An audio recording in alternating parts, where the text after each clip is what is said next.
Hi, welcome back guys. This is your friend, Cabbage Head Fanfics. Back with amazing fanfiction. This is the series of What If Deku Was a Quirkless Monster in Disguise? Now before starting, please give this video a like and subscribe to the channel if you want more videos like this. Now let's get into the fanfic. Mikumo Akitani is terrified. He has felt fear many times before, more than most 10-year-olds, but never to this extent. He has never before been so scared that he couldn't move, but now he is helpless, only able to watch as his father rips out the stomach of the symbol of peace. He can't even make a sound as he realizes that hope is lost. He knew at the start of the battle that there were only two possible outcomes: the defeat of the symbol of peace, or the defeat of the symbol of evil, better known to Mikumo as Dad, Hizashi Akitani. Mikumo had already watched as his father murdered his mother. He had seen the building he had lived in be turned to ashes.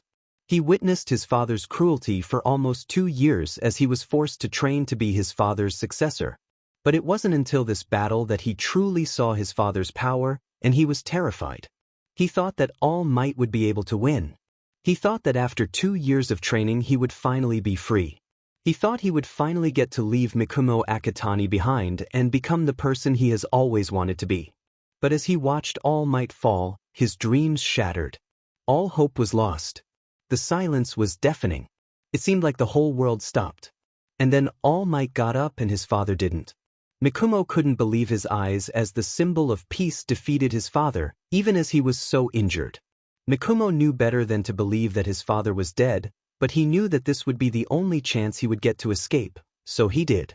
Mikumo Akitani stopped existing as soon as he left his father behind, but in his own mind, Mikumo Akitani never existed at all. Inko's dreams were coming true. When she met Hizashi, it didn't take long for her to fall head over heels. A month after they met, she was in love. Hizashi proposed after 3 months and they were married within 6 months. Now almost a year after they were married, they had a son together. She didn't win the battle for the name. She wanted Izuku while he wanted Mikumo, but Mikumo Akitani was the perfect addition to her now perfect life. Her perfect life started to crumble after only a few months. Hizashi got a promotion at work. This seemed like a blessing. With a new baby, more money would not hurt, but the promotion required Hizashi to move to America. Inko knew she would not be happy in America. She didn't know English. She had a job as a nurse that she was excited to go back to. She was attached to her neighborhood, the same one she grew up in. She couldn't leave, but they also couldn't afford for Hizashi to not take the promotion. They decided that Hizashi would take the promotion and live in America while Inko stayed in Japan. He would visit once a month and they would talk as often as possible. Inko did not handle the distance well. She seemed to be in a daze as she went through her daily life, only really being present when she talked to Hizashi. Even spending time with her son didn't help. She found that calling her son Mikumo would just remind her of her absent husband, so when she wasn't talking to Hizashi, she would call her son Izuku. For 2 years Inko just kept going through the motions. Her son had grown to be a bright, happy child who loved heroes, even if his mother wasn't always fully there to witness it. It was Izuku that brought the biggest change into their lives. He had been playing with Inko's phone while she was cooking when suddenly the device started talking. "Hello? Inko?" Izuku dropped the phone as Inko walked into the room. "Izuku, be more careful with that," Inko scolded as she walked over to pick up her phone. "Inko?" Inko froze as she heard a voice she hadn't heard in years. "Mitsuki? What? Why?" Inko looked at the phone in confusion. "Hey, you're the one that called me." Inko picked up the phone and started to walk back to the kitchen, leaving Izuku looking on in confusion. "I'm sorry, Izuku must have accidentally gotten into my contact list." "Izuku? Who's Izuku?" "My son." "You have a son and you never even told me." "I know we haven't talked in years, but what the F dash? How old is he?" Inko giggled at her old friend's angry personality. She hadn't realized how much she had missed it. "He turned 2 a couple months ago." "You mean he is only a bit younger than Katsuki?" "What the Inko? I at least told you about Katsuki, even if you never responded." "I know, I'm sorry. I just got caught up in everything, you know how it is." "For 2 years? I was a new mom, and then Hizashi went to America, and I just..." Inko sighed and trailed off. "Ko, are you okay?" Inko startled a bit at hearing the nickname that no one had called her in years. Of course I'm great, Inko said with forced enthusiasm. Ko. I'm fine, it's just a little hard with Hizashi being so far. Where is he? 2 years ago he took a promotion in America, we are still together and he comes back as often as he can, but it's difficult. Do you still live in that same apartment? Yes, why? I'm coming over. What? Suki, you don't need to do that. Too late, I'll be there in a few minutes. Inko stared at the phone in her hand as her friend hung up. After 3 years, she was reuniting with her best friend. Inko was jolted out of her staring by a banging on the door. She was shocked that Mitsuki had made it over so quickly, but a quick look at the clock told her that it had actually been almost a half an hour. Inko shook off her shock as she hurried to open the door, passing Izuku who was watching television in the living room. Inko took a deep breath and opened the door. The two women stared at each other for a moment before a loud noise from the television reminded them that they were still just in the doorway. Suki, I missed you. Inko stepped aside to let Mitsuki in, but Mitsuki rushed forward and pulled Inko into a hug instead. Inko let Mitsuki in and they headed toward where Izuku was watching television. This is my son, Izuku. Izuku, this is your auntie Mitsuki. Auntie? Izuku turned to look at the women, he looked confused for a moment before grinning. Mitsuki was almost in tears at being introduced as auntie, but she was not about to show it. She didn't expect to be allowed back into Inko's life so quickly. He's adorable. He's even got your green hair. Mitsuki fussed Izuku before sniffing the air. Ko, is something burning? Inko's eyes got wide as she ran to the kitchen, Mitsuki following her holding Izuku. They walked into the kitchen to see black smoke coming from the stove. The two women worked to handle it while pushing Izuku out of the kitchen. They finally managed to get the smoke to clear, only to reveal an unrecognizable blackened mess. Inko slumped onto a chair in defeat. I can't believe I forgot about dinner. Inko felt a hand on her shoulder. She looked up at her friend to find an uncharacteristically kind smile. Let me go call Masaru, he was talking about making dinner soon. I'll see if he can make enough for a couple more people. You don't need to. Inko started to protest, but Mitsuki was already leaving the room with her phone up to her ear. Not long after that, the Akatanis found themselves heading toward the Bakugo residence for dinner. Izuku was not quite sure what was happening. He was playing with his mom's phone when she got upset, and then a while later a lady showed up and he was told to call her auntie. That all was confusing enough on its own. But then there was smoke and now they are on their way to see Auntie's family. He didn't really know what to think about all of that, but they told him that Auntie had a son his age. He could make a friend.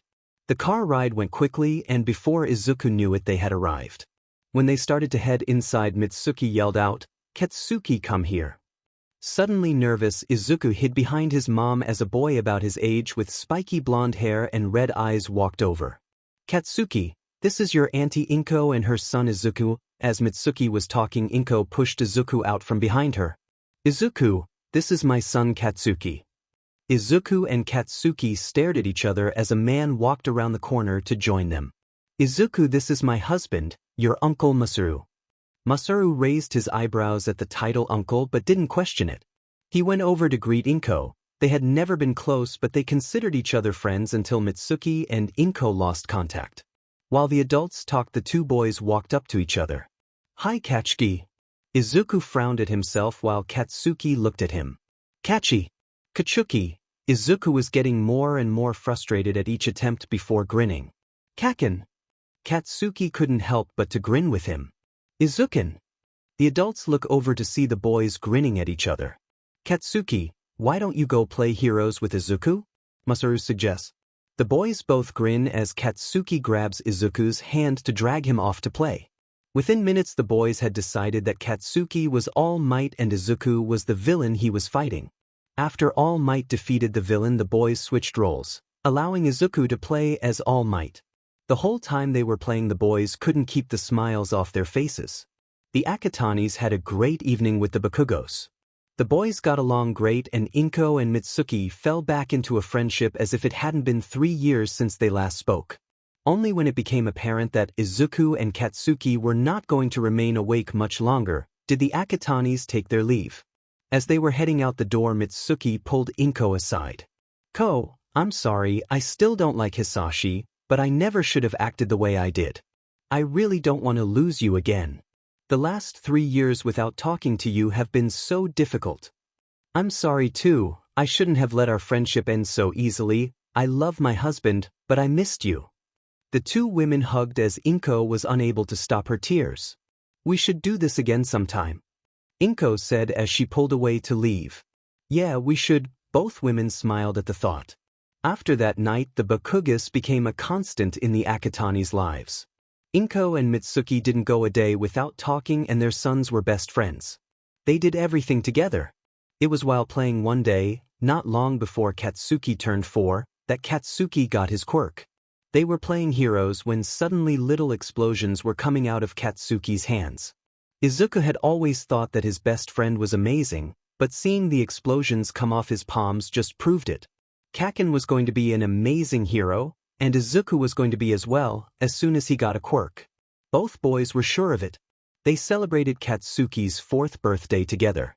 Then they celebrated Izuku's 4th birthday together. The whole time Izuku was trying to activate a quirk, but he couldn't. It was practically unheard of for a 4-year-old to not have a quirk, so Inko took him to the doctor. That doctor's visit changed everything for him. "Quirkless? You're telling me my son is quirkless? How can I have a quirkless son?" Izuku didn't mean to listen to the phone call, but it was so loud he couldn't avoid it. As soon as they got home from the doctor's office, Inko called Hizashi to tell him the bad news. His mother handled the news with tears, but his father was angry. "It must have been your fault. I should have known that your weak genes would have created a worthless brat. Why did I even marry you?" If Inko hadn't already been sobbing, she would be after hearing those words, but even before he spoke, she was already in danger of flooding the house. "Hizashi!" Through her tears, Inko could barely speak, but she couldn't stand hearing her husband talk like that. "I should never have married you, nothing good has come from it," Inko cried into the now silent phone. He had hung up on her. Izuku cried himself to sleep that night. The anger from his father didn't hurt too much, he barely knew the man. But hearing his mother sob was difficult for him. He just hoped that he would get some comfort from his best friend at school the next day. "You're quirkless.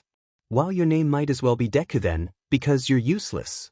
If Izuku was paying more attention, he would have noticed the pain in Katsuki's eyes as he spoke, but Izuku was too busy trying to comprehend what his best friend was saying. Just yesterday Katsuki was saying that they would be friends forever, they were going to be a hero duo. In just one day it went from Kaken and Izuku against the world, to Kaken against Deku. But Izuku didn't want to be against Katsuki, so he just put his head down and walked away. For the next few months that seemed like all Izuku would do. The kids at school all got worse towards him, Katsuki included, but all Izuku would ever do in response would be to put his head down and walk away. He stopped making eye contact, he stopped responding to anyone. His life wasn't the only one destroyed by the diagnosis. The day after the doctor's appointment, Inko got divorce papers in the mail along with a letter saying that Hizashi would not be contacting them again. Inko was upset when Hizashi went abroad, but now that he was gone completely from their lives, she was devastated. She tried to throw herself into her work and her friendship with Mitsuki, but it all blew up one day as the women talked on the couch. "Ko, you're overworking yourself. He has been abroad for so long, this really isn't much different." "What do you mean this isn't any different? He was still mine, he still loved me, but now he doesn't." Inko's words could barely be made out through her sobs. "Inko, you are better off without him. It is a blessing in disguise that he left." "How could you say that? He always treated me so well, he loved me." "Inko," Mitsuki sighed and took her friend's hand. "All those years ago, when we stopped talking, I wasn't trying to get you to break up with him for no reason." Inko stared at her friend. "What do you mean? I knew you didn't like him. You told me you thought he was suspicious. Was there something else?" Mitsuki sighed again. "He was paying a lot of attention to other women. He was obsessed with your quirk. Ko, it was creepy how he would talk about how your quirk went well with his. I questioned how fire breathing goes with pull, and he looked at me for a second as if he forgot his quirk was fire breathing. How do you forget your own quirk? I don't think he is who he says he is." As Mitsuki talked, Inko became more and more upset and angry. She jumped to her feet as Mitsuki finished. How could you say that? You never even gave him a chance. You were just upset I was finally happy for once. You had Masaru, but you couldn't bear to see me finally find someone that loved me. Inko was angry enough that she was yelling. Mitsuki didn't know how to react. Inko. Mitsuki started, but Inko cut her off. No, I'm done with this sheet. Don't ever contact me again. Inko stormed out, leaving Mitsuki upset. Both women were too stubborn to make up after that fight. After losing her best friend for the second time, Inko broke down even further. She turned to drinking in an attempt to dull her pain. She started out by drinking 1 or 2 drinks a night, enough so that she felt it but she wouldn't be drunk. As more time passed, she would start to drink more each night. 1 or 2 drinks was no longer cutting it. Within a few months, she was getting blackout drunk any time she was home. When that stopped working, she didn't know what to do. It didn't take long for her to start taking out her pain on her son. She blamed him for her husband leaving. If he just wasn't quirkless, they would still be a happy family. In her drunken state, she even twisted her fight with Mitsuki to be Izuku's fault. Mitsuki must have only said what she did because she no longer wanted to be associated with a quirkless. After about a year of just taking all the abuse, something changed at school. Since the diagnosis, none of the kids had bullied anyone except Izuku. He was the easiest target and none of the teachers would defend him. But one day that changed. There was a boy in the year below him who just got his quirk, called Paralysis Touch. With one touch, the kid could paralyze anyone for as long as he had contact with them. Katsuki and the other students decided to switch their target for the day to make sure the future villain would know his place. Izuku saw Katsuki and his lackeys gang up on him, and he couldn't just stand there and do nothing. He ran between them, and for the first time in a year he lifted his head and glared at the Katsuki. Leave him alone. To Izuku's surprise, he didn't stutter as he spoke. What are you gonna do about it, Deku? The lackeys laughed at the pathetic sight of the small quirkless boy standing between them and their original victim. They laughed even more as Katsuki punched Izuku in the face. He fell and Katsuki pushed past him to torment the original boy. Their laughter faltered a bit when Izuku stood back up and made his way in front of the boy again. Not willing to back down, Katsuki threw another punch and Izuku ended up back on the floor. Stay down, stupid Deku. The lackeys continued to laugh, but not quite as hard as they had been a moment before. Izuku had surprised them by not just staying down the first time. But Izuku was not going to allow them to hurt the boy, so he refused to stay down. He stood up and got back between Katsuki and the boy. The laughter died down as the lackeys looked in confusion at the boy who stood there beaten and bloody but unyielding. This was not the Izuku they were used to. They were even more surprised when he spoke. He is not a villain just because of the quirk he has. But you are a villain because you are acting like one, beating up people for fun. Izuku was terrified, but his voice did not show it. The lackeys all looked at each other uncomfortable while Katsuki just looked at Izuku trying to figure out where this fight came from. Teach, whatever, Katsuki scoffed as he turned and walked away with his lackeys trailing behind him. Izuku took a second to recover before turning to the boy he was protecting. Are you okay? The boy's face expressed a series of emotions. Disbelief, awe, and gratitude were all there. But it didn't last because once the boy realized who exactly his savior was, the only thing that showed in his face was disgust. I don't need a worthless Deku to help me. Without a second glance to Izuku, the boy walked away. It had been a year since Izuku had been diagnosed as quirkless. It had been a year since he had felt like he was worth anything, but seeing the gratitude and awe on the boy's face, even as short-lived as it was, made him think that maybe he wasn't entirely useless. He wanted to help people even if that meant being a punching bag. Izuku headed home with a renewed desire to be a hero, but he knew that just being willing to take a punch for someone wasn't enough. He knew he would have to be stronger, but there wasn't much a 5-year-old could do to train. Instead, he became determined to learn everything about heroes. Maybe he would learn some tricks to becoming one himself.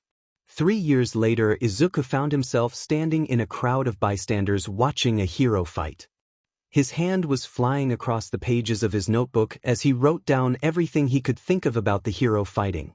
She can manifest spikes on any part of her body, but it seems they can't protrude very far. The larger areas of her body can create longer spikes. Is the length of spikes proportional to the mass they protrude from, or is it surface area?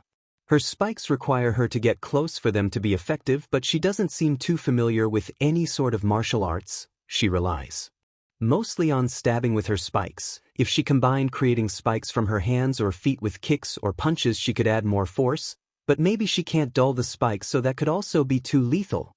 The people around Izuku's sweat dropped and slowly inched away as he mumbled his analysis.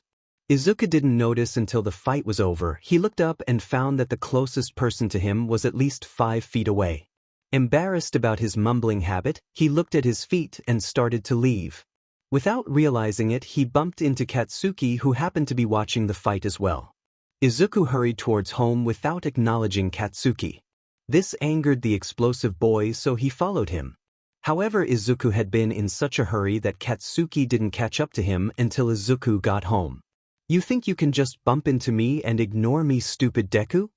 Katsuki emphasized his anger by allowing small explosions to escape from his hands. Izuku finally noticed that he was there and flinched, shrinking down into himself. While Izuku could stare down a bully that was attacking someone else, he never managed to be able to stand up for himself. "Are you still ignoring me, you demon nerd? You think you're so much better than everyone else? Huh?" Katsuki let loose more explosions, causing Izuku to shrink in on himself even more. "I'm sorry, Kaken. I wasn't paying attention. I just needed to get home before my mom gets mad." Izuku practically whispered his response as he tried to make himself as small as possible. "Auntie Inko? Nerd, at least make your excuses reasonable." Katsuki hadn't seen his Auntie Inko since the fight between her and his mom, but the Inko he remembered was kind and wouldn't get angry over something so small. He would never admit it to anyone, but he was jealous of Izuku because Katsuki's mother is very similar to Katsuki. While he remembered Inko being kind and loving, his own mother is loud and angry. Izuku heard the door open behind him and he flinched, shrinking down even more. Katsuki looked on in confusion. He became even more confused when Inko stumbled out the door. She was wearing clothes that looked like they hadn't been washed in a week, and her hair was wild. She was holding a mostly empty bottle of an unknown liquid, but seeing her state, Katsuki could guess it was some sort of alcohol. "What is with all the FING noise?" Inko slowly took in her surroundings as Katsuki stared at her, and Izuku flinched again. Inko finally locked her gaze on Izuku, ignoring Katsuki's presence entirely. "Why the F are you out here? Where the have you been? I don't give a shit. Where is my goddamn dinner? You useless piece of shit." Katsuki's eyes widened as his image of a loving mother shattered in front of him. Izuku kept his eyes downcast as he turned toward his mother to answer her. "I'm sorry, Mom. I got caught up. I will go make dinner now." Izuku moved to walk toward the house, but he felt a hand on his arm. He looked down to see Katsuki grabbing him. He looked at him only to see Katsuki looking just as confused at his actions. The action was not missed by Inko as she finally noticed the other boy there. "Who the F are you? What the F are you doing here?" Katsuki could make a sound as he stared in shock at the woman who was yelling at him. This only angered Inko more. She chugged the rest of the alcohol she was carrying and chucked the bottle at him. Katsuki found himself unable to move, but to his surprise he didn't need to because Izuku moved to be between Katsuki and the flying bottle. The bottle broke apart on his forehead. All three of them just stood there, unsure about what to do next. After a moment, Inko seemed to realize she was out of alcohol. That thought distracted her enough to take her attention away from the boys and head back inside. The sound of the door slamming behind her was enough to finally break Katsuki out of his trance. He grabbed Izuku's wrist and pulled the other boy to face him. Izuku could see the panic in Katsuki's eyes as he took in the blood dripping down his face. With shaking hands, Katsuki tried to pick a piece of glass out of Izuku's hair. Izuku calmly looked up at him as he gently grabbed Katsuki's wrist. "It's okay, this isn't the first time she's done this. I can take care of this. Just go home before she comes back." The words were spoken softly, as if Izuku was speaking to a frightened animal. After everything that had just happened, Katsuki felt like a frightened animal. Katsuki searched Izuku's face, still panicking, before finally he locked eyes with Izuku. His panic faded a bit as he saw the kindness in Izuku's eyes, and the sadness. After a moment Katsuki turned and walked home. He was in a daze the whole way back. He couldn't comprehend what he had just seen. That night he laid in bed and tried to reconcile the Inko he witnessed that day with the Inko he remembered. It hurt his head to try and think about that, so instead he thought about the other thing that was bugging him. In all the years since Izuku started to fight back, Katsuki thought Izuku was looking down on him. What other explanation was there for his unwillingness to back down? But Izuku's eyes after intercepting the bottle didn't show that. There were no signs of superiority or condescension in his eyes, only kindness and a deep sadness that Katsuki didn't want to think about. That night Katsuki slept restlessly as he questioned everything he knew about his childhood friend. The next morning Izuku showed up to class like normal. Over the years he had gotten a lot of practice hiding injuries, so he looked completely normal. It would take someone looking very closely at his face for them to see the cuts and bruises he had hid. He didn't worry about anyone seeing them though. No one ever looked very closely at the quirkless Deku. If he hadn't been so focused on making himself unnoticeable, he might have noticed that Katsuki had walked into class without bothering Izuku, but Izuku was too busy trying to make himself small, so he wouldn't be a target to the usual morning bullies. The day passed by slowly, but, to Izuku's confusion, it also passed painlessly. At first he didn't notice, but after he had managed to make it through lunchtime without anyone bullying him and without needing to step in to protect anyone else from bullies, he started paying attention. It didn't take long for him to notice now that he was watching, but anytime anyone was about to harass him, Katsuki would subtly redirect them. A bully was about to knock Izuku's backpack to the floor. Katsuki brought up the test they took last PRD, successfully distracting the bully. A group of bullies followed Izuku as he headed toward the bathroom. Katsuki, accidentally, walked between them with his gang of lackeys, keeping the bullies from getting to Izuku. He even managed to keep the other students from bullying anyone else so that Izuku wouldn't feel the need to protect them. Izuku didn't know why Katsuki was keeping the bullies away, but he didn't dare hope that Katsuki was trying to actually be nice, so that must mean that Katsuki was just waiting to hurt him even worse later. By the time the school day ended, Izuku was on edge. Katsuki hadn't made any move to talk to Izuku, but he hadn't let a single bully get to him. Izuku walked out of the building on high alert, but he was still unable to get away when Katsuki pulled him into an alleyway. Izuku instinctually flinched and blocked his face with his hands once he realized he wasn't escaping Katsuki. He was so focused on protecting himself that he didn't notice Katsuki let go of him and step back. The alleyway was silent for a moment before Izuku realized that Katsuki was no longer grabbing him and that he wasn't being attacked. He lowered his hands and looked up. Katsuki was standing a few feet away looking down as he fidgeted with his hands. As soon as he noticed that Izuku was no longer cowering, Katsuki let out a sigh. Katsuki sighed again before continuing, "Izuku, are you okay?" Izuku stared at him in wonder. He was so caught up in the fact that Katsuki used his actual name, he didn't even notice that he had been asked a question. After a few minutes of silence, Katsuki couldn't take it anymore. "What the f happened yesterday? What happened to Auntie?" Izuku startled at the question. He looked down at his feet as if they were the most interesting thing in the world as he answered. "When I was diagnosed as quirkless, Dad left. Not long after that she stopped talking to Auntie. She started drinking to cope and it took over her life. She got fired a couple years ago for showing up to work drunk, so now she makes it her daily mission to make sure that I know that it's my fault that she lost her husband, her best friend, and her job. It is only because my dad sends money every month that we aren't homeless." By the time he had finished speaking, Izuku was crying. Katsuki didn't know what to think. His childhood friend had been spending every day at school getting abused by his peers, only to go home to be abused by his mother. As Katsuki stood there silently, unable to respond, Izuku started to pull himself together. He wiped away his tears and looked Katsuki in the eye as he spoke. "My mom believes that it's my fault that her life is the way it is now, but it's not. I didn't ask to be born quirkless, but I'm not going to let it stop me from saving people. She can beat me down. You can beat me down, but I will not stop." As Izuku spoke, a realization hit Katsuki. The look in Izuku's eyes was not unfamiliar to the explosive boy. He had always assumed that it was Izuku looking down on him. But hearing Izuku speak, it became apparent to Katsuki, it was determination. Katsuki thought back to every time he thought the other boy was looking down on him. In every instance Izuku had that same look in his eyes. The look that Katsuki now realized was just determination. He got so caught up in his thoughts that he barely realized that Izuku had turned to walk away. He only came back to himself when Izuku reached the end of the alley. "I'm sorry," Katsuki choked out. He doesn't know when, but at some point the explosive boy had started to cry. "I'm so sorry." Katsuki didn't attempt to hide his tears as Izuku slowly turned back to face him. Izuku opened his mouth to respond, but he found himself unable to. The sight in front of him didn't make sense.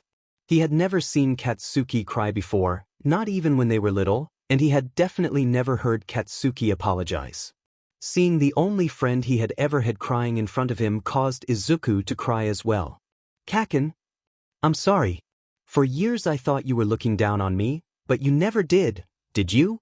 When you were diagnosed as quirkless, I was hurt because we couldn't be a hero duo together anymore, and I took that out on you.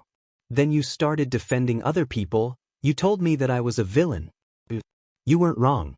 I was acting like a villain, and you were the hero, looking down on me." As Katsuki was talking, he sunk down to his knees, still crying. By the end of his speech, he was looking at the floor. Izuku still stood frozen on the other side of the alley. Once Izuku realized that Katsuki wasn't going to say anything else, he started moving towards him. He slowly walked up to the other boy and kneeled next to him. "I never looked down on you. I only ever looked up to you. You always had the strength and the quirk to be a great hero. Ever since that day that I brought up how you were acting villainous, you changed. Most people didn't notice, but I did. You stopped bullying other people. You still hurt me, but I think I understand why now.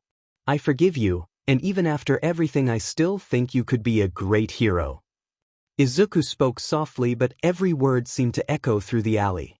At the last sentence, Katsuki finally looked up at Izuku.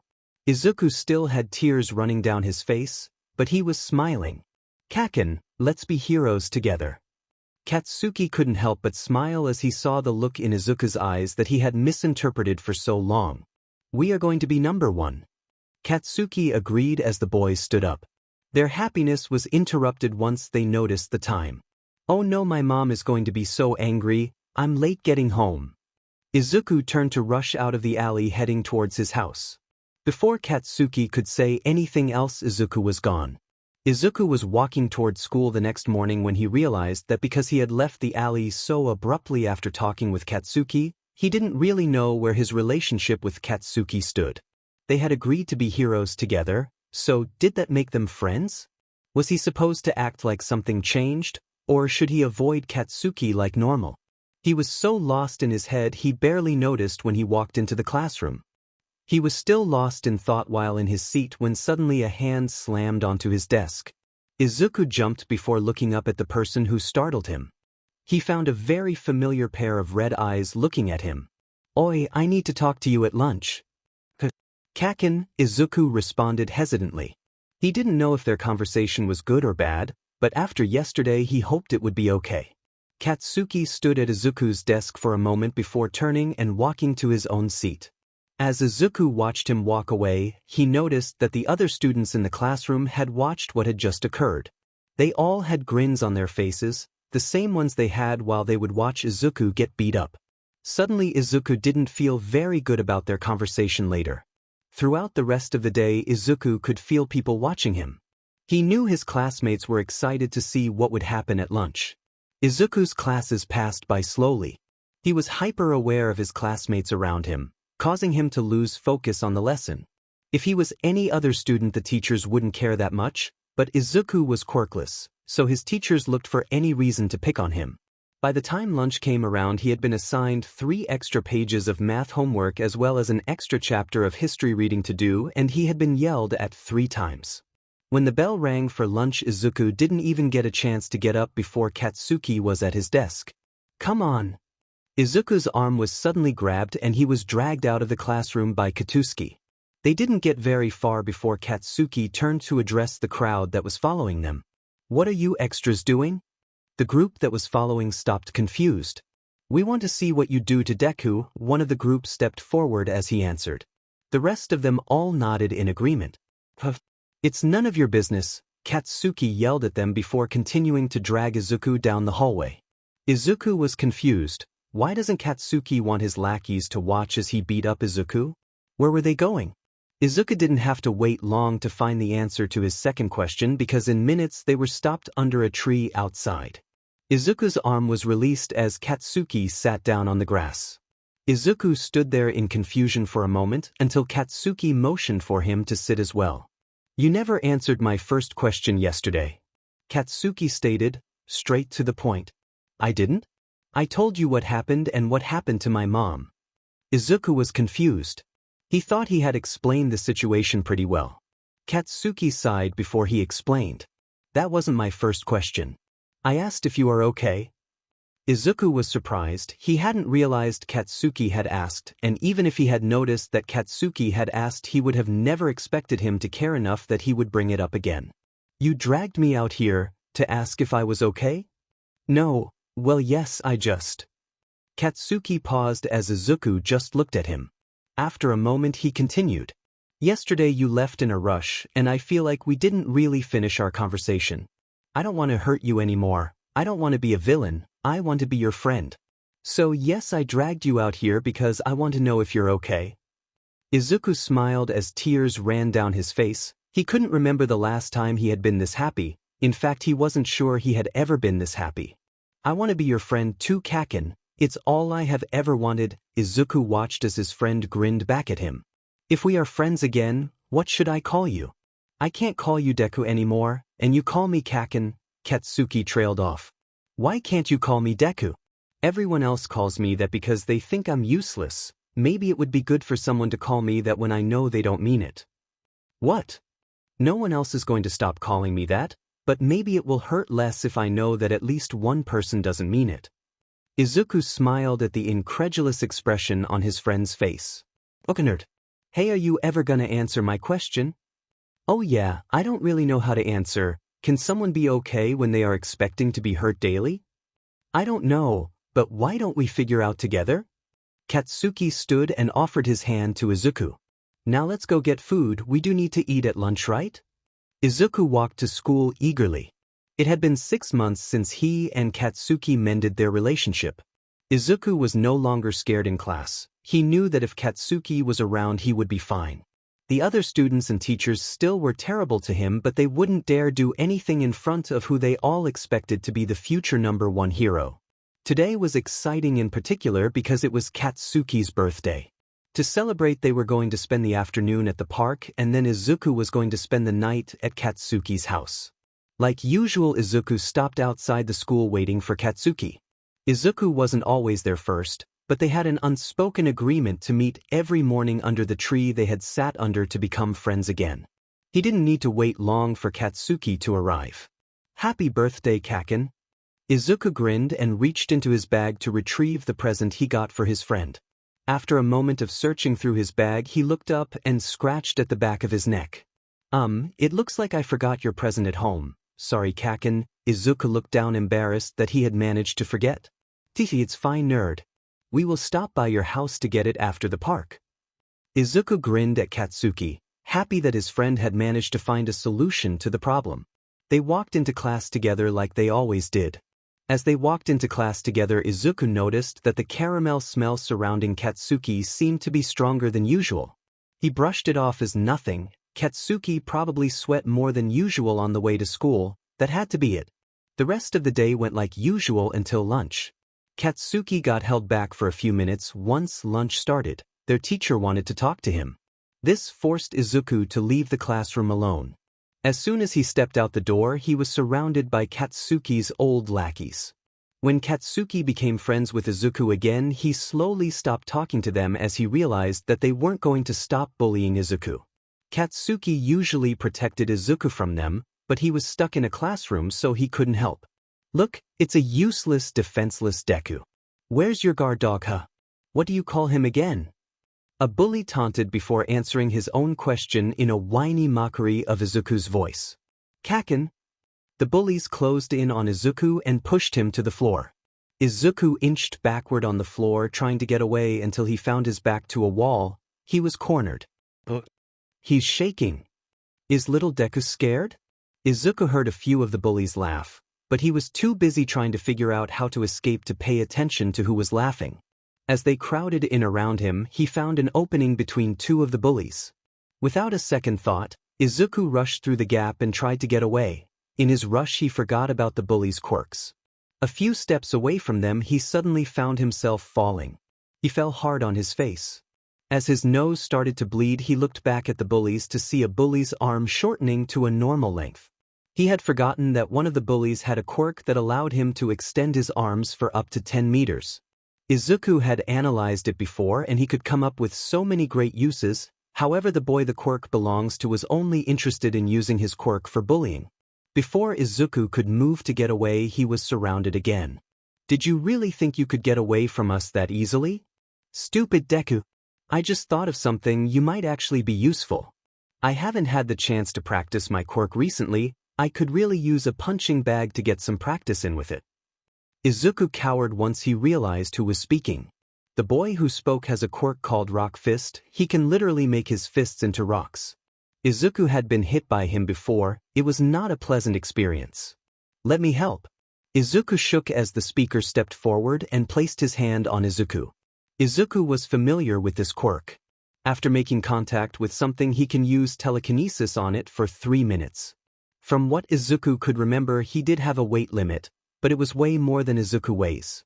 After a moment, Izuku found himself floating a foot off the ground. He was no longer curled in a ball like he was on the floor, but instead upright, as if he was standing. Within a moment, Izuku was being punched in the stomach. The first couple punches were just with a normal fist, but after a quick warm-up the boy activated his quirk. Izuku was immediately winded. Luckily, the second quirked punch was the last. Unluckily, it was the last punch because the other boy had dropped his telekinesis right as the punch landed, causing Izuku to fly backwards toward a wall. Izuku hit the wall with a loud thud.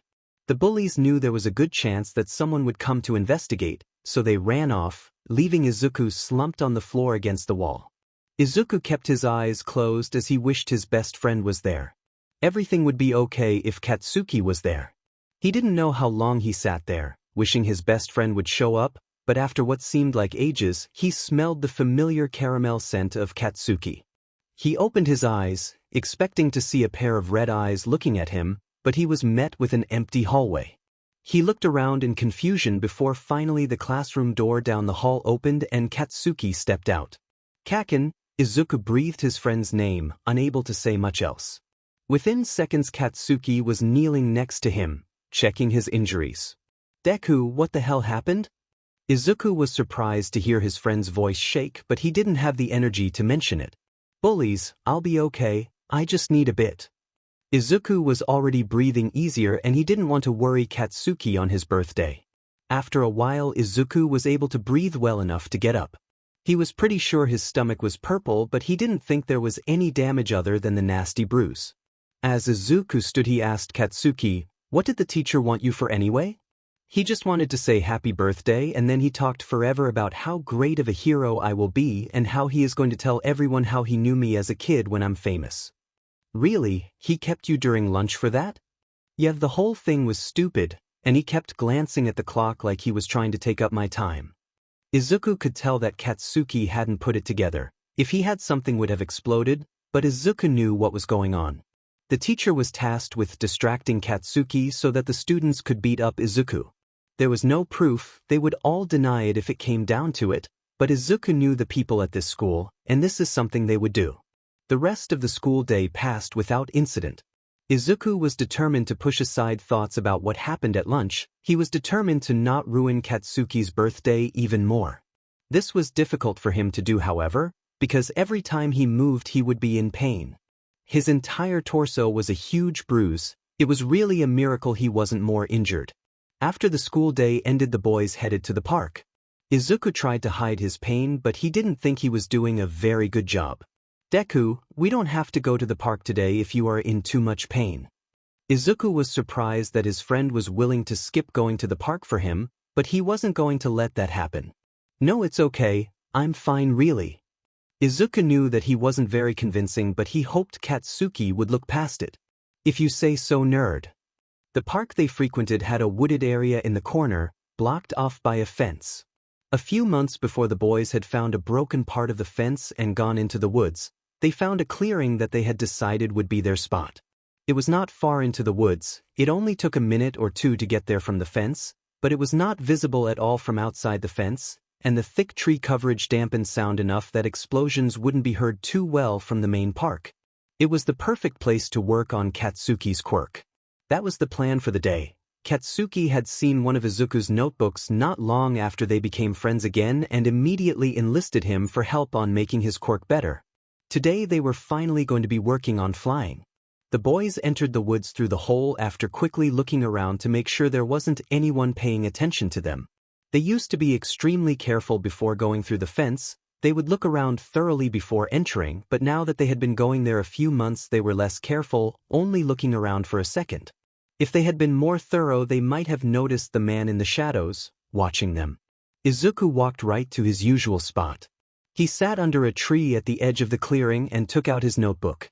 He watched as Katsuki walked to the center of the clearing. They made eye contact for a second before Izuku nodded. Seeing that Izuku was ready, Katsuki held his hands at his sides with his palms facing toward the ground. Just like Izuku had instructed him when they had originally discussed the idea, Katsuki started with some small explosions.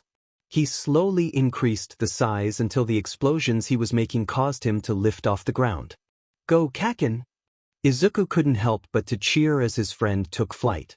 Izuku watched as his friend tried to fly toward him by changing the angle he was holding his hands at. Within seconds Katsuki was slammed into the ground face first. "Kaken!" Izuku called out to his friend in worry, but before he could jump up Katsuki was already back on his feet. I'm fine." Katsuki brushed himself off. "You said that I would be able to move forward if I angled my hands behind me. What the F happened? I think you may have angled your hands the wrong way by a little bit. If you angle your hands so they are pointing directly behind you, they will cause you to go directly forward, but gravity would keep you on the ground or pull you toward the ground if you are in the air. If you angle your hands so that they are pointing behind you but slightly up, then you will go forwards and down, which is probably what you just did. You need to find a way to angle your hands behind you and slightly down so that you go up and forwards, or at the least go forwards while counteracting gravity to keep you level and off the ground. Oi Deku, what's the short version of that? You angled your hands so that they were back and up rather than back and down. Izuku wrote down everything that had just happened while Katsuki got in position again. This time he was able to go forward, but he went way too fast. 1 second he was hovering in the air, the next second he was slamming into a tree. Izuku winced in sympathy for his friend, but he saw how Katsuki immediately got up and walked back toward the center, so he didn't go to help him. The afternoon passed with Katsuki trying different techniques to fly while Izuku called out different advice. Neither boys noticed the man in the shadows watching them the whole time. As the sun started to go down, they boys started to pack up to leave. Katsuki was messaging his wrists while Izuku was grabbing his bag. "Kaken, are you okay? We don't usually test your quirk for this long." "I'm fine, my wrists are just a little sore." The way he held his wrists made it obvious to anyone watching that his wrists were more than a little sore, but Izuku decided to not call him out on it for now. There was nothing that could be done about it now anyway. As Izuku reached down to grab the last of his stuff, a dark blur shot out of the shadows toward them. Neither boy could react quick enough. Within moments, Katsuki was held captive by a man wearing dark clothing. The man hid his face behind a strange-looking mask, but Izuku could see a deadly look in his eyes. He could tell this was a dangerous villain. Izuku looked over the villain and saw no visible signs of a quirk. He also noticed that the villain knew Katsuki's quirk. He had made sure to grab him in a way that would trap Katsuki's hands against him, so that if he used his quirk he would only burn himself. The hold was a bit awkward. No one would hold a captive like that for no reason. That meant that either the villain had prior knowledge of Katsuki, or he had been watching them. It was probably the second option because the villain was also putting pressure on Katsuki's wrists, right where he knew Katsuki was sore. Because of that, Katsuki would be unable to break the hold and fight back. Good, your analysis goes beyond just making your friend fly. The villain spoke, startling Izuku out of his thoughts. He hadn't even noticed that he had been muttering. You boys caught my attention. At first I just thought it was strange that two boys would wander into the woods. I thought maybe you were young delinquents in the making. My boss is always looking for new recruits, and you boys seem to be the perfect age for what he wants. Sadly, you don't seem to be delinquents, just hero wannabes. I was about to leave, but after hearing your analysis, I couldn't bring myself to. You see, my boss may be always keeping his eye out for new recruits, but he is really after an analyst. People these days think that brute strength is enough, but to truly be great you need to have information. You are exactly what he has been looking for. You're an idiot if you think Deku is gonna be an analyst for villains. He's gonna be a hero. Katsuki struggled in the villain's grip, but Izuku knew he wouldn't be able to break free. But that's where you come in. Either he helps us or we hurt you. Both boys paled at that statement. Izuku looked for any way out of this situation. A million plans ran through his head, but very few had any chance of working. He finally thought of something. It was risky, and if the villain called his bluff it would be all over, but they didn't have much other choice. Izuku swallowed down his fear before he spoke. You seem to think that you have all the power here, even after you have only counteracted Kaken's quirk. You want me to join you, but you seem to have discounted me as a threat. Why is that? Izuku was trying to make himself seem threatening. He didn't think the villain knew that he was quirkless. He could secretly have a super powerful quirk. The villain looked at Izuku for a moment, smirking before he responded. Because Mikumo Akatani, you're quirkless. The boys froze at that statement. Izuku had never told Katsuki what his real name was. He never thought it was important because even his school file was under Izuku. He didn't think anyone except his parents even knew the name Mikumo, but apparently he was wrong. Who the F is Mikumo? Katsuki broke the silence that had fallen after the villain had spoken. Oh, you didn't tell your friend your name? How do you know that name? Izuku ignored Katsuki for a moment. At first I wasn't sure if it actually was you, but you do look like your father. Now come on, we can discuss this later. Izuku didn't move. He knew that if he went with the villain there wasn't much of a chance for them to escape later. Oh, I never told you what my quirk is, did I? How rude of me. I can cause someone to feel unimaginable amounts of pain from just touching them. Don't worry, it doesn't activate unless I want it to. The villain spoke cheerfully, as if he wasn't subtly threatening anyone. Izuku's eyes widened as he realized that the villain could hurt Katsuki at any moment. Now come on, we don't have all day. You wouldn't want your friend to hurt, right? The villain started moving towards the exit of the clearing, obviously expecting Izuku to follow. Izuku had been terrified throughout the encounter, but after hearing the villain threaten his friend so cheerfully, rage started to bubble up in Izuku as well. His best friend was in danger. He didn't care that the villain somehow knew his real name. He didn't care that his dad was somehow involved.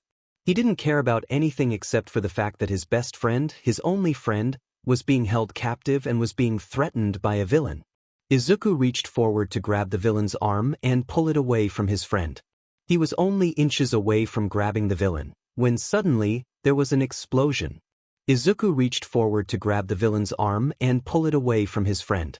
He was only inches away from grabbing the villain, when suddenly, there was an explosion. The explosion wasn't large, in fact it was very small, but because of where the explosion came from, everyone stopped in their tracks. Izuku was confused. He is quirkless. The doctor had found that he had an extra joint in his toe. He had been beaten and abandoned for being quirkless. His life was ruined because he is quirkless. But even with all that, he had just made an explosion in his palm. The quirkless Deku had just created an explosion like Katsuki's. It seemed like the villain and Katsuki had similar thought processes as Izuku because both were staring at his hand without moving.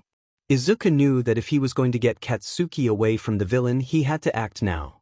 Moving quickly, Izuku moved his outstretched hand to aim an explosion to the villain's face while he reached with his other hand to grab Katsuki.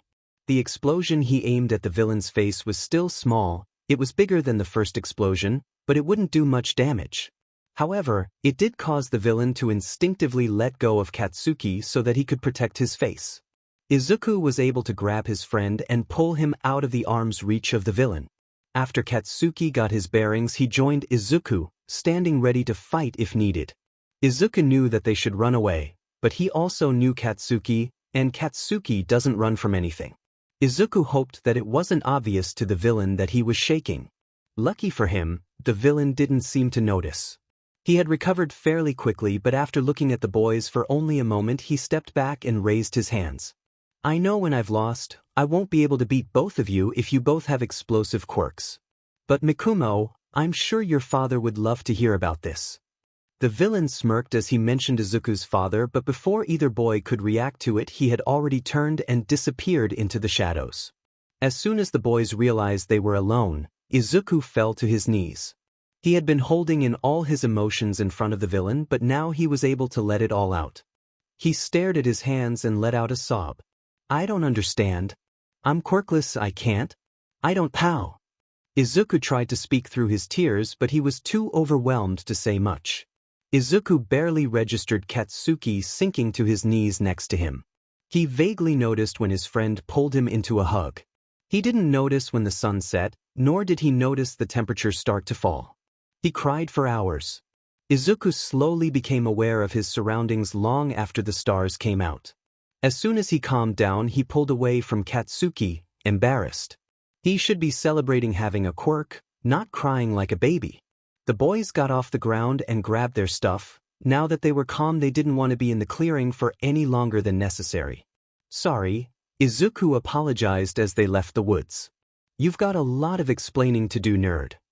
Katsuki was trying to look indifferent, but Izuku knew his friend well enough to see the worry. Yeah, you're probably pretty confused after all of that, huh? No sheet, why the F did that guy keep calling you Mikumo? What does your dad have to do with anything? How the F do you have my quirk? Izuku sighed before answering. He kept calling my Mikumo because legally that's my name.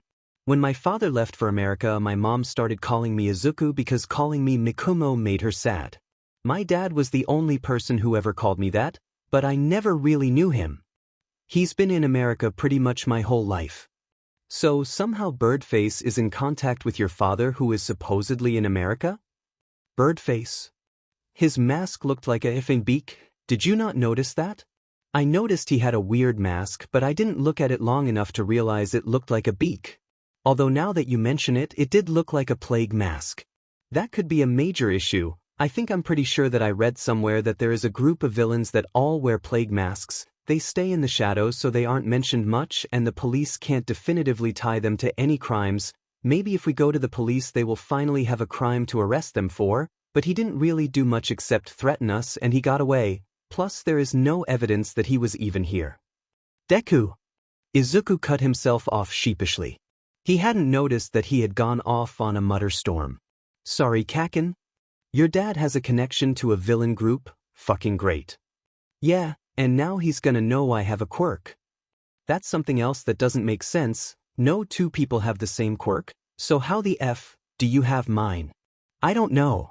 Izuku looked down at his hands and tried to create another explosion. After a few moments of silence, Izuku started to cry again. I can't do it, I can't create another explosion. What the F dash? It's not that hard. Maybe you are useless. Kaken, that's mean. Izuku yelled at his friend angrily, still not able to make an explosion.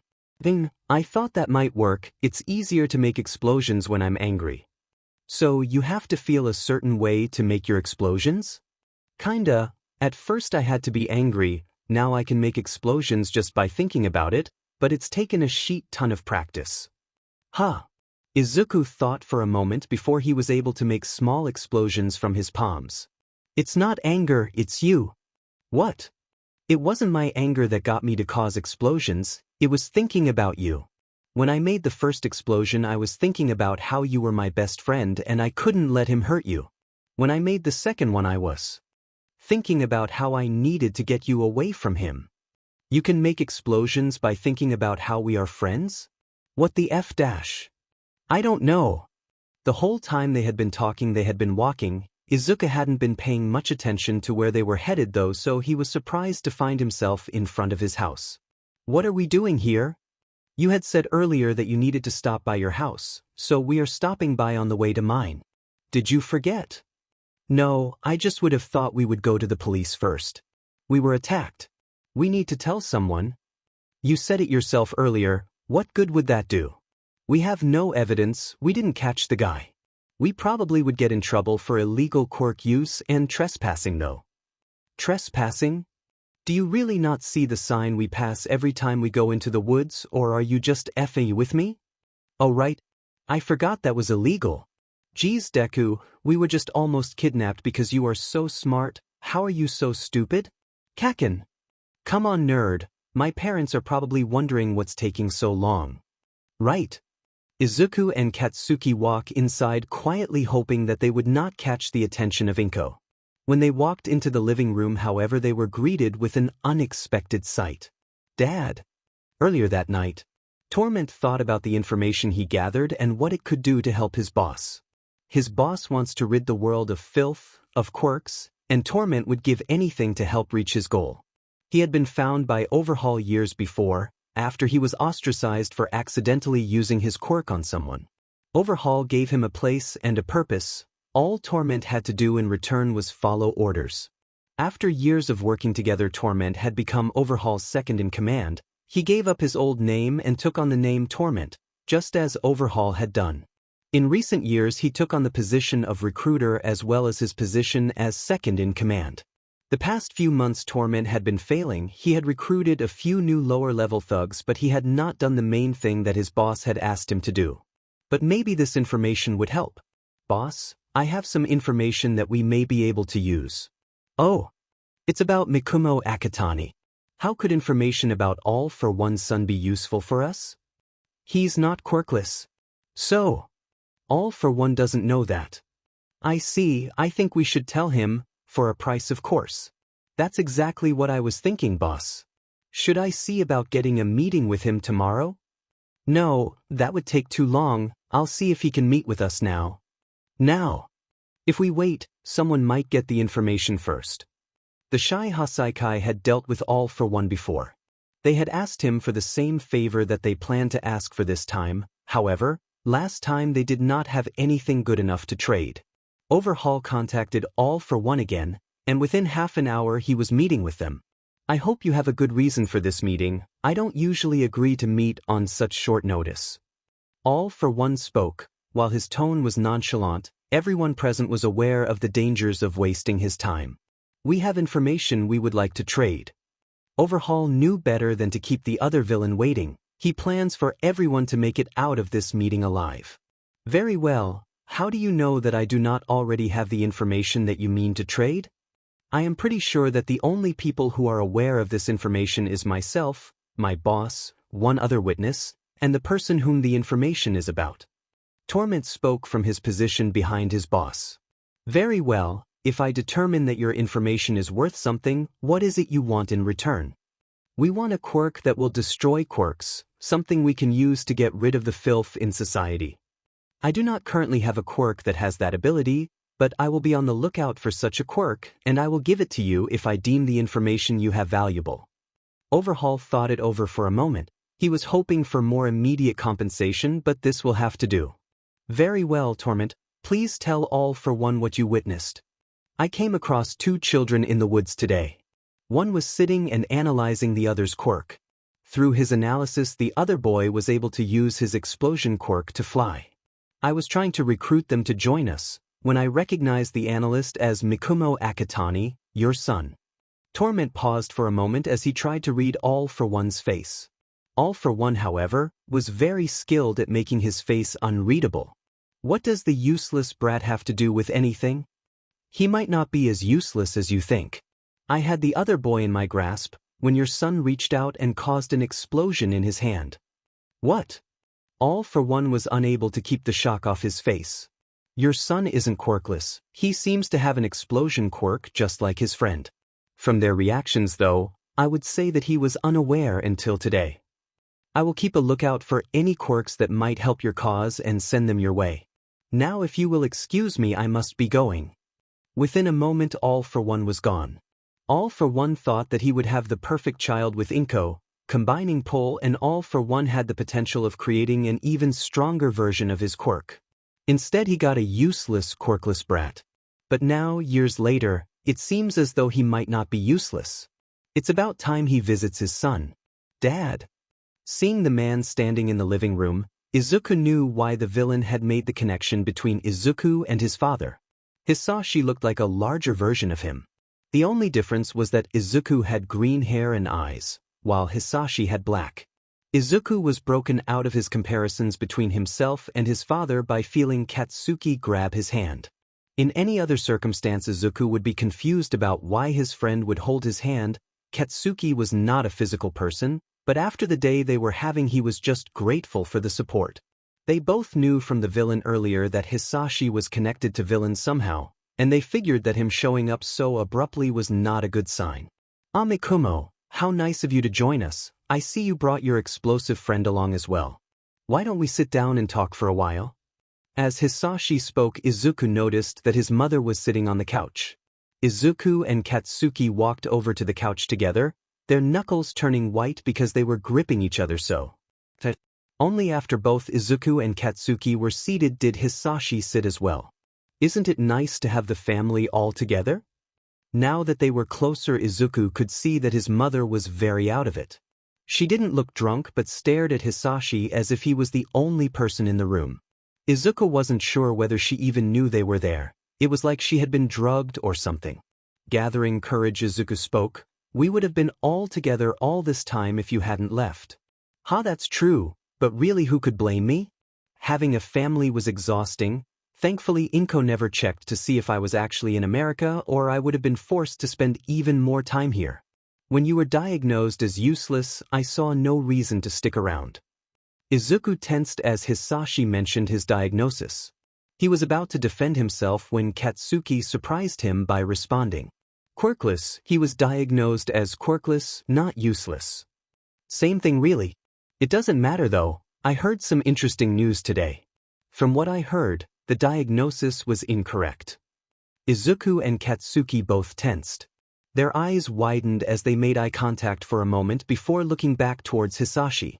Izuku was grateful that his friend was still holding his hand. It was the only thing keeping him from panicking.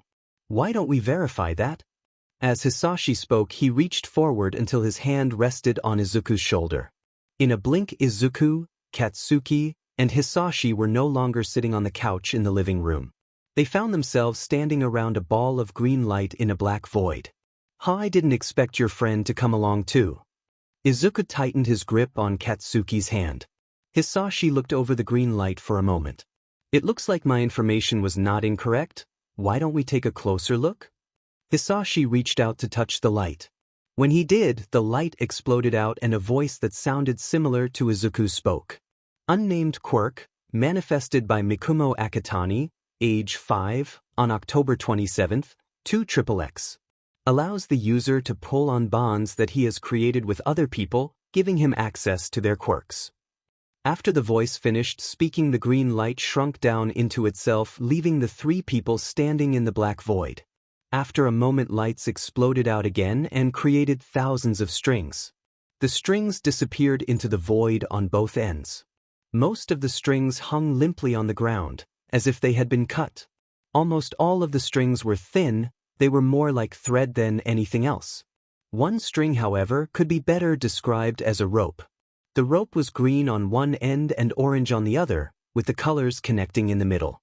It wasn't the sturdiest rope, it had slightly frayed parts and it wasn't very thick, but it was easily the strongest out of all the rest. Izuku didn't know how he knew it, but he knew that these strings were a physical representation of his bonds with people, and the rope was his bond with Katsuki. Izuku was in awe looking around at all the strings, however, that slowly turned to sadness. There were so many strings, there seemed to be one for every person that he had ever met, yet only one was actually substantial. Out of everyone in his life, he really only connected with one person. Suddenly Izuku was seated back on the couch, as if nothing had happened. He felt Katsuki squeeze his hand. He squeezed back, acknowledging that he was still there. "What was that?" Izuku spoke up after a moment of silence. "Quirk vision. It is a useful quirk to understand other people's quirks. I use it often to decide if I want to take a quirk for myself. Hizashi answered absent-mindedly. He had been lost in thought since they had returned to reality. But I thought your quirk was fire-breathing. Izuku's accusing voice brought Hizashi back to the present. Ah, that is one of my favorite quirks. It was the second quirk I ever got, but my actual quirk is a lot more interesting. I am the villain known as All for One. I can take and give quirks as I see fit. Izuku tightened his grip on Katsuki's hand. He had heard of rumors of the symbol of evil before. He had never paid much attention to the rumors. He never thought that a quirk like that would be possible, but now he knew that his father was telling the truth. They were sitting in front of the most dangerous supervillain of all time. I see you have heard of me. Hizashi smirked at the fear on Izuku's face. Now I have a question for you. Supposedly you manifested this quirk years ago. How was no one aware of it? Izuku looked at his lap as he spoke. You saw how few substantial bonds I have. The only sturdy one only was formed in the past few months. Izuku was looking at his lap, so he didn't notice the change in his father's eyes. He did, however, notice the change in his voice as he spoke again. Hizashi's voice was cold and angry. Well, I think we need to continue this family meeting in private. Mikumo, why don't you see your friend out?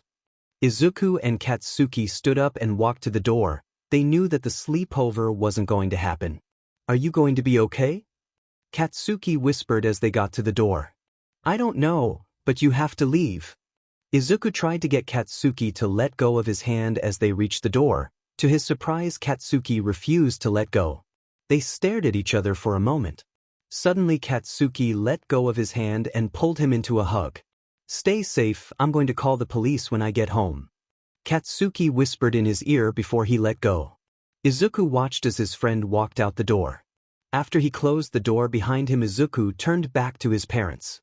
He was surprised to see that his mother no longer looked drugged. In fact, she looked more sober than he had seen her in years.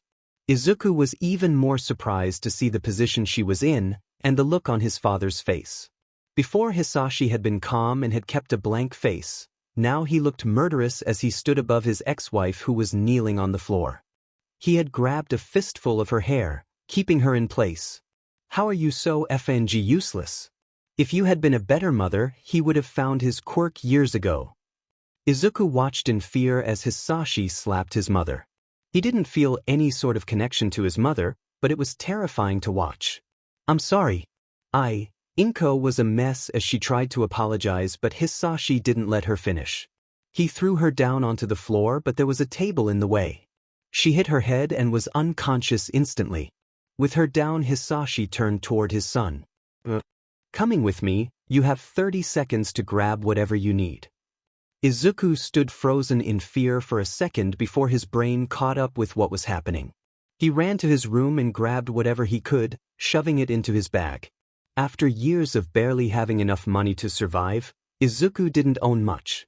Everything that was important to him managed to fit in his backpack. When Izuku entered the living room 30 seconds later, he saw that his mother was lying in a pool of blood. He couldn't see where the blood was coming from, but he couldn't take his eyes off of her.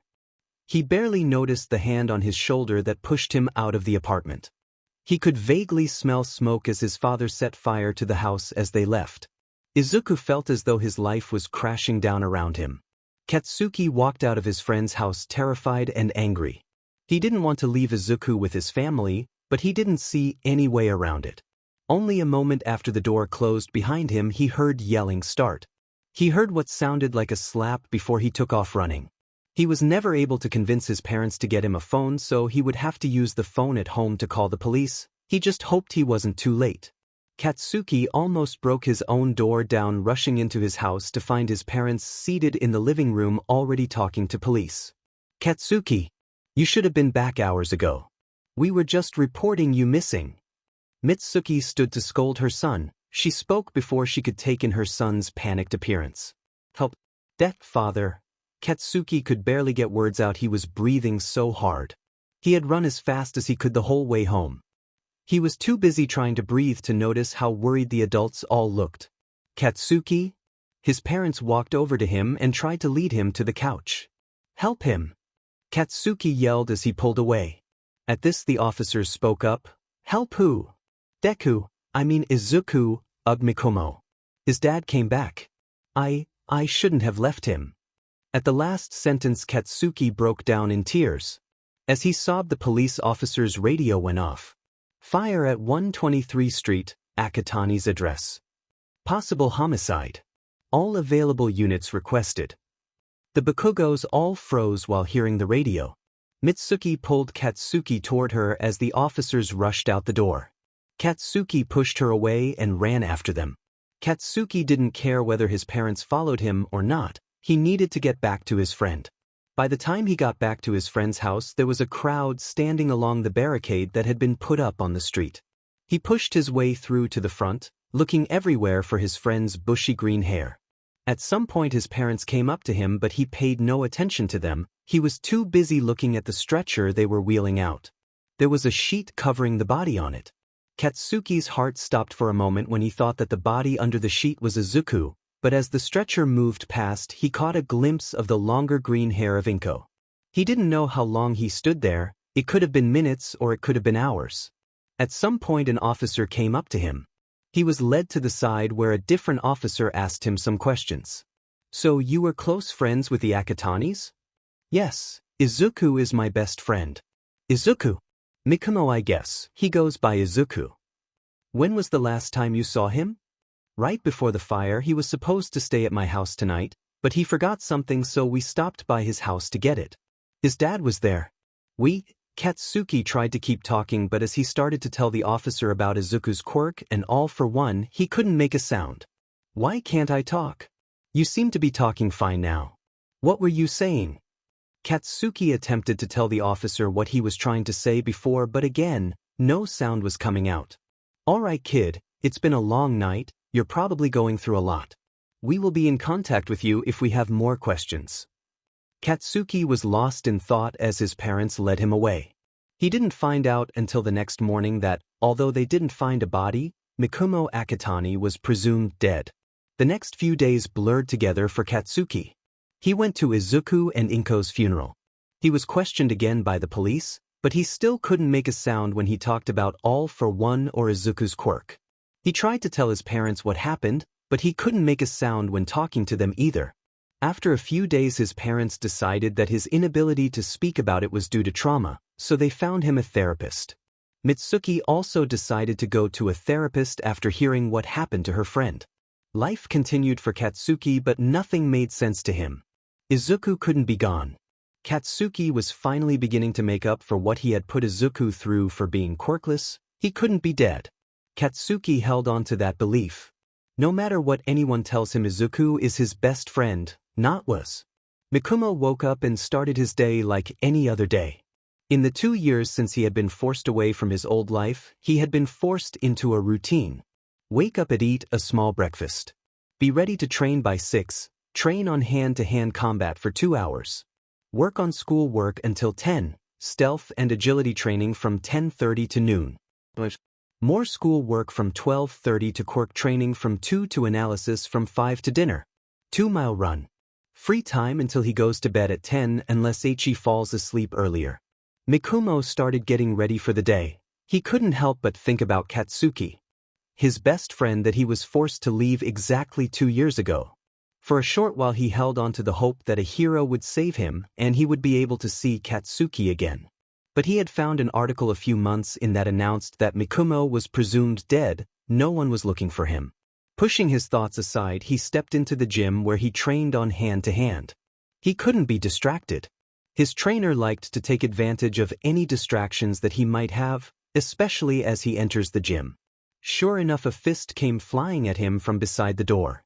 Mikumo dodged and made his way farther into the room. As he reached the center he stood ready to fight. His trainer was a rather short, thin man. In the 2 years that Mikumo had been training with him he had never said a word. Mikumo had never even been told a name to call him. Mikumo didn't know for sure, but he guessed that the reason for him not speaking had something to do with his quirk. His trainer had never used a quirk in battle, so Mikumo assumed that it wasn't an offensive quirk, but he had no idea what it was. Their training sessions were always the same. They would start out by sparring until Mikumo made a mistake. At that point his trainer would stop the fight and show him the correct form. Mikumo would repeat the correct form a few times until he got it, and then they would continue the spar. Originally Mikumo would leave every session covered in bruises, and they would stop every couple seconds. However, now Mikumo gave more bruises than he got, and they rarely stopped in the middle of a fight. His trainer rushed at him, and soon they were just a blur of flying fists and feet. Today Mikumo was doing especially well. They hadn't stopped once to correct anything, and Mikumo had managed to win 7 out of 10 spars. The training lasted almost 2 hours. Usually it lasts the full 2-hour slot, but Mikumo's trainer had been advised ahead of time that he needed to be ready for his schoolwork at exactly 8:30 today. Usually the timing doesn't matter much. Mikumo is enrolled in online classes that are self-taught and largely self-paced. Originally he was scheduled to have a normal amount of time for his schoolwork, but he quickly got too far ahead. In response to that, the amount of time he spent each day on schoolwork was cut down. Now at 10 years old he was so far ahead that today he was taking his finals to finish middle school. Usually there was an age requirement in middle school. Students had to be 12 years old to enter, but Mikumo had managed to get around that. He didn't think that he would be able to do the same for high school though. Mikumo finished his finals easily. He was scheduled to have finals during both schoolwork slots in his schedule, but he finished them all in the first slot. By 10:30 he had finished middle school. Next in his schedule is his stealth and agility training, or in other words, parkour hide and seek. The facility that he is being kept in has multiple gyms. The gym where he does his combat training is the smallest. For his stealth and agility training, he uses the largest gym. This gym is set up like an obstacle course. Each day he has a different person trying to catch him as he goes through the course. His goal is to reach the end as many times as possible before his time is up. Each time he is caught he is sent back to the start. Today he has Kurojiro trying to catch him. Out of everyone at the facility, Kurojiro is the person that Mikumo spends the most time with. He was the hardest person to evade, but he was the kindest to Mikumo. In the hour-and-a-half-long session he had only managed to finish the course twice. Against anyone else that would be a horrible score. However, against Kurojiro it was better than usual. After his stealth and agility training was done he sat to eat lunch. He found himself thinking of what his schoolwork slots in his schedule would become. He knew better than to think that he would be allowed any free time. He just hoped that whatever would replace it would be as enjoyable as his classes were. His classes had always been the favorite part of his day, along with his analysis training, but only when his father wasn't there. He didn't mind his morning training as much. It was tiring, but it could be fun, but his afternoon training was the worst part of his day. Mikumo never saw his father outside of Quirk training and the occasional analysis training, and that was already too often. Quirk training with his father started out okay. The first few months were just spent on figuring out how exactly his quirk worked. However, now Mikumo just tries to survive with the least amount of injuries possible when his father inevitably gets mad at him for only having limited access to Katsuki's quirk. After 2 years Mikumo still only has one bond and it is getting weaker every day. They figured out early on that the stronger the bond he had, the stronger version of the quirk he could use. They also know that the bond strength has to do with how strong of a relationship he has with the other person. After not seeing Katsuki for 2 years, their bond is held together by pure willpower. He refuses to stop thinking of Katsuki as his best friend, and if his theory is right, Katsuki is doing the same. His theory stems from his bond with Kurojiro. One of the first things he learned about his quirk was how to go into it to see his bonds. His bond with Kurojiro is interesting. It is half green and half purple, but the green end is thicker, while the purple end is still a thread. If he tries to pull on the bond to use Kurojiri's quirk, he can create a portal for a second before the bond breaks apart, just like if he tries to pull on any of his other thread-like bonds. When that happens he gets a migraine and he has to wait a few days for the bond to repair itself. His theory is that the bond isn't just from how he sees his relationships with people, but also how they see relationships with him. He has started to trust Kurojiro a bit, but Kurojiro is indifferent towards him. Mikumo was disrupted from his train of thought by someone entering the room. He could tell immediately it was his father. He kept his head down so as to not antagonize him. It was one of the first things he learned when dealing with his father, as well as to always refer to him as sensei. Mikumo, I heard you finished middle school early. Yes, sensei, I finished this morning, Mikumo said, still looking down. Good. Perfect. That leaves you free to accompany me this afternoon. Mikumo finally looks up. Accompany you? Yes, I notice that you seem to still think that heroics is the path for you. You still idolize that blonde oaf. Maybe if you watch me put him in his place you might finally change your mind. Mikumo froze. He would finally get a chance to leave the facility. He will have an afternoon off from Quirk training. But he will have to watch his father fight All Might.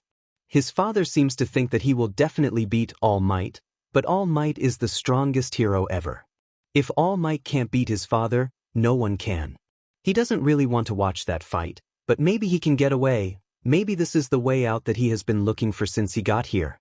After a moment, All for One started walking towards the door. Come on, we don't have all day. Mikumo got up and followed his father toward a door Mikumo hadn't gone through in 2 years. They stepped out onto the street and Mikumo couldn't help but look around. To his surprise, the world seems the same as it was 2 years ago. He wasn't familiar with the area that they were in, but the street was just like any average street that he remembered. He loved it. He was so caught up in looking around he barely noticed his father getting in a car. His father had to grab him for him to realize that he needed to get in the car as well. Throughout the car ride he refused to take his eyes off the window. He didn't want to miss a second more. He vaguely registered his father talking to him, but he didn't care enough to listen. All too soon they arrived at a beach, or at least what used to be a beach. Now it was a trash dump. Mikumo looked around confused. Why would his father want to beat All Might here? Mikumo followed his father through the mounds of trash until they reached the water. They stood just out of reach of the waves, and looked out on the horizon. I have fought every holder of One for All on this beach. One for All. I never told you about that? All for One paused before continuing. I used to have a quirkless brother. I loved him, we were close, but when I started getting powerful he didn't approve. I thought that I could convince him to change his mind if I gave him a quirk, so I picked one out specifically for him. It was a stockpiling quirk, allowing him to stockpile power to make him stronger. However, I was wrong. He didn't change his mind and he wasn't actually quirkless. He had a quirk that allowed him to pass on quirks, the quirks combined creating One for All. He had the quirk to rival mine, so thought he could stop me but he failed. Before he forced me to kill him, he passed on the quirk to someone else. All Might is the 8th, he is going to die the same way the others did except the quirk will die with him. They give me no choice, it's my life or theirs. They stood in silence for a long time. Mikumo was trying to process what he had just heard. There was a quirk that could be passed on, and All Might was the 8th user. His father has killed every previous user of the quirk, including his own brother. And now his father was planning on killing All Might. There was something though that didn't make sense to him. How would All Might know to come here to fight you now? All for One laughs before responding, because I told him to, not directly of course. He has been looking for me since he got back to Japan, investigating anything that could possibly have any connection to me. I just left a few breadcrumbs for him to follow, leading to this beach today. After that discussion they stood there silently for a while, Mikumo getting more anxious as every moment passed. Suddenly his father turned toward him. Go hide behind that trash pile over there. All for One pointed to a large trash pile that was far enough out of the way that he wouldn't be in too much danger from the fight. Don't make a sound, don't let him know that you are here. Mikumo listened to his father without question. Not long after he hid, a figure landed in the center of the clearing they had been standing in. The ground shook and the sand created a cloud around the figure. All Might had arrived. All Might, I'm glad you finally decided to join me. I had been looking forward to your reunion with Nana. As the sand cloud cleared, Mikumo saw that All Might was not smiling. He had never seen the number 1 hero go into a fight without his signature smile on his face. Mikumo had been hopeful that All Might could win, but that hope was dwindling looking at his grimacing face.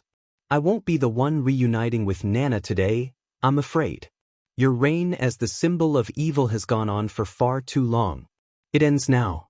The two men stared each other down for a moment before they each dashed forward. They each exchanged powerful blows, neither holding back.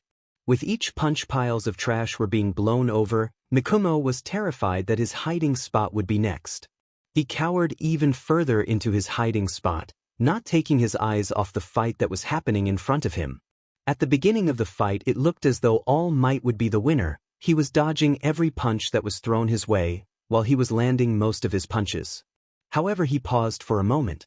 All for One said something to him that caused All Might to hesitate, but Mikumo couldn't hear what was said. In that moment, All for One punched through All Might's side. The tide of the battle turned. Mikumo Akitani is terrified. He has felt fear many times before, more than most 10-year-olds, but never to this extent.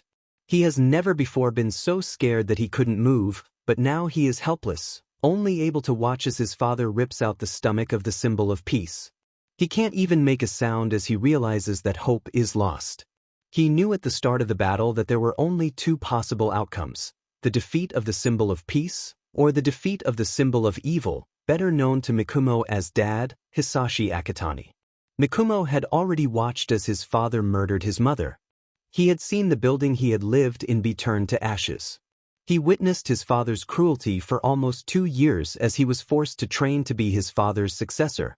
But it wasn't until this battle that he truly saw his father's power, and he was terrified. He thought that All Might would be able to win. He thought that after 2 years of training he would finally be free. He thought he would finally get to leave Mikumo Akitani behind and become the person he has always wanted to be. But as he watched All Might fall, his dreams shattered. All hope was lost. The silence was deafening. It seemed like the whole world stopped. And then All Might got up and his father didn't. Mikumo couldn't believe his eyes as the symbol of peace defeated his father, even as he was so injured.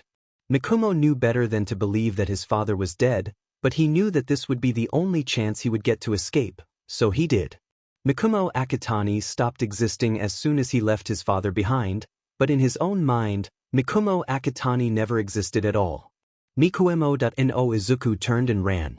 He didn't run towards his father, or toward All Might, but instead he ran off the beach. All he could think about was getting away, away from his father, away from the life he had been forced to live for 2 years, away from being Mikumo. It wasn't until he was far from the beach that he realized that he had just left an injured All Might on the beach with his injured father. He should have helped All Might. He should have at least made sure that he was getting medical attention. But instead he just ran. Izuku came to a stop. While looking around the busy street he found himself on, he happened to find a hero patrolling. The hero had just debuted not long before Izuku had been taken by his father. Judging by the way people kept going up to the hero, it seems like they had become pretty popular. Still out of breath from running, Izuku went up to them with the intention of possibly sending help toward the beach, as well as possibly getting help for himself. Now that he was free from his father, he had nowhere to go. His mother was dead and it wasn't like she would want him anyway. Maybe the Bakugos would want him, but he had no way of getting to them currently. All Might. Izuku was out of breath as he spoke. He tried to say more but words stopped coming out. What? Who are you? Doesn't matter, All Might.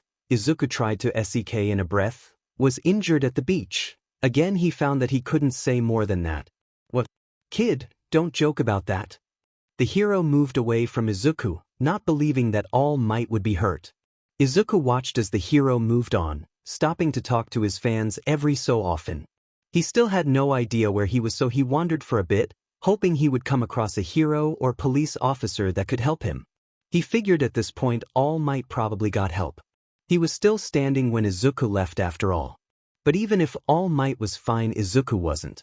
After a while Izuku finally came across a police officer. "Officer," he yelled out, hoping to get his attention. It worked. The officer started walking towards him, but as he got closer Izuku realized he didn't know what exactly he was going to say. "Hello," the officer said to him as he got close. "Can I help you?" Izuku's mouth continued to move but no sounds came out. "Please help me." "Kid, I can't help you if you don't tell me the problem," the officer said kindly. Izuku tried to repeat himself but he only managed to say what he had before. The officer looked at him sadly before his phone rang. "Yes, this is Detective Tsukachi speaking. All Might? Is he okay?" Thank God, did they catch the guy? I'm on my way. The officer looked back at Izuku after he hung up his phone. Sorry kid, I can't help you if I don't know what the issue is, I have to go. Without another word the officer turned and rushed away. Izuku was relieved to hear the phone conversation. From what he heard, All Might was getting medical help, and from the officer's reaction, he was going to be okay. However, it sounded like they hadn't managed to catch his father, meaning his father could still come after him. Seeing how his father was unresponsive when Izuku left, he probably wouldn't be going after him anytime soon, but he needed to find somewhere safe. His first thought was again of the Bakugos, but he quickly pushed that thought aside. He couldn't even tell anyone what had happened. How was he supposed to get there? Also, he didn't want to put the Bakugos in any danger. His mother had already been murdered by his father. He didn't doubt he would do it again.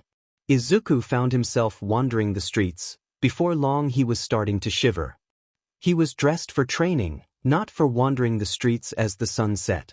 He knew he couldn't wander forever. The stress of the day was catching up to him. He just wanted to curl up and fall asleep. Just as the sun set, Izuku came across an old abandoned apartment building. He remembered seeing it in the news 3 years ago. There was a villain fight. During the fight, Endeavor accidentally set the building on fire. The building was so old that even though it was mostly cosmetic damage, they had decided not to repair it. From what Izuku could see, it had been untouched since then. He made his way into the building to realize that his initial thought had been incorrect. The building had not remained untouched. He walked inside to see that the lobby area looked like someone had set up camp there. He almost turned around and walked out. He didn't want to disturb anyone that was already living there when he heard a voice. You looking for something, kid? No ma'am, I didn't realize this place was lived in, Izuku stammered as he waved his hands in what he hoped was a non-threatening manner. Huh. It's been a while since someone called me ma'am. Why are you here? Izuku had finally found the source of the voice. It was an old woman sitting in the corner. The woman was thin and hunched over. She was wearing dirty, ragged clothes and her hair was thin and messy. Izuku took a deep breath to calm himself. I don't have anywhere to go. I was hoping to find a safe place to stay. As he spoke, he found himself looking down at the floor. Well, you're in luck. Izuku's head shot up to stare at the woman. 302 just moved out. I don't know what state he left the place in, but you can take it if you want. What? I don't have any money or anything. Izuku was confused. It sounded like he was being offered a place to stay, but why would anyone offer anything to him? Kid, none of us pay to stay here. Who would we pay anyway? This place was abandoned a while back. A group of us moved in not long after. There isn't any clean water or electricity, but it's safer than the streets. Why would you invite me to live here then? You don't even know my name. You're just a kid, and you look like you could use some help. You can call me Miss Hannah, by the way. Everyone else does. I'm Izuku. Izuku tried to say his last name as well, but no sound came out. If Miss Hannah noticed, she didn't mention it. Come on, I'll show you around. Miss Hannah got up and walked over to the stairs. Izuku followed behind her. I'm vouching for you living here, so you better behave. We don't have a lot of rules, but be courteous. Most people living here prefer to be left alone. That being said, we do look out for each other. Most of us have lived here since the place was abandoned. Also, as I said earlier, there is no clean water. However, there is still water. It is extremely low pressure, it is a bit off color, and it is not safe to drink, but there is water. Really, it isn't good for much except flushing the toilet. The lamps in the hallways stay in the hallways, don't mess with them. If you want your own light, you have to get it yourself. By the time Miss Hannah had finished talking, they had reached the 3rd floor. They stepped out of the stairwell to see a hallway with a few doors. There was a camping lantern on the floor in the middle of the hallway. From what Izuku could tell, it was meant to stay there so that the hallway wouldn't be pitch black. He noticed the door labeled 302 had a key left in it. Here we are. If you ever want to chat, I live down in the lobby. Miss Hannah turned to walk away. Wait, you live in the lobby? Why don't you take this apartment then? Having people walk through must get annoying, plus it's not as safe. Miss Hannah turned around to respond. I had an apartment when we first all moved in, but I couldn't handle it. I had been on the streets most my life. I couldn't handle being closed in alone. The lobby took a while to get used to, but it's better. I'm safer than I would be on the streets, but people still walk by all day, and I can get outside easily. Okay, well if you're sure. Thank you. Miss Hannah just smiled at him and walked back down the stairs. Izuku took a second to look at the door. It was a bit beat up and the paint was peeling, but it looked pretty sturdy. He turned the key and entered the apartment. Looking around, he noticed that it was in similar condition to the door. Paint was peeling a bit off the walls and he couldn't help but notice some interesting stains and dents scattered around the place. There was light being let in from the window. The sun had already set, but the window was right by a street lamp. He was surprised to find that the apartment wasn't completely empty. It was obvious that there was no one living there now, but the last resident hadn't left the place empty. There was an old beat-up stained couch in the center of the main room. Off to the side there was a bathroom. It wasn't clean, but it wasn't disgusting either. Over in the corner there was a kitchen. Most of the appliances looked unused, which makes sense seeing there was no power. However, the gas stove looked well used. Izuku guessed that it still was hooked up somehow. There was a closed door next to the bathroom that Izuku assumed was the bedroom. Opening the door, he found a mess. The rest of the apartment was relatively clean, but this room was full of junk. It seemed like whoever lived here last liked hoarding random things. Luckily, the trash seemed to be all stuff and not all food or things that would smell, but the room was packed. There was no room to walk around in it. In a glance from the doorway, Izuku could see half of a broken bike, an old car tire, and a car door. Overwhelmed, he just turned around and shut the door. That was a problem for future Izuku. He had bigger issues to deal with now. First on his list, dinner. He started searching through the cabinets in the kitchen, hoping that the last resident had left something. Lucky for him, there were a couple cans left in one of the cabinets. Taking them out, he saw that they were canned beans. Not the best meal, but it would work. In another one of the drawers, Izuku found a can opener. After he had the can opened, he turned on the stove. Sure enough, the gas was hooked up. However, there was no way to light it. He turned off the stove to look around. He didn't find anything to light the stove with in his initial search, so he decided to try and use Katsuki's quirk. In 2 years of training, he had gotten pretty good at using his friend's quirk. He could pull on it easily. However, as he tried to light the stove, nothing was happening. He tried to go into his quirk, but he found that he couldn't. For the first time in 2 years, he couldn't access his quirk at all. He was quirkless again. With that last revelation, he couldn't help but to fall to the floor in tears. He finally managed to escape his father, but he had lost everything. He can't tell anyone what had happened. He can't even tell anyone his last name. He is living somewhere that didn't even have clean water. And now he doesn't even have a quirk. He is a failure, a nobody. He is useless. He couldn't help All Might. He can't even help himself. It is because of a woman's kindness that he wasn't sleeping on the streets. He didn't know how long he sobbed on the floor. It could have been minutes, or it could have been hours. By the time he stopped crying, he was lying in a puddle on the floor. After a while, he finally calmed down and started to get up. When he saw the can of beans, he almost started crying all over again. Instead, his stomach grumbled. Izuku started looking around the apartment again for something he could use to light the stove. He didn't find anything, but he did come across a fork. Resigned to the fact that he wouldn't be finding anything useful, he took the fork and the can of beans to the couch. As he sat there eating, he thought over his inability to talk about himself.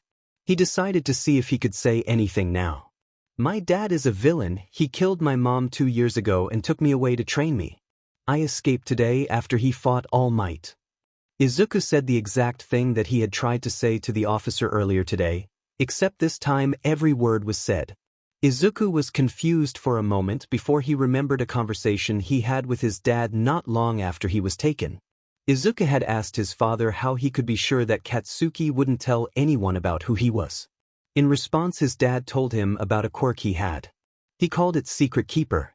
It made it impossible to share the secret with anyone that didn't already know it. Izuku guessed that his father had made all information about All for One and Mikumo a secret. If that was the case, there was no way that he would even be able to tell anyone his real name. He can say whatever he wants when he is alone, but when someone can hear him, he can't say anything. Now that he had figured out that, he thought about his quirk, or now lack of quirk. Izuku was well aware that his father could take quirks, but he was pretty sure that wasn't what happened to him. First of all for one needed physical contact to take a quirk, and his father hadn't touched him. Second, his father had tried to take his quirk before, but couldn't. All for one didn't want Izuku's quirk, he had no use for it. But he got angry one day and tried to take the quirk. He didn't manage it, but Izuku got a massive migraine. The theory was that because the quirk is genetically related to All for One, he couldn't take it. It was a weak theory, but there wasn't much else that made sense. If All for One hadn't taken the quirk, then what happened to it? Izuku fell asleep that night trying to think of an answer. When Izuku woke up the next morning, it took him a moment to recognize where he was. He had fallen asleep on the dirty old couch that he had found in the living room, so the first thing he saw when waking up was a huge stain. He didn't want to think about what had caused it, but he was pretty sure it was blood. Rubbing the sleep out of his eyes, he sat up and looked around the room. His eyes stopped on the now empty can of beans he had left on the floor. Izuku decided that one of the first things that he needed to do was find a lighter. Cold beans are not appetizing at all. As Izuku stretched, he began to make a list in his head of what he needed to do. He needed to first talk to Miss Hana. He couldn't believe that he would be allowed to just have this apartment. There had to be a catch, and Izuku needed to figure out what it was before he started settling in. Second on his list was to find clean water. He was getting thirsty, but Miss Hana had mentioned that the water was not safe to drink.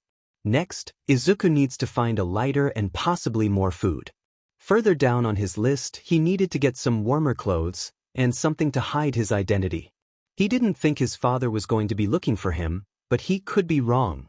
Thinking over his list, Izuku realized that the only thing that didn't require money was talking to Miss Hana. He could shoplift, but he really didn't want to do that. Determined to get at least one of the things on his list done, Izuku headed down to the lobby. As he walked in from the stairs, he noticed Miss Hana sitting in the same spot she was in yesterday, sipping a cup of coffee. "Good morning," Izuku called when he saw her. "Good morning," she said with a kind smile. "What brings you down so early?" "I actually wanted to ask you something." "Oh, you never mentioned it yesterday, so what's the catch?" "The catch? Yeah, what's the catch for living here? Am I signing away my soul, my firstborn child? You already told me that I don't need to pay anything, but nothing like this is free." Miss Hana looked at him sadly for a second before sighing. "There isn't one, not really." Miss Hana looks at him for a moment before continuing. "All of us that live here work together to make sure we are all safe. We listen if someone starts screaming. We come to each other's aid when we are attacked in the building. We make sure that only people we allow live here. We don't let in just anyone. We don't let in villains. Just good people that need somewhere to stay. There is no catch to living here. It's just expected that you be a decent human being." "How do you know that I'm a decent human being? I could be a villain for all you know." "You're a kid. If there are villains your age, then the problems in the world are much bigger than any of us are willing to admit."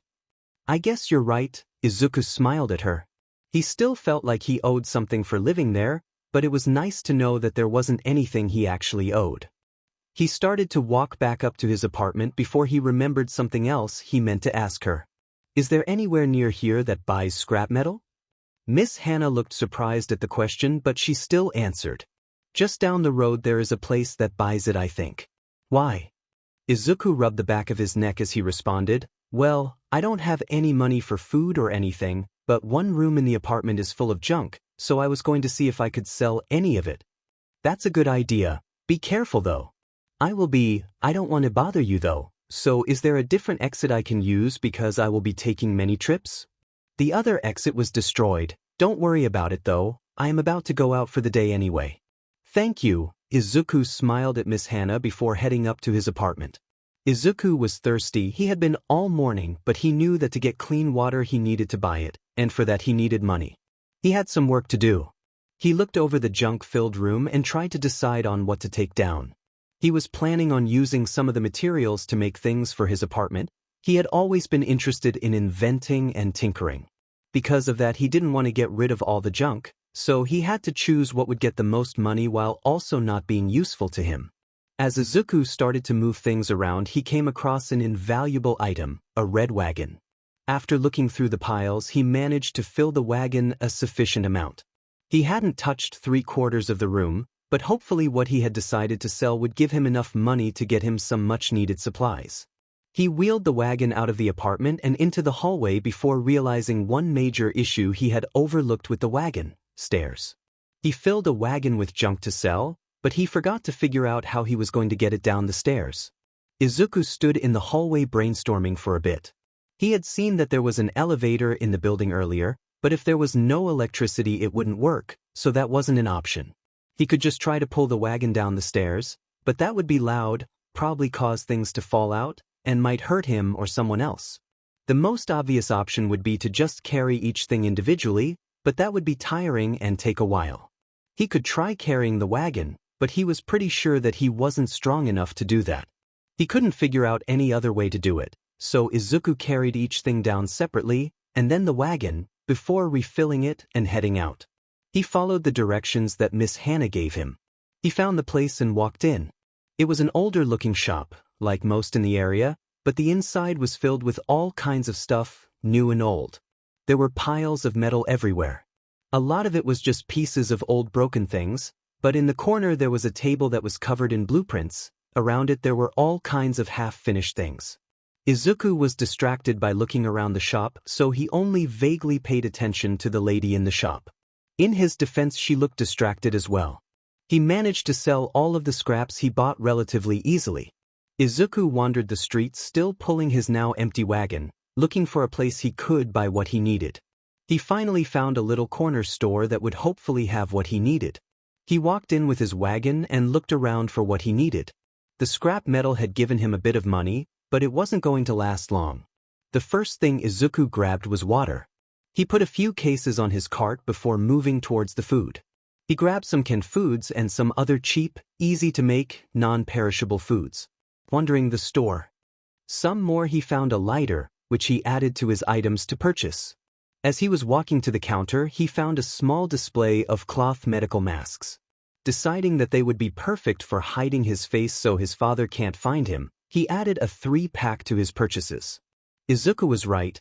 The money barely managed to pay for everything, but he should be able to survive for a bit longer on what he had bought. As soon as Izuku left the store, he stopped off to the side of the sidewalk and drank one of the water bottles he bought before he put on one of the masks. He didn't have much else he could do to hide his identity, but hopefully this would be enough. When Izuku arrived back at the apartment building, Miss Hannah was back as well. Hello. Hello, it looks like your scrap metal idea was a success? Yep, now I just need to get all of this stuff upstairs. By the way, do you mind if I leave this wagon down here? It's not very useful on the stairs and it's a pain to get up and down.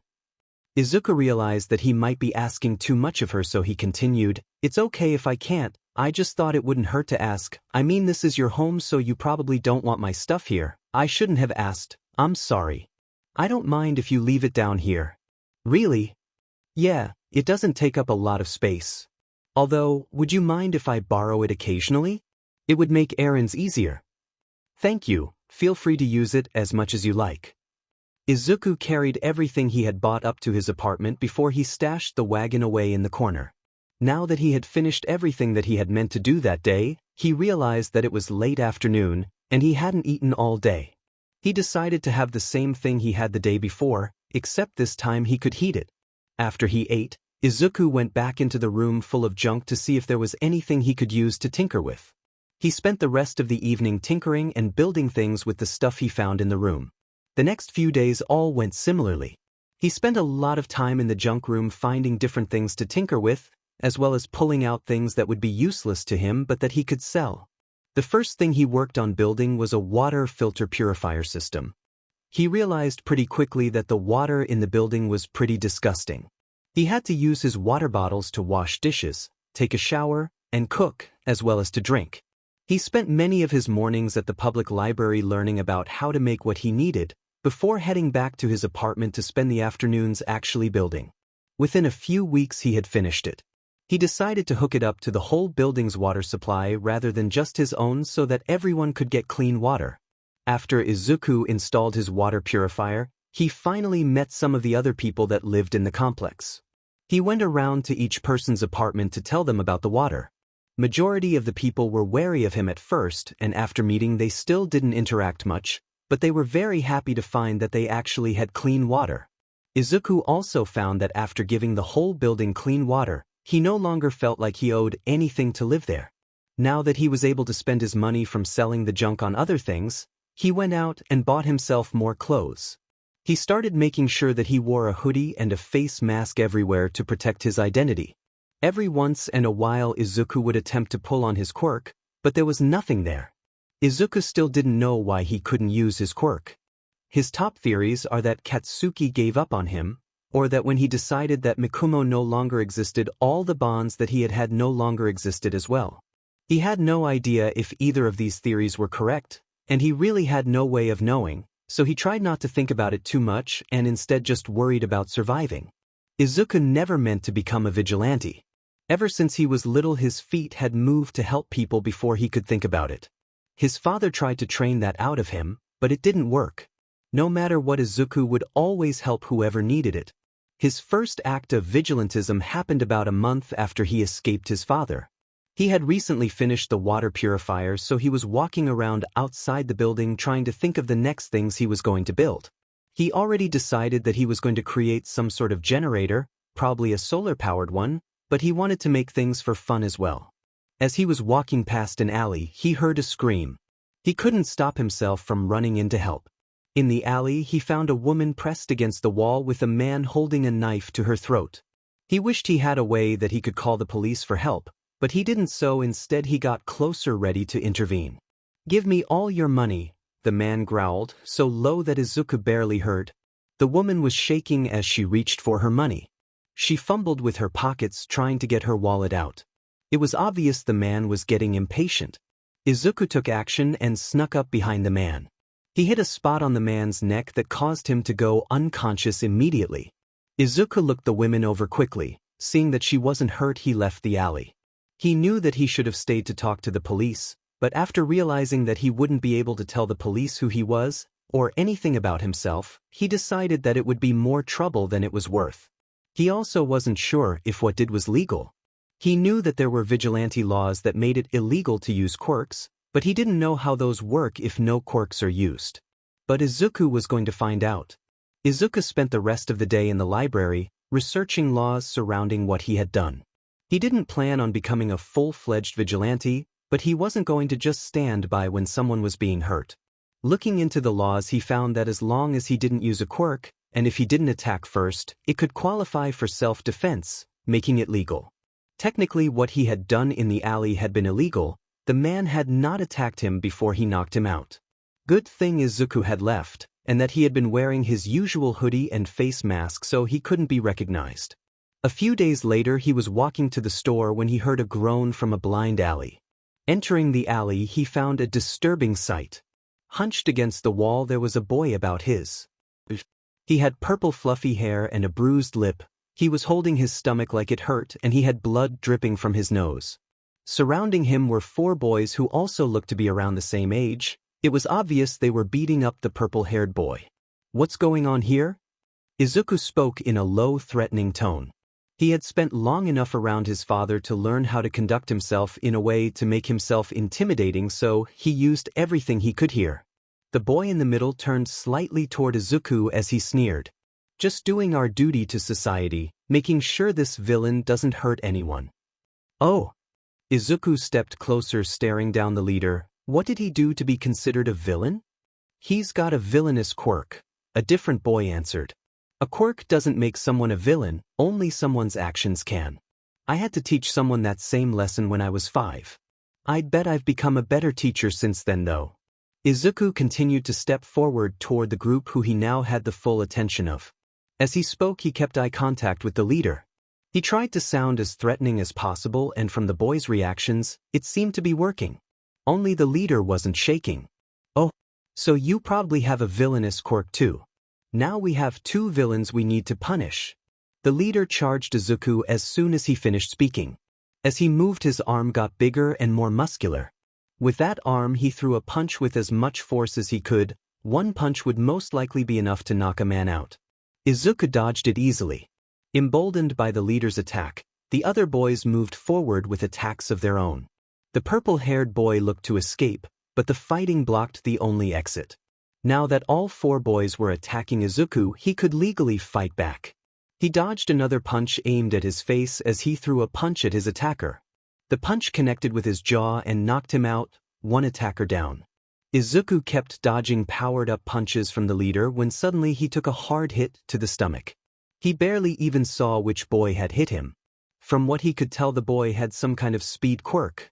Now that Izuku was paying attention to him, he saw that the boy would stand in one spot for a moment as he slowly blurred, until he shot forward to attack. He would be a blur for a moment until he stood still in a different spot to repeat. Meanwhile, the leader didn't ease up on his powered-up punches. The last boy was occasionally throwing his own punch, but he focused more on his friends.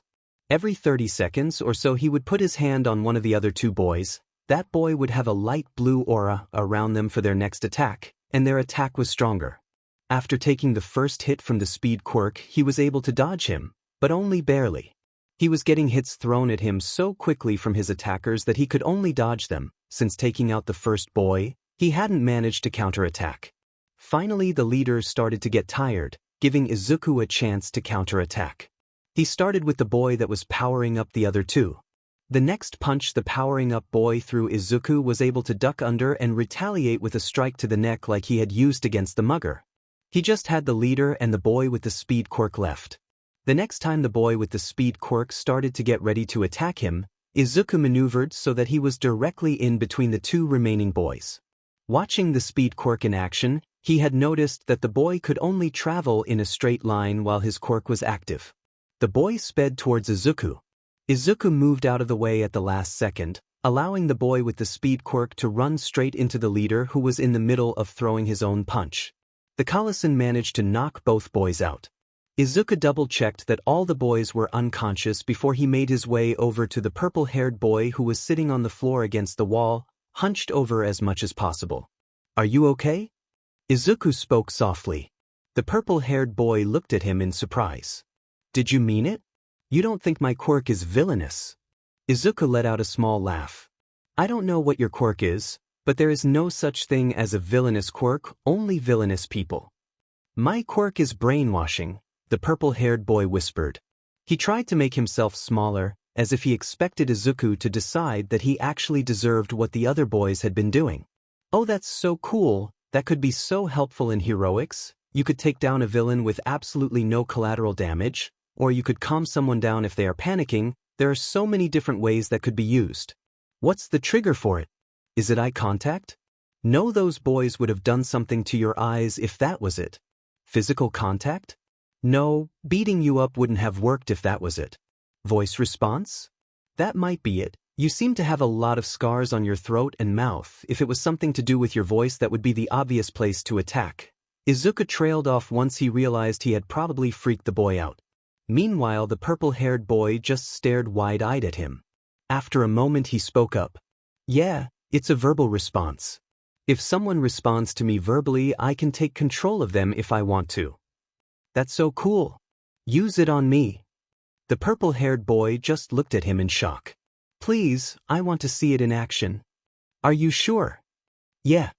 As soon as he spoke, everything faded out. He was only vaguely aware of his surroundings. It was calm and quiet. He felt all his worries fade away. Just as suddenly as the world had faded out, it was back. "Oh, that was so cool." The purple-haired boy just looked at Izuku in awe. He had never had someone willingly under his control before, nor had he ever had someone call his quirk cool. They sat in silence for a moment before the purple-haired boy spoke. "So, have you become a better teacher?" he said jokingly. "What? You said you have taught that lesson before, but you bet that you've become a better teacher."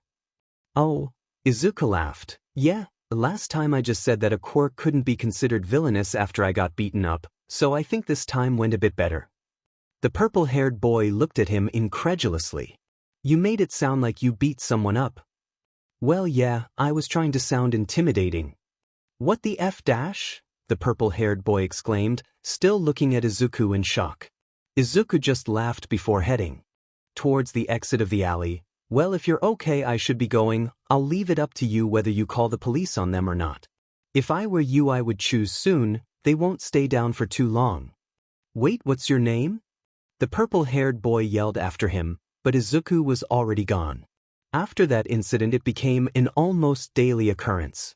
Izuku wasn't searching out crimes to stop, but when he would go somewhere, he always found himself choosing the route that would lead him through the more dangerous areas. He justified it to himself that those routes were quicker or shorter, but he knew that wasn't the real reason. He never had been able to turn away when he knew someone was being hurt. It wasn't until one day as he was leaving his apartment that he realized what he was doing. He had been about to leave when he saw a metal rod in the junk room. It was about 50 centimeters, about 20 inches, long, and it had a diameter of about 3 centimeters, about 1 inch, and it was made of solid steel. He grabbed it to take with him, just in case he needed it as a weapon. He made it out the door and halfway down the stairs before he realized what he had done. He was preparing for a fight before he even left his apartment. He had grabbed a weapon before he left. He couldn't deny any longer that he was looking for criminals to stop. At that revelation nearly dropped the rod, but at the last second he remembered that he was on the stairs and dropping a metal rod would be loud. Instead, he ran back into his apartment. He closed the door behind him and leaned against it, sliding down to the floor. With his head in his hands, he started to think about how he ended up in a position where he thought bringing a metal rod on a walk was a good idea. Izuku was scared that somewhere along the way he had started to like fighting people, that he had started to want to hurt people. Why else would he bring a metal rod with him? One hit from that could do a lot of damage to a person. He thought about it for a while before coming to the conclusion that it wasn't fighting that he liked, but rather saving people. He thought back to the looks on the faces of the would-be victims after he saved them. It was just like back in school when he stood up to bullies, except now he could fight back. He wasn't just taking someone else's beating for them. If he was going to purposefully go out to save people, a weapon would be a good idea, and although it was convenient, the metal rod was definitely overkill. With that though, Izuku got to work. He decided that if he was going to be a vigilante, he might as well go all in with it. His usual outfit of a mask and a hoodie wouldn't cut it. He also needed weapons and probably a device to contact the cops. He put all of his time into finishing the project he had already started, the solar generator, so that he could be able to work on his new projects easier. Within a week, he was moving on to his vigilante project. Izuku's first goal was to make vigilante gear that would hide his identity and protect him. He went to a thrift shop that he had found a while back. It wasn't very close to his apartment, but it was the cheapest place to buy clothes. He wandered the store for a while looking for anything that could work. The first thing he found was a pair of black combat boots. They were similar to the boots his father would have him wear for training, so they would work perfectly for him. Finding a jacket was more difficult for him. He was about to give up and just grab a generic black hoodie when he found a black leather jacket with a dark gray hood tucked into the back of a shelf. It was a quality biker jacket. It had been worn to the point that the leather was flexible, but it still looked relatively new. It was perfect. Now that he had a jacket, he just needed a shirt and some pants. For the pants, he decided on dark gray cargo pants. The shirt he had a little more trouble deciding on. He wasn't sure whether he wanted there to be any color in his outfit or if he should wear all black and gray. After spending way too long debating between two t-shirts that were identical in everything except color, he decided that a little bit of color would probably be a good thing. Putting the black t-shirt back, Izuku brought the clothes he decided on, including a dark green shirt, to the register. His next order of business is to make himself something to hide his face. He decided that a mask like one that he wears regularly would be too easy to connect to him. Izuku looked into getting a full face mask from a costume store, but none of the masks there had space for him to modify and add things to. He didn't just want a mask that covered his identity, he also wanted it to protect his face and modify his voice. He did find a display of tinted glasses in the costume shop though. They were shaped like hawk's goggles, although in all different colors. The sign next to them mentioned that the tint was a quirk effect for aesthetic purposes only, it wouldn't affect the wearer's vision at all. Curious, Izuku tried on a pair and was delighted to find that his vision wasn't affected at all. Looking at himself in the mirror on the stand, Izuku came up with an idea for how to hide his face. Instead of a one-piece full-face mask with a voice modifier, he could wear the dark green tinted glasses which would hide the top half of his face, and he could create a metal mask for the lower half of his face that would have a built-in voice modifier. Excited, Izuku grabbed a few pairs of the dark green glasses. The next few days Izuku spent working, trying to make his voice modifier, but he came across a problem. He ran out of materials. Building the solar generator and the water purifier had taken up a lot of the stuff that was in the junk room. Everything else that had been in the room had either been sold or turned into furniture. As soon as there was enough space, Izuku had built himself a sturdy table and slowly turned the room into his building space. He had been lucky that up until this point he had found everything he needed in that room, including tools, but his luck had run out. At this point he was pretty familiar with the area surrounding the building he lived in. He knew that there wasn't anywhere near that could have what he needed. He was about to give up when he remembered the beach that his father had fought All Might on. Izuku didn't really want to go back there. He didn't want to see the aftermath of the fight, but it was the only place he could think of where he might be able to get the materials he needed for free. Early in the morning Izuku headed out toward the beach, pulling his wagon behind him. He had found out that it wasn't nearly as far away as he had originally thought, but he didn't know how long it would take him to find useful parts, and he didn't want to walk back at night. The walk was peaceful. Not many people were out in the morning, but by the time he got to the beach the world had woken up. The beach looked similar to how he remembered, except it seemed like there was more trash. Izuku hadn't looked too carefully the first time he was here, but now that he had the chance he noticed all sorts of strange things littered across the beach. There were quite a few big items that he wasn't sure how they got there, such as a truck and some old appliances, and a lot of smaller items. Some things he knew would be useless. They were too broken or rusted, or they had spent too long in the ocean, but a lot of the stuff on the beach could become very useful to him. Izuku spent most of the day at the beach. He sorted through the piles grabbing things that could be useful, slowly filling his wagon. He even found a couple old broken phones. He took those in hopes that he would be able to create a working phone from it. When his wagon was full he walked back to his apartment and worked on his vigilante gear. He spent the next few days with the same routine. Once he had enough supplies to last him a while he stopped going to the beach, instead spending all his time on his gear. After he finished his mask he worked on making himself a simple weapon and phone. He was impatient to start going out as a vigilante, but he knew that he needed a way to get the police to arrest the criminals. In the past he always just had the victim call the police, but that wasn't going to be possible all of the time, especially if he was out at night like he planned to be. For a weapon Izuku decided to make an extendable staff. He had plans to add more to the design later, but for now it would just be a simple hollow metal staff that could extend from 15 centimeters to 1.5 meters long. While he was with his father he had been forced to train with many different length staffs, so having one that could be whatever length he wanted would be great. He designed the staff so that in the middle of it there was a button. If the button was held down the staff could change lengths. As soon as the button was released, the staff would stay at whatever length it was. Out of everything he had made, the staff was the simplest. It took Izuku a lot of research to be able to build a phone that could work. But he found that building the phone was actually the easy part. Making it so that the phone was able to send and receive calls and messages was much more difficult. He didn't want any connection to a phone company, so he had to find a different way to get the phone to work. He spent days researching and learning to code. After a lot of trial and error, he was able to use the phone to send and receive messages and calls. Finally, weeks after starting his projects, he managed to get everything to work. He was finally ready for his official debut as a vigilante. Izuku is excited and nervous. He is about to go on his first patrol. He doesn't know what to expect. When he had wandered the streets during the day, he usually only came across only 1 or 2 minor incidents, but now that he had decided to actually go looking for crimes to stop, he figured nighttime would be better. Since he had been on his own, he had avoided the streets at night. Miss Hannah had told him a few days after he had moved in that the streets were full of villains and criminals after dark. This was the poorer section of town, so there were less heroes that patrolled during the day, and practically no heroes patrolled once the sun set. Izuku carefully put on all his gear. Even though he hadn't been out in it before, it wasn't the first time he was wearing it. Not long after he bought the clothes, he made it a habit to work out in it daily. He wanted to make sure that he wouldn't get tripped up by his outfit when he was fighting. The leather jacket was something he was especially worried about, but after all the time he had spent wearing it, he could move in it easily.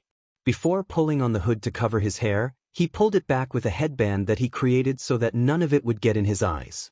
He had made the headband specifically for his outfit. It had a few attachments to the top of it that would allow it to connect to the inside of the hood.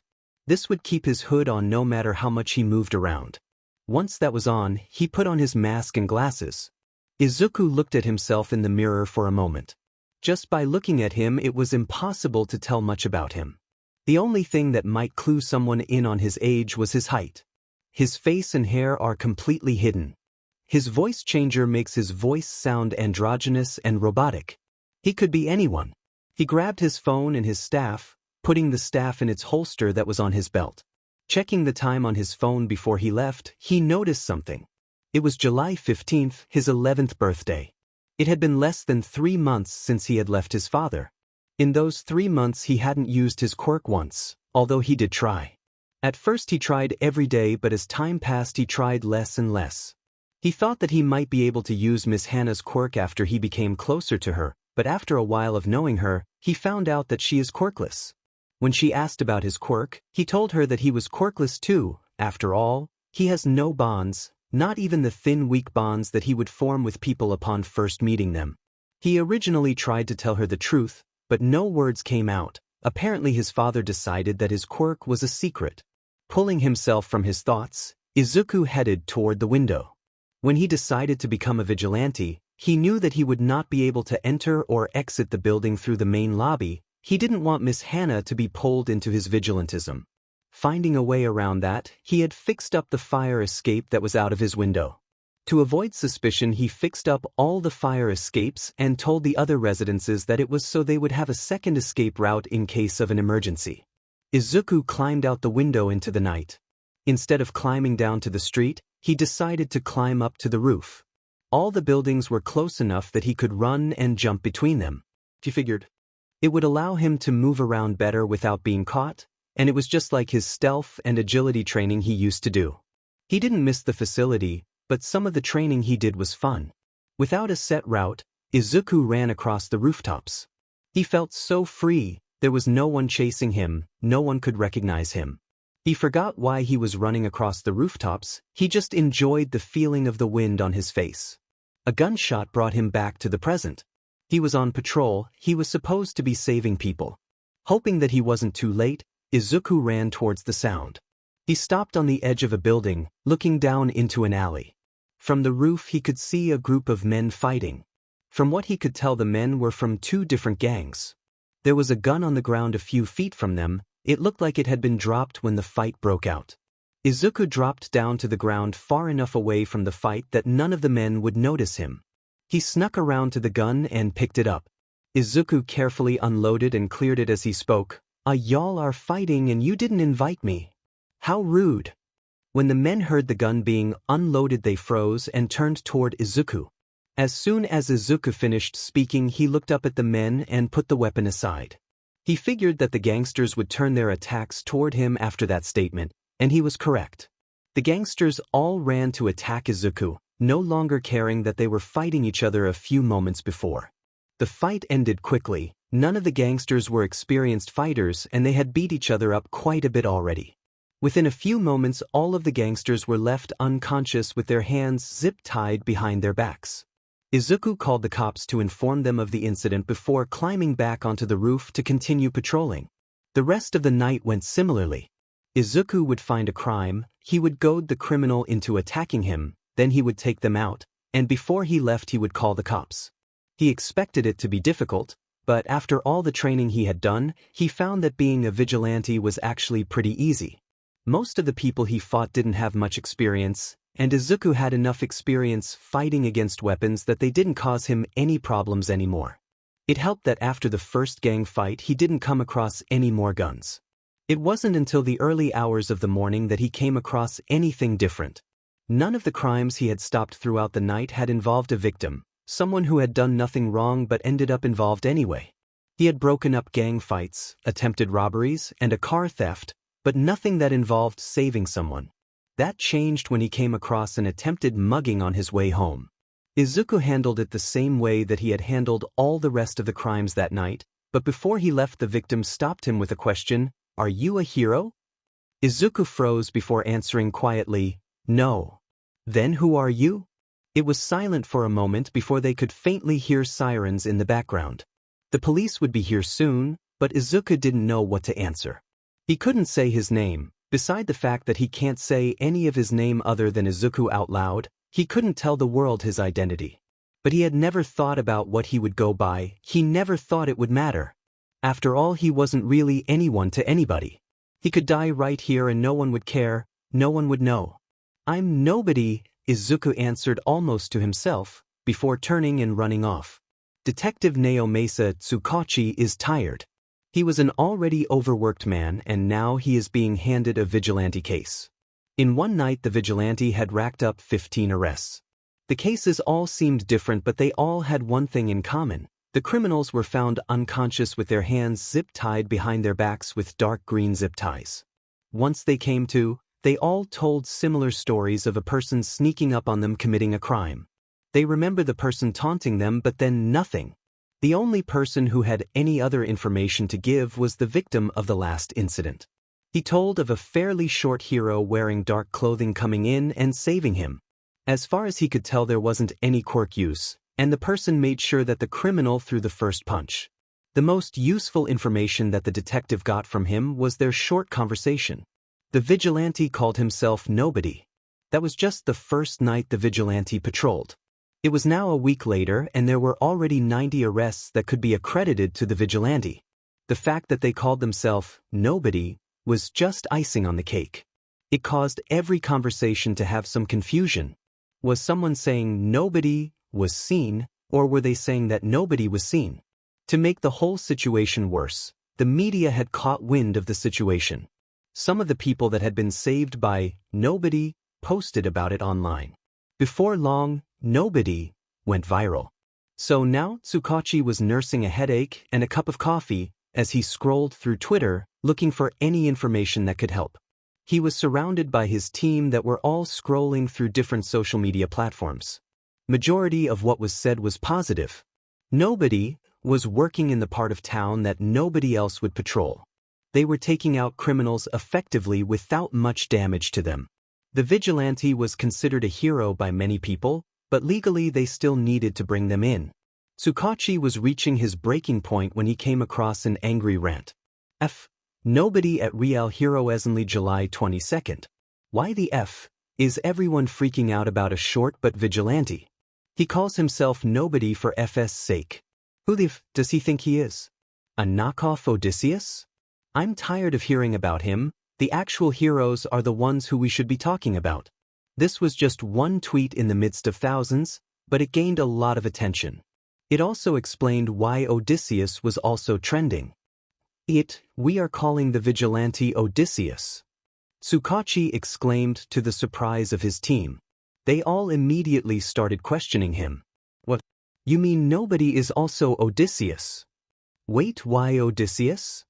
Tsukachi sighed before explaining. Someone tweeted sarcastically comparing nobody to Odysseus. It caught on. Now there are people calling them both. I thought Odysseus was someone else, so I've been ignoring all those posts. Sheets same. But why are we switching to calling them Odysseus? Are you seriously asking that? It has been so confusing saying nobody.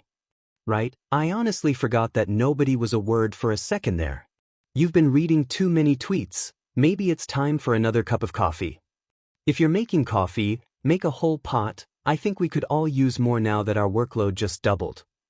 There was a chorus of groans from the team as they all went back to work. A few hours later, they were interrupted by the arrival of an underground hero. Eraserhead, what are you doing here so early? Tsukachi asked the tired-looking man that had joined them. Early?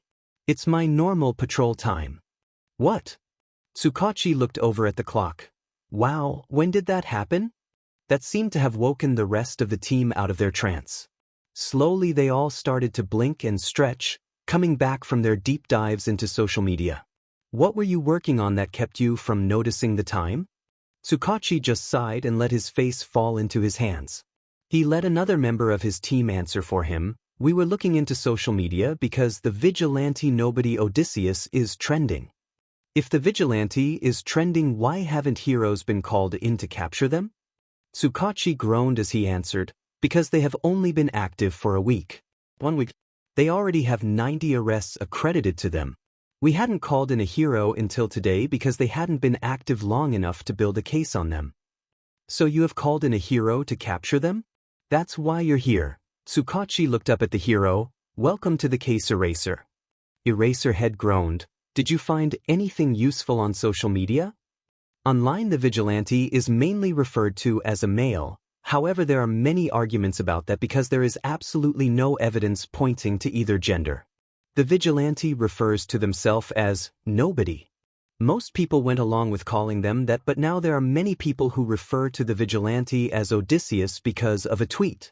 Many people think that they are young because of small comments they made and their height, but no one has any idea what age they would be. They are quick and efficient, taking out the criminals so fast that the victims can't say much about his fighting style. But, Tsukachi sighed, honestly we aren't finding much more than what we already knew. Whoever this vigilante is, they managed to hide all information about them pretty well. We don't even have a clue what their quirk could be. Do they have an area they mostly work in? Anything that could narrow down where I would find them? Sorry, there doesn't seem to be any pattern to where they work. They stay in Mizudafu, but so far they have been involved in incidents all over the city. Sorry, Eraser, I was hoping to have more information before we put you on this case, but we really don't have much. We can't wait any longer to go after him though. We all know how dangerous a vigilante can be when we don't know their motivations. Izuku never thought that he would be recognized for what he did as a vigilante. Majority of the crimes he stopped didn't have any witnesses that could tell anyone about him. And even if they had, he was nobody. He even told them that, so why would they tell anyone about him? He was just doing what anyone would do if they had the ability to. For the most part, being recognized didn't change anything. The people that recognized him were usually just the people he saved. They would ask for an autograph or a selfie, thank him, and then he would go on to look for more crime. What really threw him off was when he was called Odysseus for the first time. He had just saved a teenager from being mugged when the teen called out to him as Odysseus and asked for a selfie. Odysseus? Yeah man, that's what people have been calling you online. Why? I don't know dude, I think it started 'cause you call yourself nobody, which apparently some ancient Greek named Odysseus did too, but recently I have seen some stuff comparing you because you're like a hero but not quite. I'm not sure man, I don't know ancient Greek sheet but the name caught on. The teenager paused for a moment before continuing, by the way, are you a guy or a girl? Everyone on Twitter has been arguing like crazy. Izuku wasn't sure how to answer that. He had gone for an androgynous look on purpose. Does it matter? The conversation was cut short by the sirens in the distance. In a blink, Izuku was gone. He wasn't sure what to think about that new information. He was just getting used to people recognizing him as nobody. It wasn't that he didn't like the name Odysseus or anything, it was just too important for him.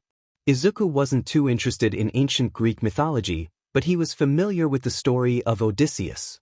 Odysseus was a king who could think his way out of any situation, but he had done many things that made people unsure of awarding him the title of hero. Izuku is just Izuku, the functionally quirkless, homeless, 11-year-old with no friends or family. Nobody is a better descriptor for him. Over the next few days he got over the strangeness that came along with being recognized. He focused on trying to stop crime instead of worrying about what he was called. It didn't matter to him much anyway. Almost a month into his vigilante work, he stumbled across something much bigger than anything he had dealt with previously. He was running and jumping across rooftops at random like he had been doing every night since he had started his vigilantism when he came across a drag deal. It was far from the first drag deal he had witnessed, but this one was different. At first it looked like any other drag deal, but Izuku noticed the extra people watching from the shadows. He couldn't see any faces, the shadows covered them in a way that only their hands were visible. As he watched, money changed hands, much more money than Izuku had ever seen in a drag deal before. What finally clued him in on exactly what was going on, was the small box that was exchanged. If Izuku hadn't been around his father for as long as he was, he wouldn't have recognized it. But he had been, so he did. The box was the usual carrying case for Trigger. Trigger was a drag used to enhance a person's quirk. It was very illegal and dangerous. Izuku knew what it was because his father had some around, not because he needed it, but because he worked occasionally with the people that distribute it, the Shy Haikai. Izuku wasn't aware of how they worked together exactly, he was just aware that his father owed them for some reason. He really didn't know much about the group either, just that they are a Yakuza group that has their hands in drags. As much as Izuku wants to go down there and get all of them arrested, he knows his limits. There was no way he could take out everyone down there, especially if they had access to Trigger. He was about to turn away and continue on his patrol when the men started to disperse. He watched as the man who sold Trigger stepped into the light. Izuku froze in recognition. He had seen that mask before. Pieces clicked into place as he realized why his father owed the group. The man in the mask had sold his father the information that ruined Izuku's life. Izuku had known that. He was aware since the beginning that that was how his father had found out about his quirk, but he hadn't known that the man in the mask was from the Shy Haikai. On that rooftop, Izuku decided what his next goal is going to be. He is going to take down the group that ruined his life. He is going to take down the Shy Haikai. The days immediately following Izuku's decision to take down the Shy Haikai were spent mostly in the library, researching on the computers. He knew that Yakuza groups were tight-knit enough that none of the members would leak much information online, but he didn't really have any other place to start. To his surprise, he did actually find a mention of the group online. The Shy Haikai had been brought up in an article about Trigger. In the article, the author called the group a Yakuza group, which they technically are. This led to a comment thread about how the Shy Haikai were a disgrace to the Yakuza. Commenters argued about whether the Shy Haikai could even be considered a Yakuza group if they go against the ideals that Yakuza follow. The commenters were knowledgeable enough about what Yakuza ideals were that Izuku was convinced that they were people from other Yakuza groups, but the information they gave was invaluable. He found that the Shy Haikai embrace villainy more than other Yakuza groups. The higher-up people even have villain names. The leader is Overhaul. He is the one that led the group to be more villainous. His quirk allows him to take apart and put back together anything he touches. His second in command is called Torment. Overhaul doesn't like getting his hands dirty, so he has Torment act in his stead with anything that requires contact with other groups. This would mean that Torment is the one that would actually be selling Trigger. A shiver went down Izuku's spine when he realized that he had come across the second in command of the Shy Haikai that day in the woods. The next highest in the group were Chronostasis and Mimic. Either the commenters didn't know more about these two members, or they didn't think that any information would help argue their points because Izuku couldn't find anything other than their names throughout the whole thread. The 8 bullets were also mentioned a few times, but without any more context, the vigilante couldn't figure out what that was referring to. Unsurprisingly, there wasn't much more information about the group to be found online. Like most Yakuza groups, the Shy Haikai were skilled at staying out of the limelight. This meant that to get more information, he had to get it directly from the source. His mind went back to his father's methods, the few afternoons they spent going over interrogation tactics instead of quirk training, but that was not the person he wanted to be. Even if he was willing to go to such lengths, he knew better than to think that he would get any information out of even the lowest-ranked Shy Haikai members. They might be barely Yakuza, but they still had that same sense of loyalty. Every member would die before giving up anything. Luckily, Izuku had extensive stealth training from when he was with his father. He just needed to find another Trigger deal and then follow the Yakuza from there. It was risky. He didn't even want to think about what would happen if they found him, but he couldn't think of any other plans. Since his birthday, he had spent every night running around on rooftops, stopping crime. Now that he had a new goal that didn't stop, but he did become more systematic about it. He identified different places that were similar to the one that he originally saw the Trigger deal in and made sure to check on them each at least once during each night.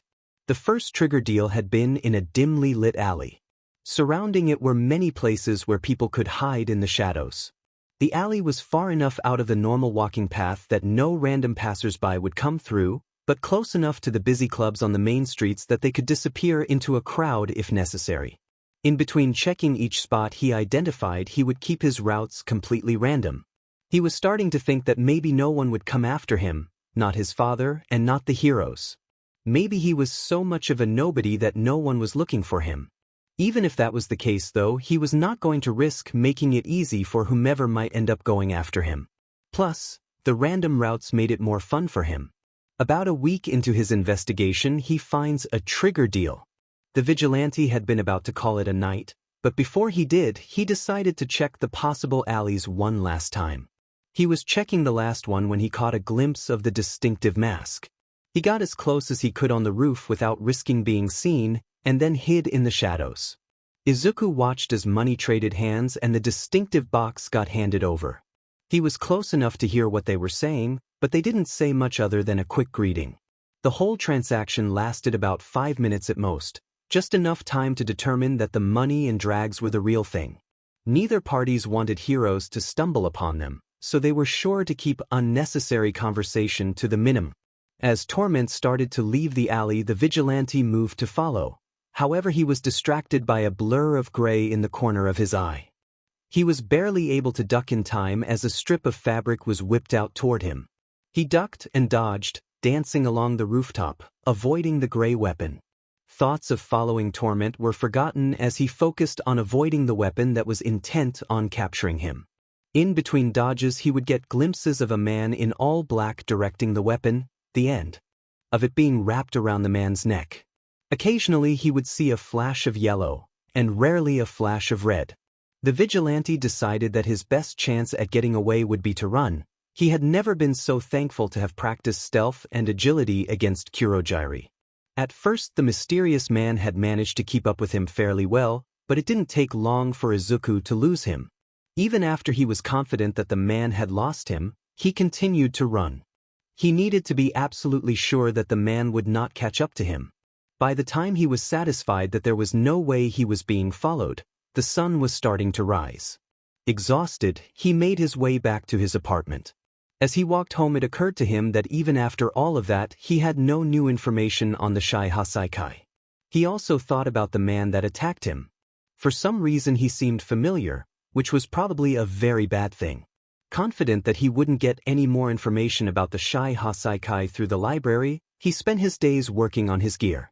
Each night he still went out to fight crime, and he still checked on the spots he figured the Shy Haikai most likely to show up, but he knew that beyond that there wasn't anything that he could do to directly help his investigation. Rather than just sit around, he decided that he would make some new gear. His first order of business, his staff. When he first made the staff, it was with the intention of upgrading it later. His first adjustment was going to be making it electrified. The plan was to make it have an electrical charge down the entire thing, not enough to cause serious damage, but enough to stun. The charge could be turned on and off through twisting a band located near the center of the staff, right next to the button that allowed the staff to change lengths.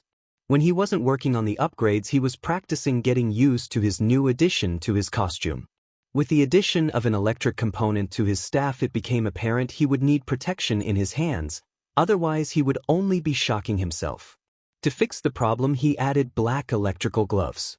Because they were meant for protection, the gloves are thick and hard to maneuver in. The first few times that he attempted to use them, he struggled to hold on to things, but after more practice he was able to fight with them without a problem. Before his upgrades were finished to his staff, he came across another trigger deal. It was only a few days after his failed attempt at following Torment, when he came across him again at one of the alleys that he had been watching. Sadly, he only witnessed the end of the transaction, so he wasn't able to listen for any information, but it gave him the perfect opportunity to follow them. Unfortunately, Torment seemed to be aware that he was at risk for being followed because he made many large illogical turns, essentially going in circles and adding unnecessary zigzags. If Izuku hadn't been trained so thoroughly during his time with his father, Torment would have lost him. Roughly a half hour into following Torment, the vigilante was surprised by a familiar-looking cloth shooting out at him. Just like the first time, he was forced to give up on chasing Torment to instead focus on avoiding being caught. He was thankful that out of all the places where he could be chased, he was being chased in this area. Most of the alleys that he monitored were fairly far away from each other, but there were two that were within a few blocks of each other. Due to that, he spent more time in that area, meaning he knew the area pretty well. Usually that wouldn't matter, but he was being chased through there by a man who seemed intent on capturing him. Knowing the area meant that he could hide.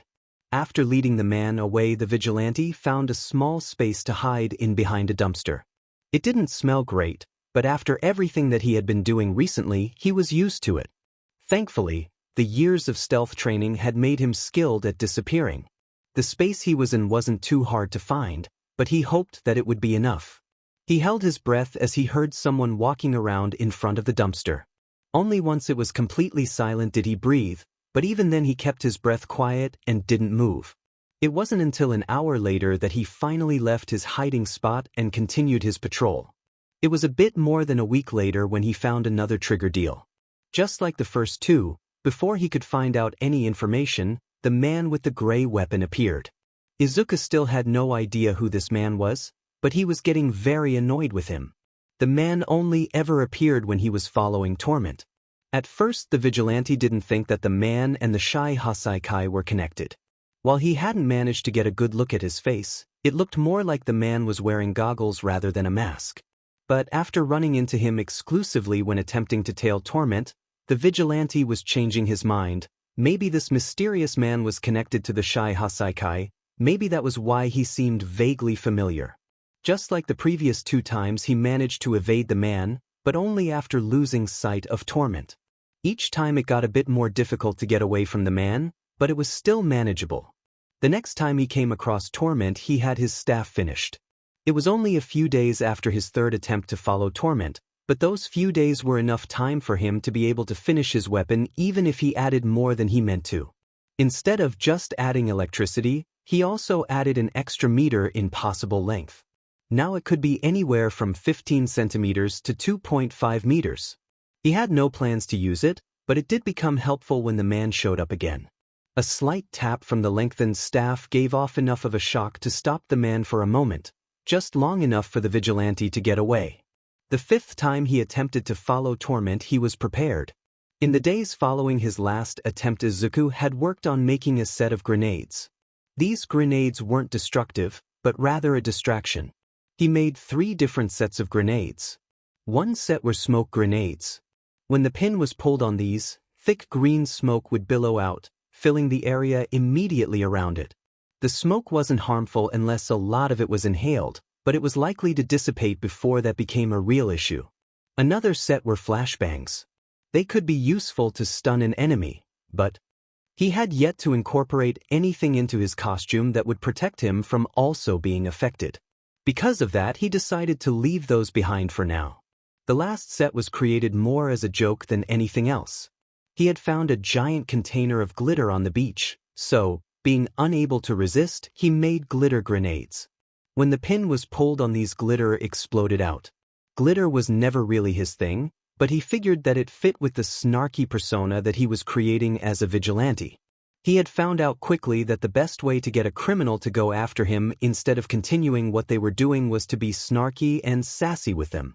At first he had a hard time sassing criminals, but after he had been a vigilante for 2 months, it was like second nature. When the man inevitably showed up to attempt to capture him while he was following Torment, he planned to use one of his smoke grenades to blind him. Hopefully that would stop the man long enough that he could continue to follow Torment. This plan also would allow him to test whether the man had connections to the Shy Haikai. If he had connections to the group, he would be able to find the vigilante again by just going to wherever Torment was. This plan was far from perfect, but it was all he could think of. Just like he expected, the man showed up. He tried to go through with his plan, except he made a mistake. Instead of using the smoke grenade like he meant to, he accidentally grabbed the glitter grenade. Now he and the man looked like they were attempting to cosplay as Disco Ball. Maybe later he would laugh at how ridiculous he looks, but he didn't have time for that. As the man froze in shock at suddenly being sparkly, the vigilante ran off. He decided that there was no use trying to be stealthy while being covered in glitter, so instead of following Torment, he made his way back home. The 6th time it happens, Izuku is fed up. It had been a full month since he had tried following Torment the first time, Yet he still had not managed to get any information about the Shy Haikai. It didn't help that he had spent the past week attempting to get all the glitter off of him and his vigilante outfit. The first few days after he had covered everything in glitter, he hadn't even bothered to check the alleys. There was no point in trying to be stealthy when he practically glowed when any light shined on him. Surprisingly, he did still manage to get some valuable information during that time. 2 days after the glitter bomb went off, he was settling a drunken fight, when one of more sober of them had asked him, "Did you and Eraserhead fight a glitter villain or some sheet together? Neither of you look like the type to sparkle like that willingly." Apparently the man had been taken in for a public disturbance the night before. "I guess you're not allowed to just start screaming outside your own house at 1 a.m. while drunk even though it's your own F&G house." The underground hero that took him in went by the name Eraserhead. He wears a black jumpsuit, yellow goggles, and a gray capture weapon. According to the man, he also had glitter on him. At first he was relieved at that information. The man that had been attempting to take him in was a hero, not some man sent by his dad. But the relief only lasted a moment. 2 things hit him at once. First, there is a hero after him. If one was sent after him, that means that before long there will most likely be more. He had gotten lucky so far not having run into any other heroes, but that will probably change very soon.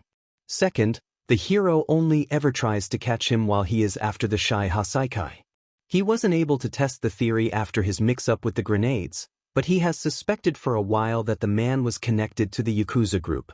If he was correct, that would mean that the group has a pro-hero on their side.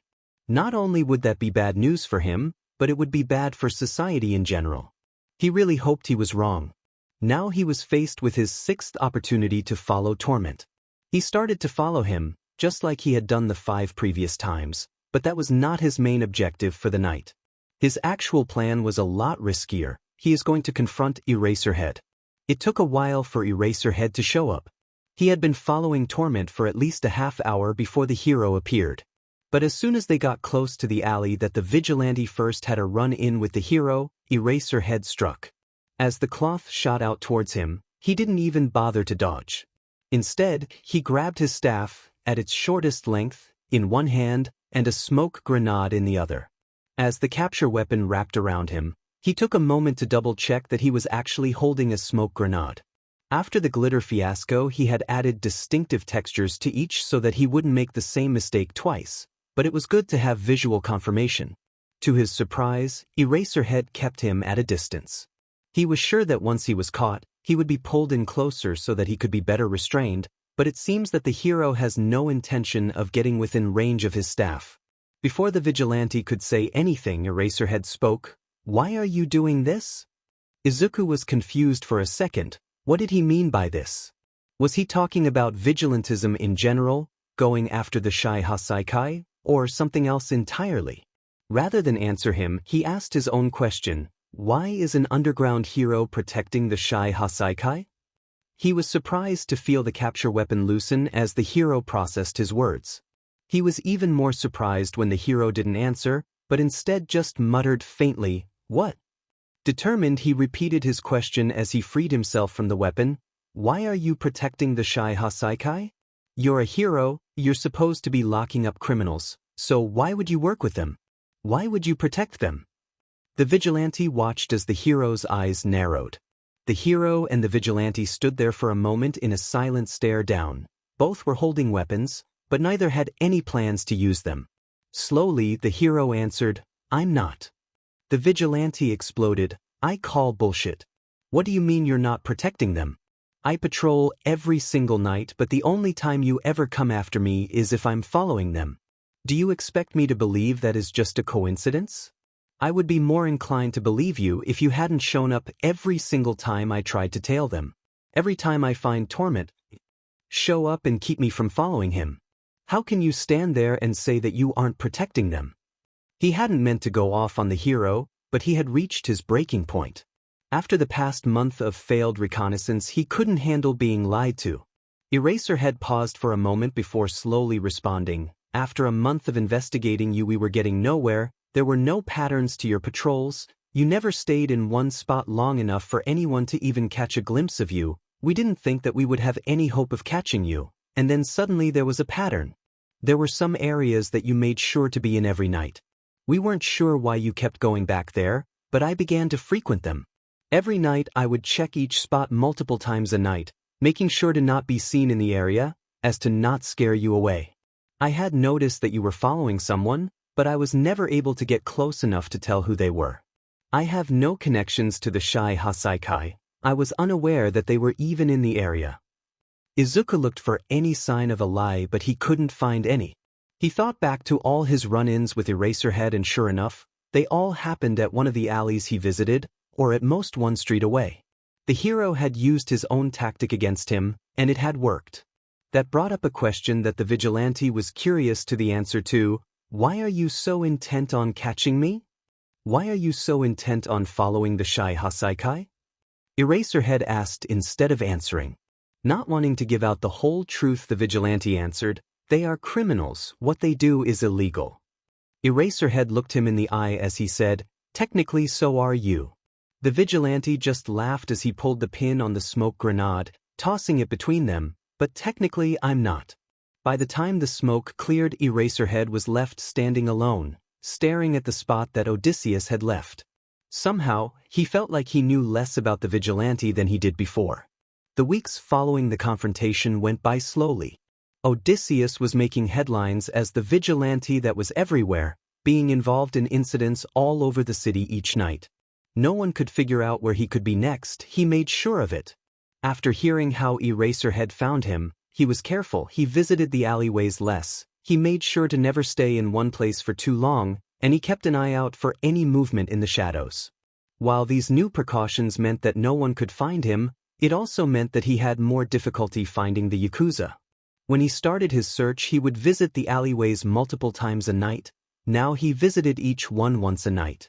Cutting back on the amount he visited the alleyways was the best way he could make sure not to be found by Eraserhead, but it came with consequences. Even though he checked every night, he hadn't managed to get a glimpse of the Yakuza since the night he confronted Eraserhead. He had, however, come across villains leaving the alleyways with the boxes that contained trigger. By the time he got there, the Yakuza was long gone, but the buyers were slower to leave. In those instances, he followed the buyer until they were far enough away from the alley, and then he captured them and called the police on them. He didn't want to make the Yakuza think that the alleyways were unsafe for them, but he also couldn't let the villains have trigger. About a month and a half after his run-in with Eraserhead, he ran into him again. Nobody had been running along the rooftops when he heard the sounds of a fight in the distance. When he got there, he found Eraserhead fighting 6 villains. At first it looked like Eraserhead wasn't going to need any help. Right as nobody was about to turn around and find other crimes to stop, he noticed a 7th villain waiting to join the fight. Nobody watched as the villain waited until Eraserhead was completely distracted before launching his attack. Without a second thought, nobody jumped down and intercepted the attack with his staff. After the vigilante was able to push the villain away for a second, he spared a moment to look over at Eraserhead. Red eyes met green, and it seemed like the world paused for a moment. With a quick nod, they came to an agreement and continued the fight. Nobody and Eraserhead moved around each other stiffly. They had come to a quick, unspoken agreement that they would fight the villains, but they didn't trust each other at all. The fight dragged on as they kept accidentally stopping the other's attack. Eraserhead would lash out with his capture weapon. At the same time, nobody would attack with his staff. The weapons would clash and neither would find their target. Luckily, the villains were not skilled enough fighters to be able to use their disconnect against them, but it did cause the battle to drag on longer than it would have otherwise. As the last villain was being handcuffed by Eraserhead, nobody moved to leave. He was not going to wait around for the hero to capture him as well. Just before he ducked away, Eraserhead asked him, "Why did you jump into the fight?" Nobody looked at him like he was crazy. "Because that 7th guy was about to take your head off," he said slowly. "Yeah, but it's illogical that you would willingly put yourself in harm's way to protect someone that is trying to capture you. I don't do what I do because it's logical. I do it because I want to save people, regardless of their thoughts towards me." As he finished speaking, nobody ran off into the shadows, leaving Eraserhead alone with the villains. A few nights later, nobody came across Eraserhead again. Eraserhead was fighting 4 villains, but he seemed to have it handled, so rather than jumping in, nobody decided to just watch instead. While he knew a small amount of information about Eraserhead from previous analysis, he really was in the dark about the hero. Determined to find out more about the hero that was set on capturing him, nobody pulled out his notebook that he keeps for analysis and started taking notes. The fight ended quickly, but the vigilante was still writing. He sat on the rooftop and wrote down everything he could think of while mumbling to himself. Unfortunately, his mumbling caught the attention of the hero in question. Odysseus? Nobody jumped into a fighting stance after hearing a familiar voice behind him. In his shock, the notebook fell into the space between the vigilante and the hero, open to the page that was just being written on. The hero and the vigilante stared at each other for a moment before Eraserhead broke eye contact to look down at the notebook. Utilizing the distraction, nobody snatched his notebook and ran off, leaving a confused and slightly worried hero. Shoyuda Aizawa, also known as Eraserhead, is not the type of person to obsess over a case. He has too many jobs and way too many responsibilities to worry himself over a case, especially a case like the one he is working on now. But somehow, this vigilante is the exception. Vigilante cases are usually fairly short, simple cases. More often than not, the vigilante just turns out to be someone that thought they could be the next #1 hero if they had just been able to make it into a hero school. These vigilantes get caught fairly quickly. They usually didn't get into a hero course for a reason. The more complicated vigilante cases usually involve someone trying to send a message. Occasionally, someone will decide that the best way to point out flaws in the hero system is to be an illegal hero. A lot of the time, this type of vigilante ends up going villain, usually when they realize that their message wasn't well received. While these vigilantes are harder to catch, because they want to send a message, they usually end up giving away a lot of information. This new vigilante, Odysseus, or as he calls himself, Nobody, doesn't seem to be either of those types of vigilante. He is good, well-trained, he has lasted months without getting caught. If he had tried to get into a hero school, he probably would have ended up with his license. Normally, this would indicate that he is the second type of vigilante, the type that wants to send a message, but he hasn't come forward with any messages. In fact, he seems to be doing the opposite, like he doesn't want the world to know he exists. Shoyuda Aizawa is not the type of person to obsess over a case, yet that is exactly what he is doing. His eyes are barely staying open as he looks over the files in front of him, again. He has been looking for hours, trying to find anything that could help him catch Odysseus. He replayed every interaction he has had with the vigilante in his mind more times than he could count. He analyzed every word that was said, every action that was made, every detail he could think of. Yet he still knew practically nothing. He knows without a doubt that the vigilante is smart, his gear all seems handmade, and the analysis in his notebook was incredible. Shoyuda only got a glimpse of it, but what he saw blew his mind. His quirk and fighting style were broken down so thoroughly that Shoyuda was sure that if the vigilante was able to spend any more time watching, or if he was able to ask questions, Odysseus would come up with things that Shoyuda didn't even know. To be honest, Shoyuda wouldn't be surprised if the vigilante already knew things about his quirk that he didn't know. With that thought, the hero couldn't hold back a groan as he fell face first onto his stack of papers. "Babe?" The sleepy voice of Hizashi rang out from the bedroom. "What's wrong?" Shoyuda could hear footsteps as his husband walked over to join him at the table. A gentle hand was placed on his shoulder and he couldn't help but to sigh and lean into it. Picking his head up off the table, he answered, "Odysseus, I've been chasing him for months, but I still know so little about him. Meanwhile, he knows so much about me." "The vigilante? It's your day off. I thought you were staying up to grade papers. Why are you working on the vigilante case?" "I can't stop thinking about it. Zashi, it's been months, but I'm no closer to catching him. Hell, I'm not even sure the vigilante is a him." Shoyuda took a moment to just breathe and calm down before continuing, "Odysseus has the capabilities and the knowledge to take me out without a second thought, but he jumped into a fight to save me. The only time he ever really seemed to want to go against me was when he thought I was Yakuza.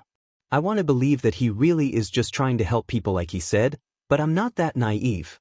Hizashi just looked at him for a moment. "If he told you that he is just trying to save people, why don't you believe him? No one puts themselves in that much danger for such altruistic reasons." Shoyuta, why are you a hero?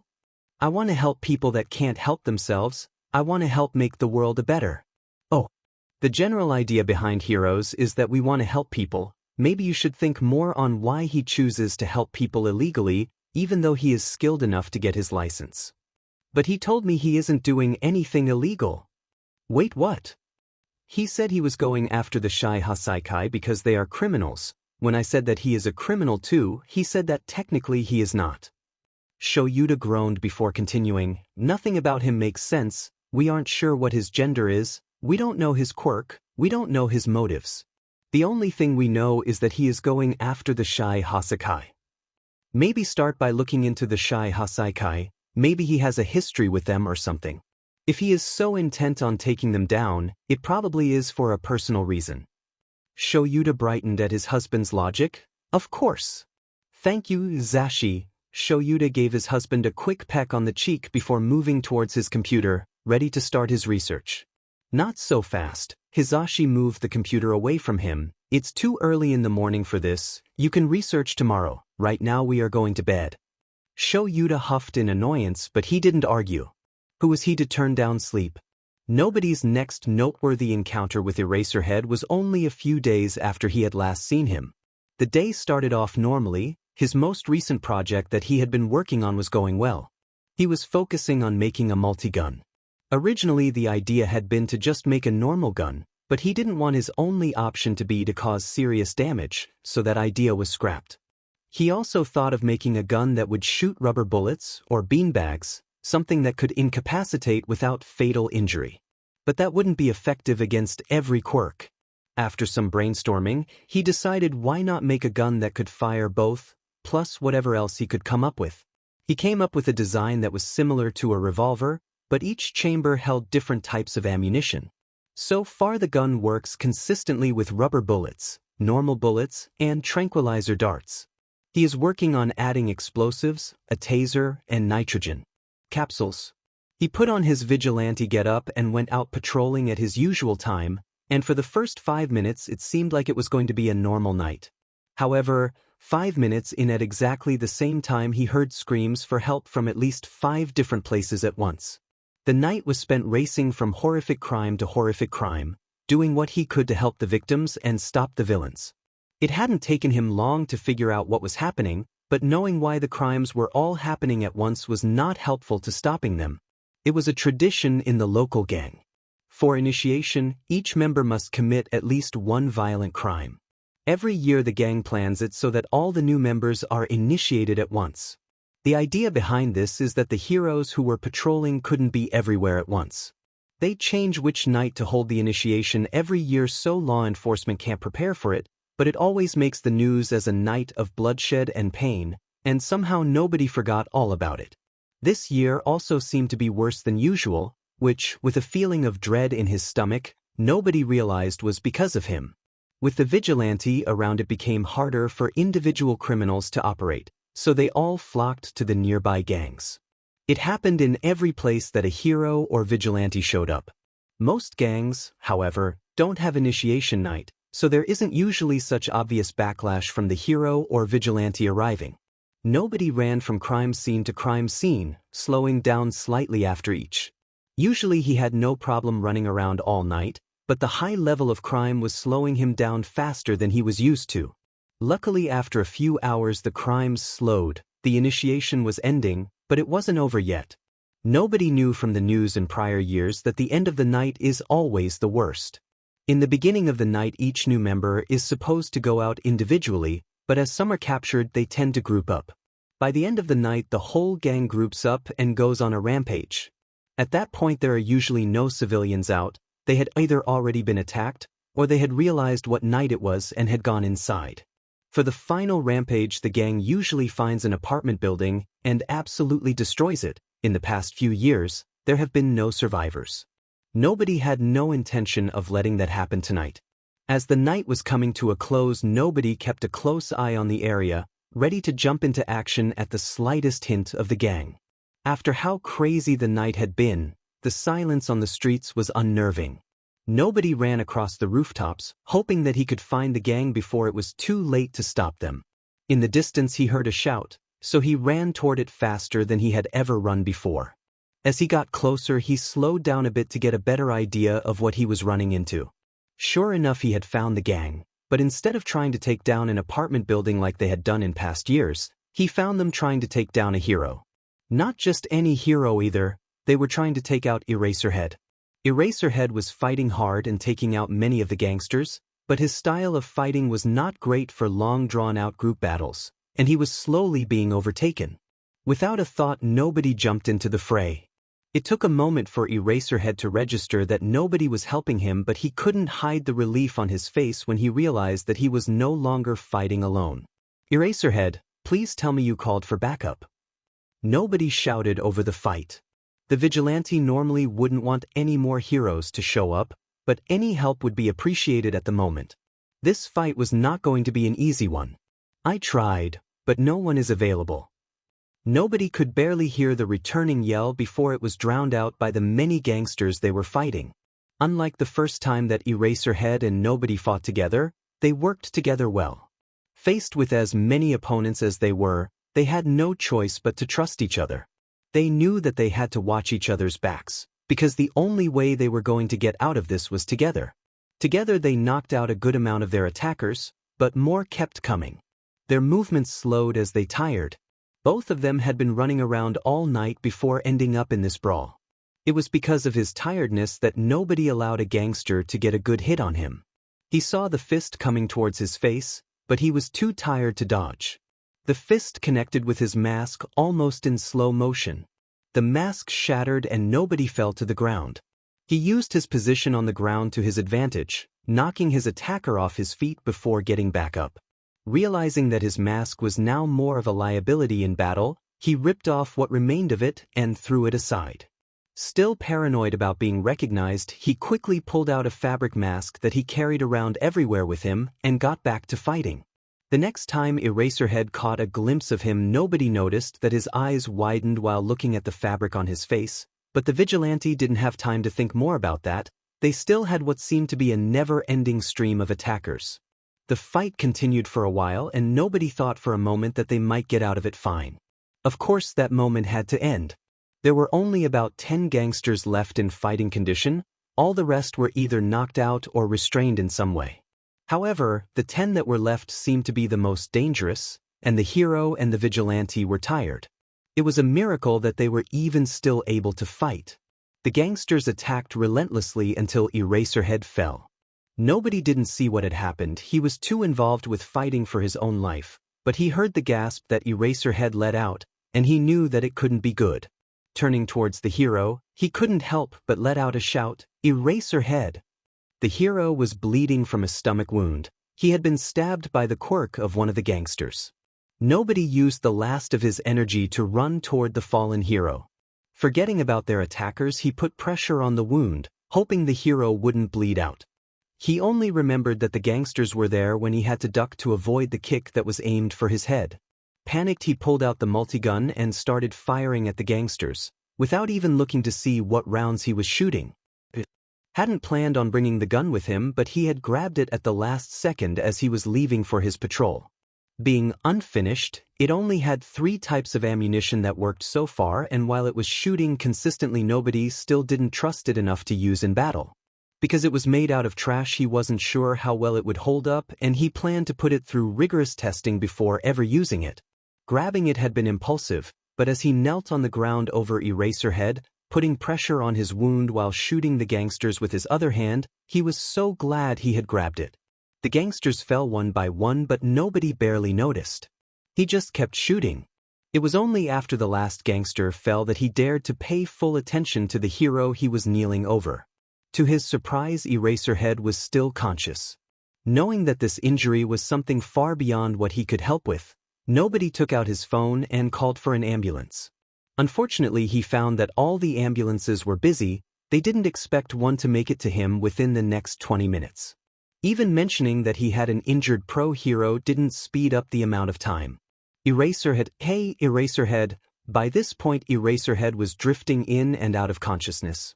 "Eraserhead, you need medical attention. Do you have someone I can call?" "Zashi," Eraserhead slurred, not fully there. "Who's Zashi?" "Eraserhead, Eraserhead. As nobody asked, Eraserhead's eyes started to close.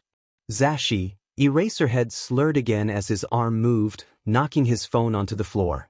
Nobody grabbed the phone with the hand that wasn't putting pressure on the wound and searched for Zashi in his contact list, and as soon as he found it, he pressed the call button. A sleepy voice answered the phone. Show? What's going on? This is the Vigilante. Nobody. Eraserhead was stabbed in the stomach and is bleeding a lot. I am putting pressure on the wound, but he needs medical attention fast. I am sending you the location. Please hurry. Not wanting to waste any more time, Nobody ended the call and sent his location to Zashi. Hopefully he would be quicker than the ambulance. Not too long after that, a car comes screeching around the corner. It pulls up to them and a blonde man jumps out, immediately followed by a very short woman. Nobody grabbed the gun he had discarded not long before, but before he could point it at either of the newcomers, he recognized the woman as the youthful heroine, Recovery Girl.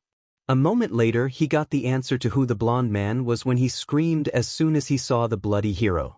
As far as he knew, only Present Mike could yell that loud. Both newcomers rushed over to where Nobody was still putting pressure on Eraserhead's wound.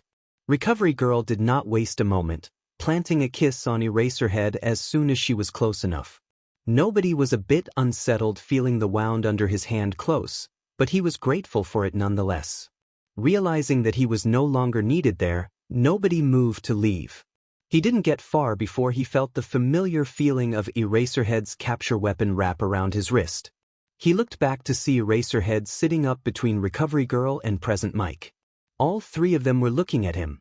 Problem child, you're injured too. Eraserhead said softly. Nobody froze in confusion. How did Eraserhead know that he is a child? Where was he injured? It took noticing the glint off his shattered mask a few feet away from him to realize. Reaching towards his face, he touched the now damp fabric mask he was wearing. Looking down at his fingers, he noticed that they came back red. When his mask was destroyed, it must have injured his face. That was also why Eraserhead knew he was a child. His voice changer was destroyed in the mask. They had heard his actual voice. With that realization, Nobody wanted to run. The whole time that he was around Eraserhead, he took comfort in the fact that the man knew nothing about him. Now that wasn't true. In addition to that, there were three heroes that all could bring him in for vigilantism. The only reason that he didn't run was because now that he was made aware of his injury, it started to hurt. The bottom half of his face was throbbing in pain. He wasn't sure what his face looked like, but he knew that it wasn't pretty. The idea of being healed by Recovery Girl was enticing. This type of injury would take a while to heal on its own, and in that time, he probably couldn't wear a mask. Surprisingly, it was Present Mike that brought him out of his internal debate. Little listener, we won't arrest you. We just want to make sure that you're all right. That statement was enough for Nobody to make his way over to the heroes. Once he got over to them, Recovery Girl moved to take off his mask, but Nobody flinched away. Looking frantically between the three heroes, he asked in a small voice, "Can it stay on, please? I can't heal you if I don't see what I'm healing." Nobody started backing away, preparing to leave instead of allowing the heroes to see his face. "Kid, if you're worried about us seeing your face, it probably will be too covered in blood to be recognizable. Also, it's only the bottom half. The rest of your face will still be covered by your visor. Don't be illogical." Eraserhead spoke from where he was, now leaning on Present Mike. He looked exhausted and just done with the whole situation. Nobody was surprised that he was still awake. "Okay, but don't take too much of my energy. I need to get home." With shaking hands, Nobody removed his mask. "You don't have much energy to begin with, but I'll see what I can do." Recovery Girl spoke kindly, not wanting to scare the already worried vigilante. After pulling any remaining metal pieces from his wounds, she leaned over and planted a kiss on him. Immediately, he felt the majority of his remaining energy leave him. He thanked her before shakily standing up to leave. "Kid," Eraserhead started to speak, but he waited until Nobody was looking at him before he continued, "Thank you. Stay safe out there." Nobody nodded before responding, "You too, and maybe call someone to pick up all these gangsters." Nobody motioned to all the gangsters that were still all around them. Majority of them were still unconscious, but a few of them started to wake up. Almost as soon as he said it, sirens were heard in the distance. The police were finally coming. Slowly nobody began his long trek home. Unlike usual, he stayed on the ground, not wanting to risk falling off a rooftop because of his tired state. He found himself falling asleep as he was walking, but he couldn't stop. Using the last of his energy, he made it to the front door of his apartment complex. Normally he entered and exited through the window so as to not bother Miss Hannah, and so that she wouldn't know about his vigilantism, but in his tired state he didn't even think about that. He pushed open the door and stood there for a moment swaying with tiredness. He vaguely was aware of Miss Hannah jolting awake across the room from him. After taking one step inside, nobody collapsed. The last thing he was aware of was Miss Hannah rushing towards him, but that is a problem for tomorrow. For now, all he could do was sleep. Nobody was very confused when he woke up. First off, he noticed that he was on the ground in the lobby, which was weird enough on its own, but he also was still in his vigilante outfit except for his visor and mask. Looking around, he saw his visor on the ground and next to it was a bloody fabric mask. As soon as he saw the blood on the mask, all the events from the night before came rushing back to him. He couldn't hold back a groan as he sat up, realizing just how much explaining he had to do. His groan caught the attention of Miss Hannah, who he now realized was sitting in her usual corner. "So, Izuku, care to explain?" Nobody had been planning out his explanation since he realized that he would need to come clean to Miss Hannah, but everything left his mind as soon as he heard himself being called Izuku. It had been so long since he had thought of himself as anything other than nobody, since he had been called anything other than Odysseus, that he forgot that he had been called anything else. After he started leaving through the windows for his patrols, he started using the window to leave almost all the time. It had been a couple months since he had last seen Miss Hannah, or anyone else that lived in the complex, and at some point during that time, he forgot that he existed outside of his vigilante persona. He wasn't sure if that was a good thing or a bad thing, but it threw him off enough that he froze. The silence must have stretched on for too long because Miss Hannah questioned him again. "Izuku?" Startled, nobody tried to laugh off his distraction. Sorry, it has just been a while since anyone has called me that. It threw me off for a second." "If you haven't been called Izuku in a while, then what do you go by?" Yeah, that's part of what I need to explain to you. I go by nobody or Odysseus, most of the time now, if I go by anything at all." "So you are the vigilante that has been running around here recently? I had hoped that you just were a week late for Halloween." She shook her head and sighed softly. "I should have known that you were up to something when you stopped coming by. I figured you just got bored of me." "No, I'm not bored of you. I just got busy. I also didn't want to drag you into anything." "Well then why did you decide to sleep on my floor last night?" "You scared the shit out of me, kid. I was just sleeping, minding my own business, when you came in and passed out on the floor. I had no idea who you were or what was going on. You were covered in blood. I thought I was under attack for a second." "Yeah, sorry about that." Nobody started sheepishly. "Last night was initiation night. I got injured after fighting all night and then got healed by Recovery Girl. It took all of my energy just to get here." "Is that how you got those scars on your face?" "I have scars on my face?" Nobody looked around for a mirror. He didn't think that his injuries from the night before would scar, but he hadn't had any scars on his face before. Miss Hannah noticed his attempts to find a mirror, so she pulled one out from where she kept it in her things. Nobody made his way over to it and looked at himself. Sure enough, he had a scar on the bridge of his nose, right where his mask would sit, and another on his cheek. He was upset that he scarred it all, but he was glad that it was only a couple scars. He was pretty sure that he had gotten more cut up than that. Nobody sighed and stood up, collecting his visor and mask from the floor. He turned to Miss Hannah. "Sorry for scaring you last night. Thank you for allowing me to stay on the floor here." "Well, I didn't really have a choice," Miss Hannah said good-naturedly before chuckling. "Be safe, kid," she yelled after him as he trudged up towards his apartment. Nobody took the week off from patrolling, both to fully recover and to work on his gear. He had to completely remake his mask from scratch because he hadn't thought to pick it up before he made his way home, and he also had to work on his multigun. His mask didn't take too long to make. When he had made the first one, he assumed that he would end up needing another, either because he grew or the first one was destroyed, so he made sure to have the materials he needed handy, and like everything he makes, he made sure to have a detailed blueprint on hand. It was a pretty simple design compared to what he had been working on recently, so it was an easy build. After he finished his mask, he looked over the gun to find that he was completely out of tranquilizer darts. He breathed a sigh of relief at that discovery. In his panic to get the gangsters away from the bleeding-out hero, he hadn't checked to make sure he wasn't firing live rounds at them, but he still had the same number of bullets as when he was left, only missing tranquilizer darts. Only after he made his multi-gun able to fire rubber and normal bullets, tranquilizer darts, minor explosives, tasers and nitrogen capsules, did he go back out on patrol.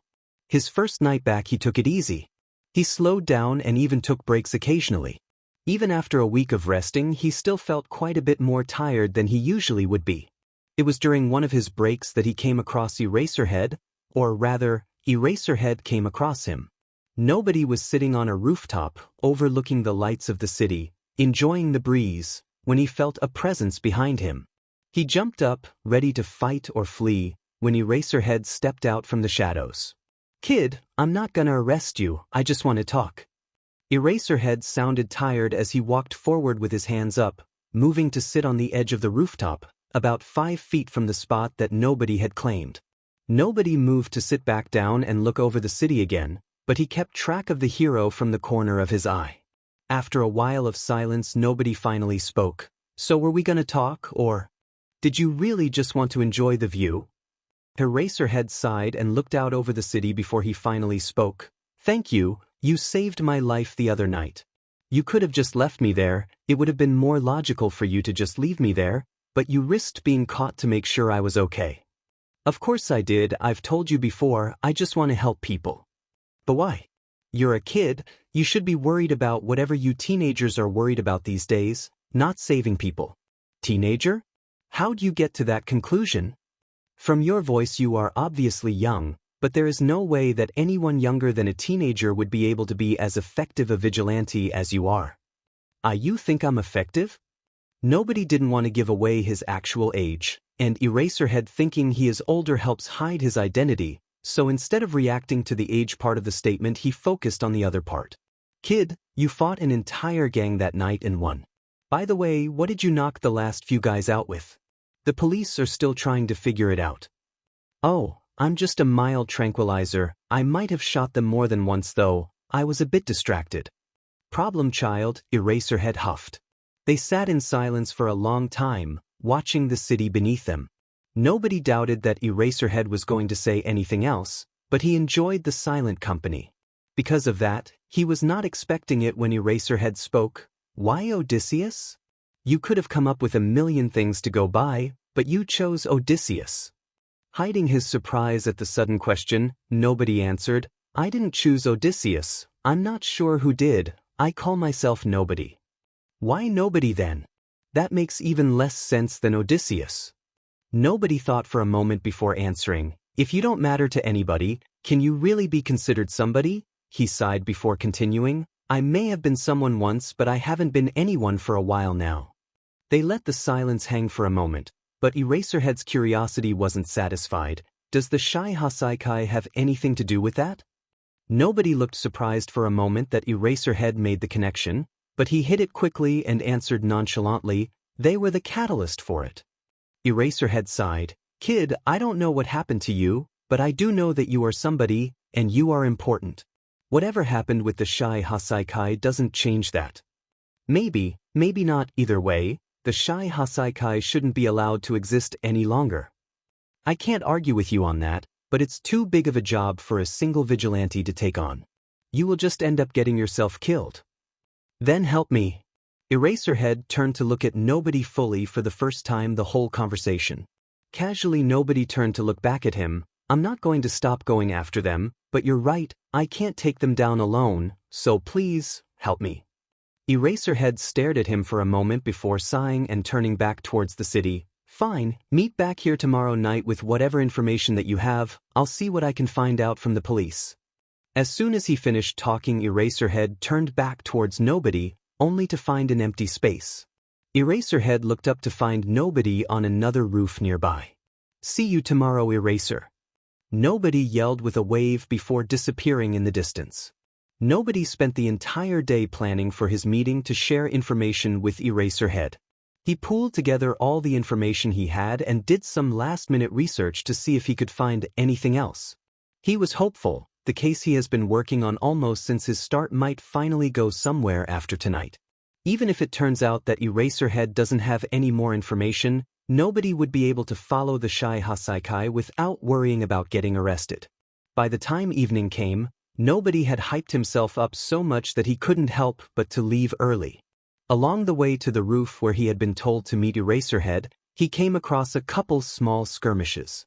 They were just a couple drunken fights, nothing that took very long to resolve, but it meant that nobody showed up to the roof a bit later than he meant to. He had planned to be the first one there, but to his surprise there were already 2 people waiting for him. Not expecting the second person, nobody stayed hidden as he got closer. As he neared the 2 people, he recognized one as Eraserhead, but he only vaguely recognized the other man. The other man was wearing a long tan trench coat, but he was otherwise pretty plain looking. As far as nobody could tell, he wasn't a hero.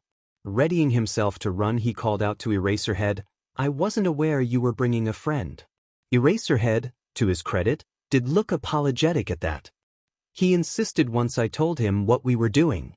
Eraserhead motioned to the man standing beside him. "This is Detective Tsukachi. He is the lead detective on your case." Nobody readied himself to run at the slightest hint of danger. He didn't like the sound of having a detective around. Tsukachi spoke up after his introduction. "Hello, I should let you know that I have a lie-detecting quirk. Eraserhead told me that he didn't think you were in danger of becoming a villain. I am here to hopefully confirm that and if all goes well, assist you on your Shy Haikai case." After hearing his reasoning for being there, nobody relaxed a bit. He had to bite his tongue to keep himself from asking more about Tsukachi's quirk. He couldn't relax that much around him yet. Moving closer so that they were no longer yelling, nobody spoke. "This is actually perfect. You have a lie-detecting quirk so you can confirm that what I am doing is not illegal. I haven't used a quirk at all, so I haven't technically committed any acts of vigilantism, and I make sure that everything I do can be counted as self-defense."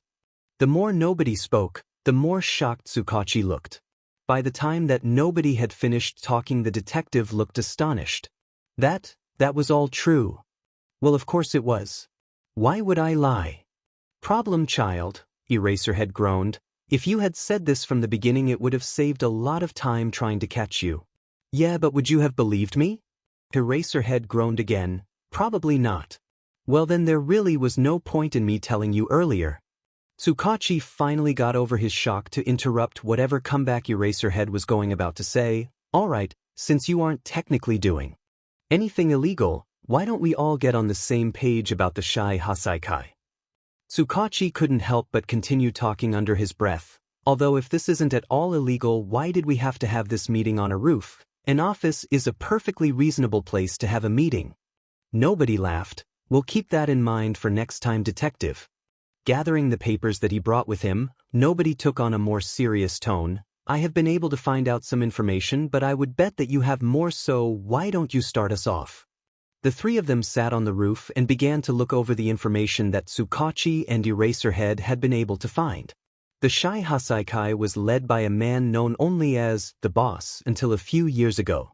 At that point, Kai Chisaki, more commonly known as Overhaul, took charge. His quirk is registered as Overhaul. He can disassemble and reassemble anything he touches. He also seems to be germophobic, which is why we believe that he wears masks and gloves all the time. Unfortunately, he makes everyone else wear masks as well, so we don't know any other identities. When Chisaki took over, he got the group into drag distribution. We know that they are the main distributor for Trigger, but we have been unable to find where they got it from. After Tsukachi stopped talking, there was silence for a moment before nobody exploded. "That's it? That's everything you have? I found more than that by searching the internet." Tsukachi sighed. "This isn't exactly an active case. I was surprised we had a file on them at all. The Yakuza have always been elusive. They rarely break the law blatantly. Instead they hide behind loopholes and legal gray areas. The Shy Haikai are more blatant with their law-breaking, but because they are a Yakuza group they have been left alone for the most part. That's why I wanted to help actually. It's about time we cut off Trigger before it reaches the villains who are using it. Nobody calmed a bit hearing Tsukachi's explanation. He couldn't argue it. After all, it was why he hadn't gone to the police after his interaction with Torment. Groups like the Yakuza were notorious for being able to get out of legal trouble. From what it sounds like, kid, you know more than we do. Are you gonna share anytime soon? Eraserhead spoke up, wanting to get this meeting done with. Right. So you know that the leader is Overhaul. His second-in-command is called Torment. I haven't found anything that mentions his real name. From his own description, his quirk can make the person he is touching feel extreme pain. He is the one that deals with other people outside the group, meaning he does all Trigger deals. Chronostasis and Mimic are two other high-ranking members of the group, but I haven't figured out their quirks. Wait, back up. From his own description? You've talked to this guy? Eraserhead looked surprised. Nobody was going to answer, but he was instead brought back to that day. He could practically smell the sweet scent of caramel that would fill the air every time Katsuki would let off an explosion and that would hang in the air for hours afterwards. He felt the fear that he felt when Torment grabbed the only friend that he had ever had. He could feel the shock that he felt from seeing his quirk for the first time, and the awe that he felt when he learned what it was. He felt the sadness that he felt when he realized that he only had Katsuki. He could almost feel his best friend's hand gripping onto him. He heard the screams from his mother, he felt the heat from the flames. And then he heard someone calling out to him. Odysseus? Nobody? Are you back with us? Coming back to himself, nobody was grateful, not for the first time, for the visor that hid most of his face. Because of it, the two men he was with couldn't see that he was crying. Sorry, I would prefer to not talk about that. Nobody took a breath before continuing, ignoring the concern on the men's faces. As I was saying, I haven't figured out the quirks of either of the other top leaders. Next in the hierarchy are the 8 Bullets. I don't know anything about them other than their roles. They are a step above the common thugs that are often associated with the Yakuza. They are the main fighters of the group, the people that Overhaul trusts to protect them. Like most Yakuza groups, they all have an unyielding loyalty to the group. As nobody was talking about each person, he had pulled out a photo of them. Now he searched through his papers to pull out a map. The spots marked on this map are where they are likely to conduct a Trigger deal. Each of these locations are out of the way yet close enough to crowded streets to provide a quick getaway. Eraserhead and Tsukachi took a moment to look over the map and the images nobody laid out. Nobody gave them a moment to look over the information before adding more. From what I have been able to gather, they are always on the lookout for new recruits. Nobody flinched behind his visor. They are especially looking out for analysts. Dropping his voice to a whisper, nobody added to himself, or at least they were 2 years ago. The two men looked like they wanted to question nobody about that statement, but they must have thought better of it, because they stayed silent. Eraserhead finally broke the silence to ask a question. How effective was following them? Nobody just stared at him for a moment before answering. You are seriously asking that? I was completely unsuccessful because you kept trying to catch me. I meant other than when I was chasing you. I know that there were a few times where I didn't catch up to you until you had been chasing them for a while. Did you get any information from that? Nobody sighed in defeat. No, they just went around in circles for a while. It was like they knew they were being followed. It is the only thing I could really do on my own without resorting to anything illegal, but I don't think following them is going to be really helpful. Anything illegal? Tsukachi raised his eyebrows. Yeah, like going undercover and buying Trigger or something like that. You know that's not a terrible idea. Eraserhead spoke up looking thoughtful. I don't know, I think buying Trigger is a pretty bad idea. Tsukachi looked at Eraserhead like he was crazy. No, not that. Going undercover. You know, that isn't a terrible idea. You could go undercover to get more information that we can then use to take them out from the inside. Nobody spoke up in agreement with the plan. But would agree, but you can't just abandon your students like that, Eraser. Tsukachi was the voice of reason. Eraserhead groaned. I forgot about them. Wait, you teach? I teach class 1A at UA, where you should be, problem child. Ignoring Eraserhead's comment, nobody started brainstorming their plan of action. We could keep following them, but they aren't likely to give much information that way. They are too smart for that. Buying Trigger might also be an option, but they don't seem to interact with their buyers much. In fact, they seem to purposefully avoid them as much as possible. We could wait for them to trip up, but that could take ages, which would make this whole investigation pointless.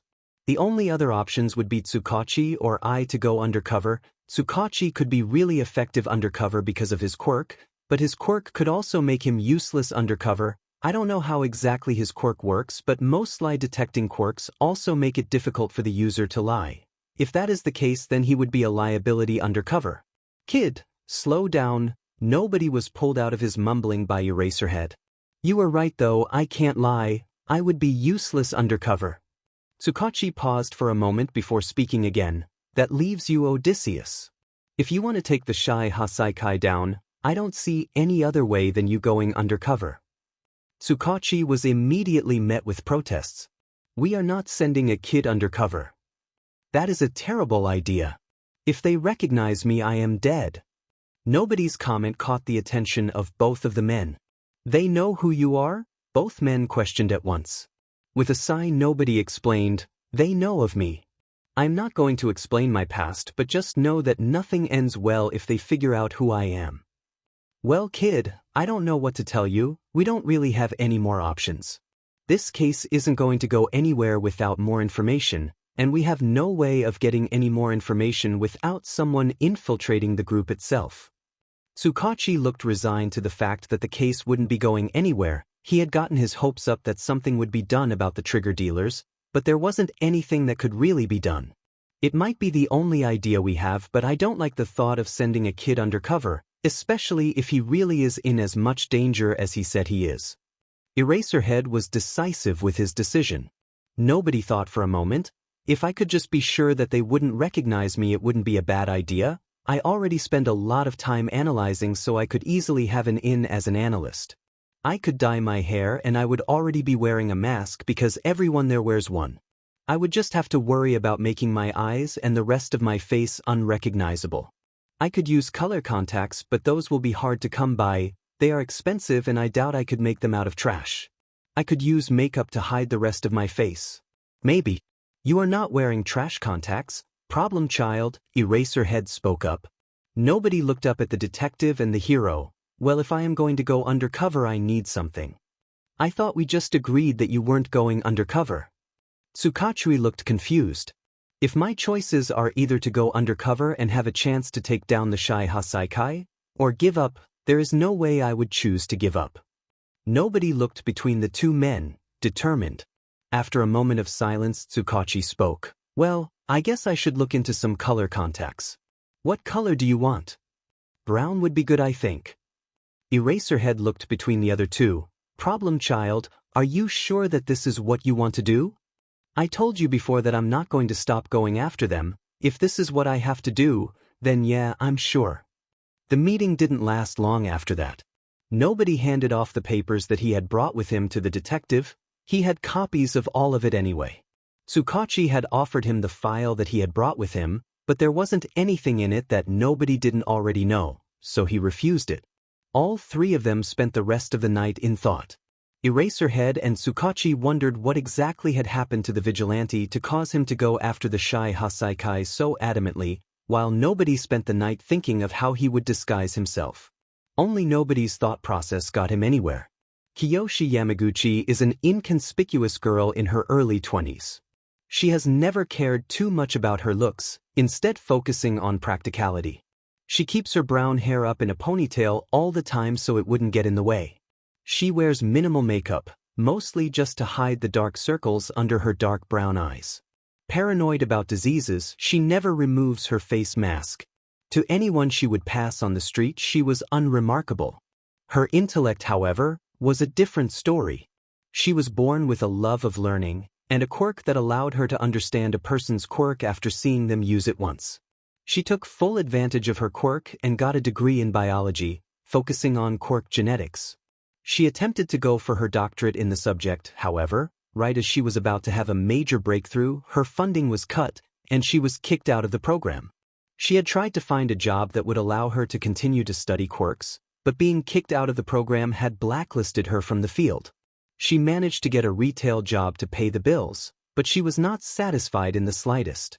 Kiyoshi Yamaguchi is the perfect candidate to join the Shy Haikai, or she would be, if she existed.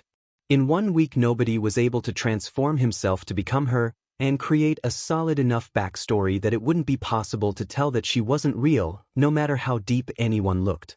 A week after the meeting nobody was ready to go undercover in the Shy Haikai. He got dressed in simple loose clothing that he found for cheap and pulled his newly dyed hair into a ponytail. He struggled at first putting on makeup, but after watching numerous tutorials he was able to make it look like he was just wearing concealer while actually he was wearing enough to distort his facial features. Finally he donned the last and most important part of his disguise, his mask. From the outside it looked like a normal fabric mask, but built into it was a voice changer, not too different from the one that he had in his vigilante mask.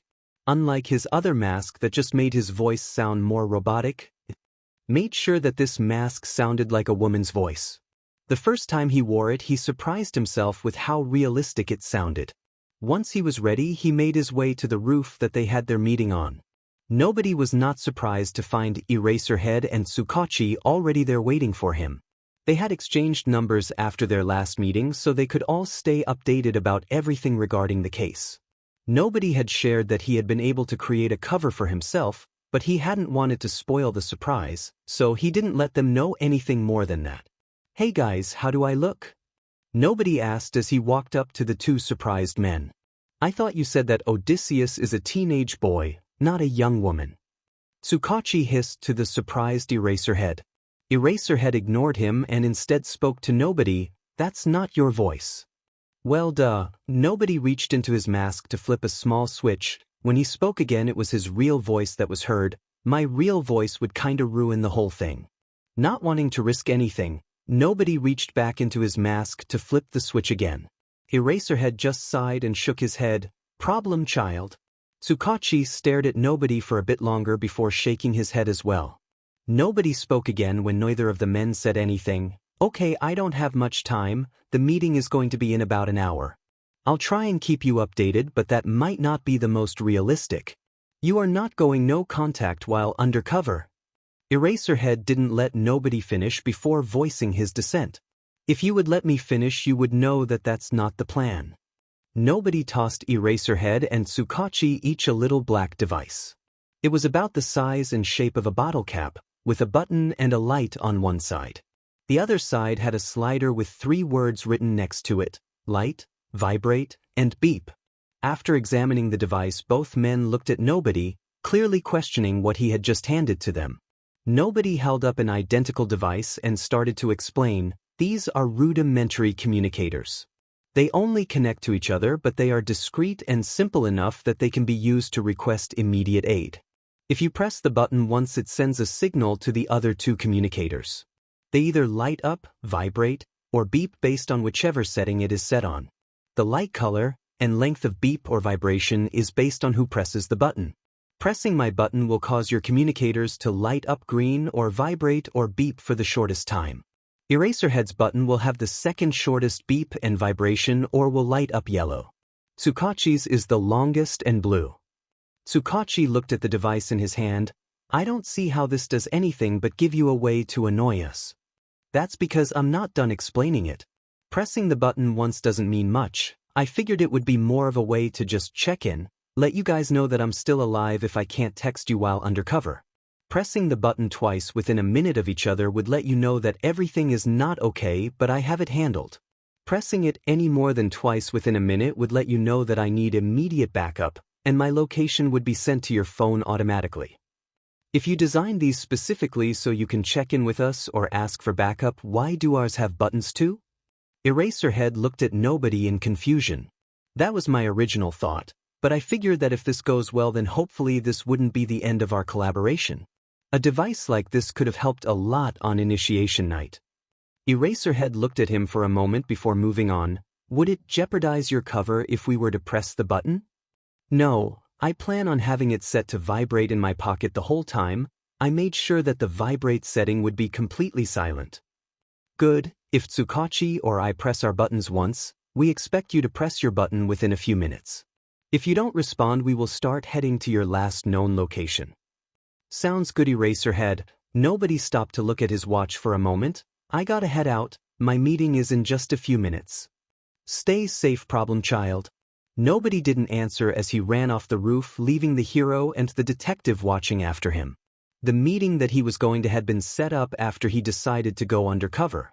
After searching for hours, he had found something like a recruitment ad online. The ad was for a Quirk analyst for a new company, but what caught nobody's attention was that the ad seemed to be designed to not get any applicants, and their wording was very peculiar. If he hadn't been introduced to similar ads by his father, he would have missed the key words and phrases that indicated the job to be less than legal. After that realization, it didn't take him long to connect the job to the Shy Haikai. From there, he created the perfect applicant and applied to the job. After sending in multiple examples of his analysis, they agreed to a meeting. Just like all the trigger deals, this meeting was going to be in one of the alleys that nobody had been keeping an eye on. He walked into the alley a few minutes before the designated meeting time, unsurprised to find that he was the only one there. He did his best to look out of place and a bit anxious to be there. While he felt at home on the streets at night, he hadn't made Kiyoshi a person that would feel the same.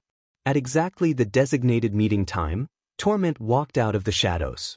"You must be Kiyoshi Yamaguchi. I'm glad to see that you are punctual. Although I do question your sanity. Young women like yourselves usually know better than to meet for a job interview in an alley at night. I figured it was usual for a job like this. The job ad didn't paint the most legal picture. Yet you showed up anyway? I want to analyze quirks, but I am blacklisted from the industry. There isn't a legal way for me to do my dream job, so I'll settle for what I can get. Are you sure you are willing to go that far just to analyze quirks? This isn't known to be a safe line of work. There isn't such a thing as a safe line of work when it comes to analyzing quirks. Even the most mundane quirks can be dangerous when someone isn't in full control. I don't think you understand me." Torment rushed forward and grabbed Nobody's wrist in an instant. Nobody struggled to fight back instincts that Kiyoshi wouldn't have and allow Torment to grip his wrist. Quirks are dangerous, yes. But even more dangerous are the people that have them. Torment looked into the vigilante's eyes and activated his quirk. Pain traveled up his wrist like fire was in his veins. His whole body burned. His vision blurred before going white, then black. All he felt was pain. It could have only lasted a second, it could have lasted a year. Nobody didn't know, nor did he care, he just wanted it to stop. Slowly the pain lessened, leaving just a dull ache through his whole body. His vision came back to find that Torment was still staring into his eyes. Nobody flinched away, alerting Torment that he was coherent again. You won't be analyzing quirks that are dangerous because the user doesn't have full control. You will be analyzing quirks that are dangerous because the user has full control, and you will be helping make them even more dangerous. If that is what it takes to be able to analyze quirks, then that is what it takes. Ever since I was kicked out of my program, I have been lost. Nobody sniffed and wiped at his eyes as if he was holding back tears. My whole life has always been about learning about quirks. I don't know anything else. Well then, welcome to the Shy Haikai. Even after the interview where she was officially welcomed into the Shy Haikai, Kiyoshi was not immediately accepted. Unlike every other member of the group, she was not found and saved by Torment or Overhaul, so there was a bit of distrust there. Although she did move into the main base with everyone else, she was the only person there that didn't have to. The Yakuza thrived because of the undying loyalty that the members showed, and this loyalty was almost always because the Yakuza gave them a home and a purpose, when they had neither before. Kiyoshi claimed to be gaining a purpose by joining the Shy Haikai, but the other members were not convinced. To gain their trust, Kiyoshi started with the lowest level thugs, the ones that would be least likely to reject her advice, and did a full analysis of their quirks, giving them advice to make even the weakest quirk strong. She was scouted mostly to work mostly with the higher-ranked bullets' quirks, but without their trust they wouldn't get anywhere. She also heard rumors about quirk genetics research, but she was not trusted nearly enough to hear anything more than rumors. It took a while, but after a couple weeks and working through every low-level thug, Kiyoshi was able to start working with the 8 bullets. She worked with each bullet extensively, spending multiple days one each one. Their quirks were incredibly underutilized before she got to them. The first bullet she worked with was a man who calls himself Rocky. His quirk is crystal. He can create crystals off of any part of his body. He mostly would use his quirk to add crystals to his knuckles when he punched. That tactic is what caused him to be taken in by the Shy Haikai. After the emergence of quirks, there was a large debate on whether or not quirks would be allowed in sports. Most sports kept the original league quirkless, but created a separate quirked league. The quirkless league was less popular in most sports, and after a while there wasn't much viewership. Boxing was one of the few sports where the quirkless league remained as popular as its quirked counterpart. Rocky was an up-and-coming boxer in the quirkless league. His crystals were not strong enough to hold up in the quirked matches. In the most important match of his career, he was losing. Panicked and desperate, he activated his quirk. The end result was disastrous. The crystals broke through the glove right as he landed a punch to his opponent's face. Rocky pulled away from his punch, threw up, and then passed out. When he woke up, he found that he had seriously hurt his opponent. Because of that, he had been disqualified and kicked out of the league. Not long after, he was evicted from his apartment because he no longer had a source of income and his girlfriend broke up with him. Torment found him sleeping on the streets. When Kiyoshi first encountered his quirk, she could immediately tell why he wasn't able to do anything impressive with it. He was only ever able to make small crystal structures. If he made them too big, he would get sick. He had always known that he had a limit, but he never thought of why. The reason, however, was apparent to Kiyoshi. Rocky's crystals weren't quartz or anything like that, they were salt, formed from the salt in Rocky's body. His limit was the amount of salt he had in his body, and using too much of it causes hyponatremia. Some of the symptoms of that are nausea, fatigue, and headaches, all of the symptoms that Rocky would normally have. Kiyoshi had him up his salt intake every day by a lot, and suddenly he was able to create larger and stronger crystal formations. He also started carrying salt around with him. While it wasn't pleasant to eat straight salt, in an emergency it would be helpful. Within a few days his quirk went from being a weaker form of brass knuckles to something that could actually be useful. Next, Kiyoshi moved on to a man who goes by Tearjerker. He called his quirk Tear Control. It allowed him to control tears. When his quirk first came in, his peers all called him evil. He needed someone to cry to be able to use his quirk. Rather than argue, he embraced it. He became a bully. If he needed tears to be able to use his quirk, then he would make people cry. He went through all of his school like that, and he continued to be a bully when he entered the workforce. However, that was not as accepted. Tearjerker found himself unable to keep a job for more than a couple months. At some point he ran out of places that would hire him. After years of being a bully, he had driven everyone out of his life, so when he was kicked out of his apartment he had nowhere to go. Torment found him controlling his own tears, leaving another failed job interview. Kiyoshi knew that her analysis would not be well received once she realized more about his quirk. Tearjerker's quirk manifested by him controlling tears, so no one ever thought to test what about the tears he could control, or if he could control anything else.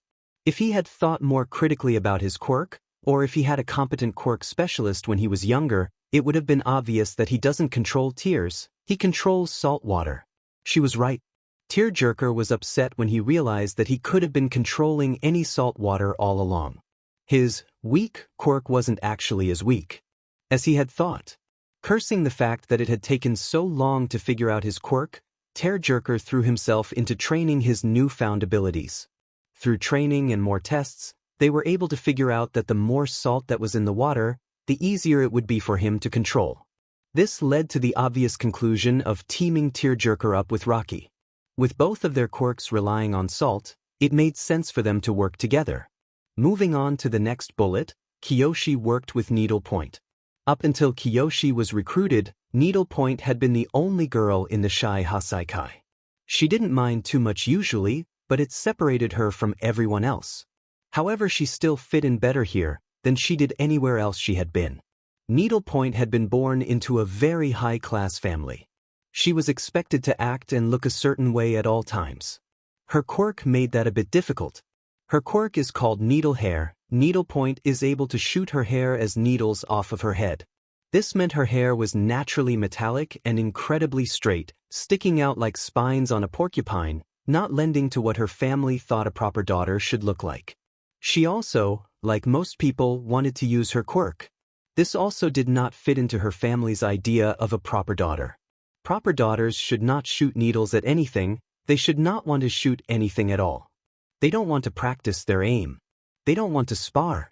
Proper daughters did not want to do anything Needlepoint wanted to do, so rather than give in and give up using her quirk, she ran away when the streets were rough for the 15-year-old, but she survived for a year before Torment found her. She initially refused the offer. She had no plans to become a villain, but after a rough month, she had no choice. It took her a while to truly find her place in the Yakuza group, but after seeing the danger she had avoided on the streets, she owed her loyalty to the men that saved her. Because Needlepoint was never expected to use her quirk, she had not been able to learn about it in her family's house. After running away, she had planned to learn more, but she was too busy trying to survive. Once she joined the Yakuza, she no longer had the drive to learn more about her quirk, it was functional enough as it was. This meant that Kiyoshi was the first person to really work with her on her quirk. The first thing that Kiyoshi brought up about her quirk is that it works on more than just the hair on her head. She could shoot any hair from her body, giving her many lengths of needles to choose from in a fight. Needlepoint had always gone on the assumption that she could only shoot the needles straight out from where they were, but it turned out she could actually control their trajectory a bit more than that. Once she shot a needle, she couldn't change the forward momentum it had, but she could change the aim a bit. Another thing that Kiyoshi brought up was that there was a good chance that the strength of the needles was reliant on the health of Needlepoint. Unlike the other bullets of the Shy Haikai, Kiyoshi actually liked working with Needlepoint. She wasn't there to do anything other than survive. To Kiyoshi, she seemed to want to be more of a hero than a villain, but her life pushed her into the Shy Haikai. Unfortunately, Kiyoshi's work did not end with Needlepoint. She moved on to the next bullet, Viper. Viper is an unsettling man with an even more unsettling quirk.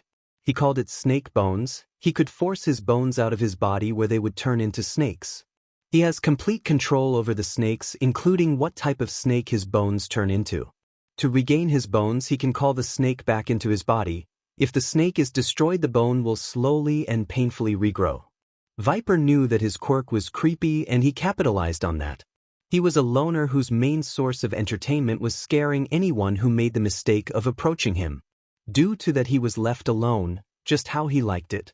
No one knew how he came to be a part of the Shy Haikai. He just showed up one day and no one was willing to be around him long enough to find out more.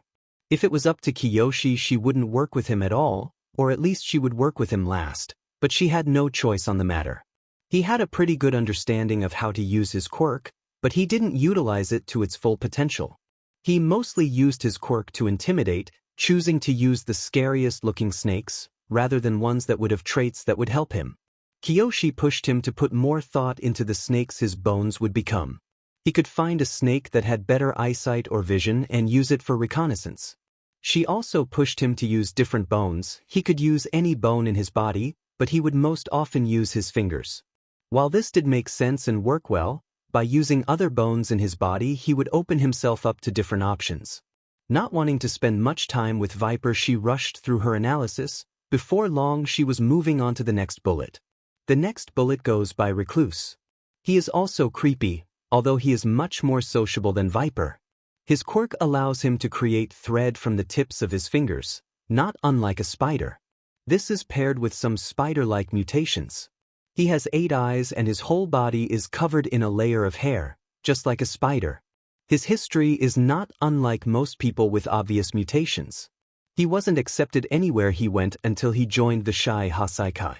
Even his own family ostracized him because they still all at least looked normal unlike him. Once he was accepted into the group, he embraced his spidery looks. He allowed himself to act more on his instincts, creating webs and eating what was caught. Not allowing herself to be unsettled, Kiyoshi was thorough in her analysis. The first thing she found was that while Recluse thought that he is a brown recluse spider, an incredibly venomous spider found in North America, he is not. He is instead a southern house spider. Southern house spiders are not nearly as dangerous as a brown recluse, meaning Recluse was not happy to learn about it. But it explained why his webs weren't sticky and he had 8 eyes instead of 6. Kiyoshi also helped Recluse learn more about his hair. Spiders don't have great vision, but instead they can feel vibrations through the hairs that cover their body. Recluse had been trying to rely on his eyesight, rather than his more spider-like senses, because that is what he had been taught his whole life. With a bit of training, he was able to much better tell what was happening around him. Moving on from Recluse, Kiyoshi helped Shield. Shield is a man of very few words, no words really. He is mute, no one knows whether he was born unable to speak, he has selective mutism, or if he just doesn't feel like talking, but he never says a word. If he finds himself needing to say something, he writes it down, or uses sign language, but he rarely ever finds himself in a situation that requires a response. Kiyoshi was glad for the break.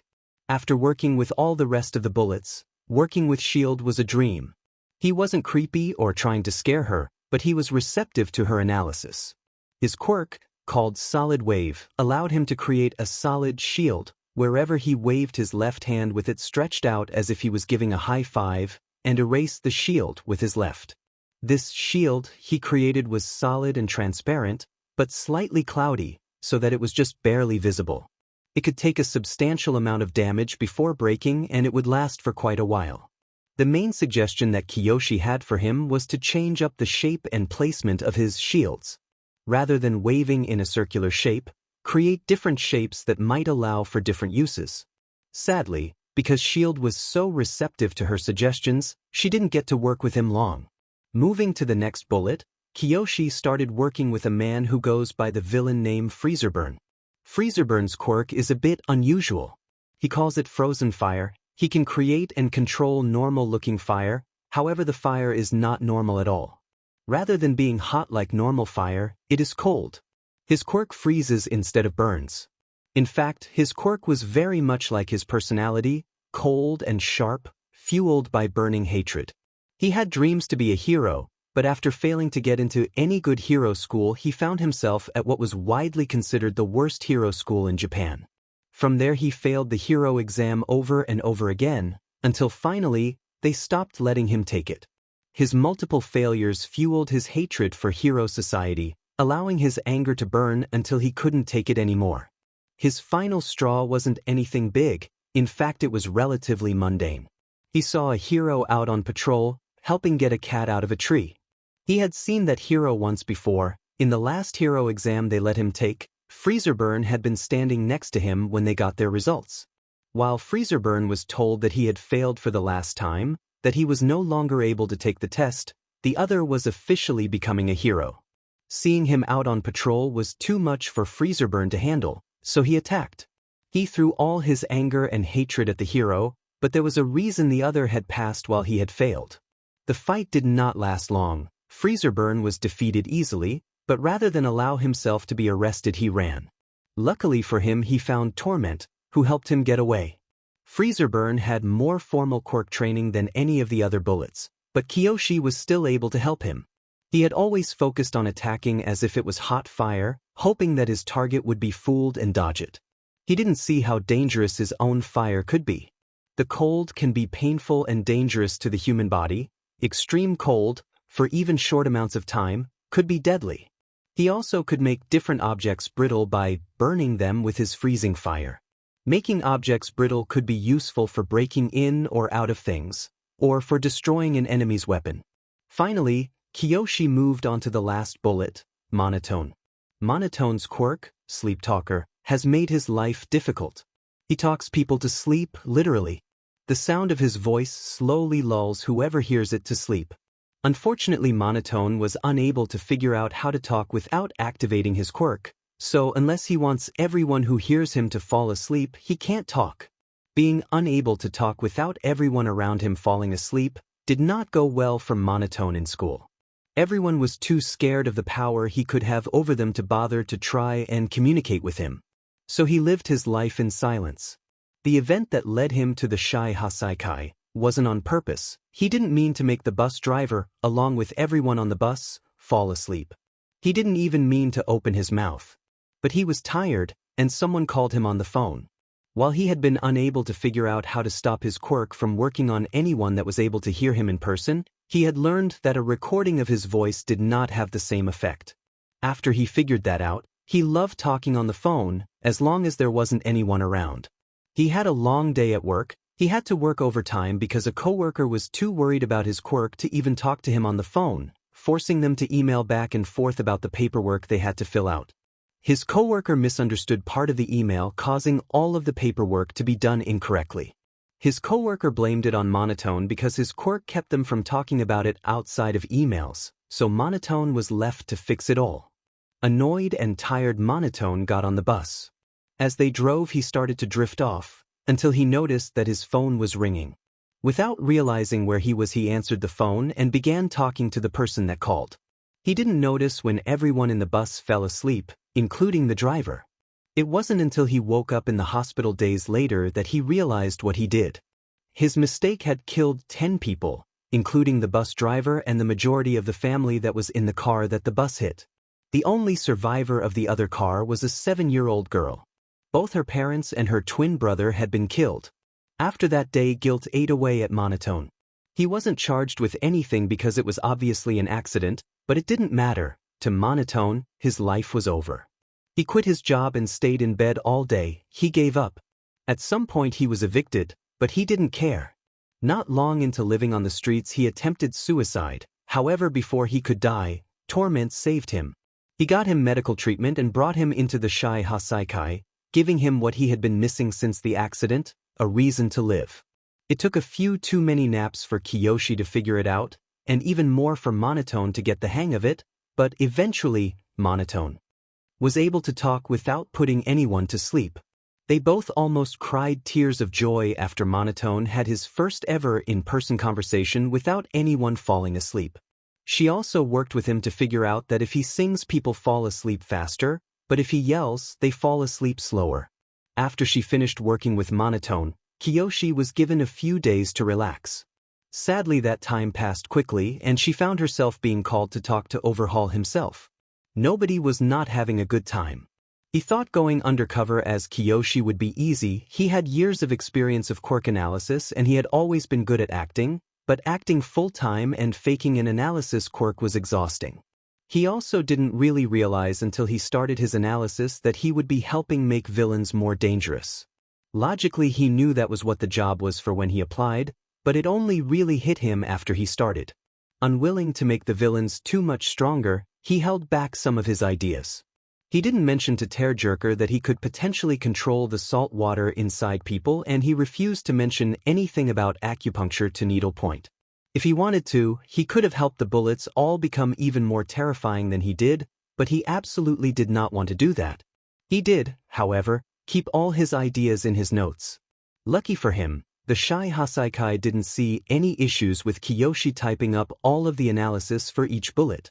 The excuse of having a working file to go back to for future growth was enough to convince them.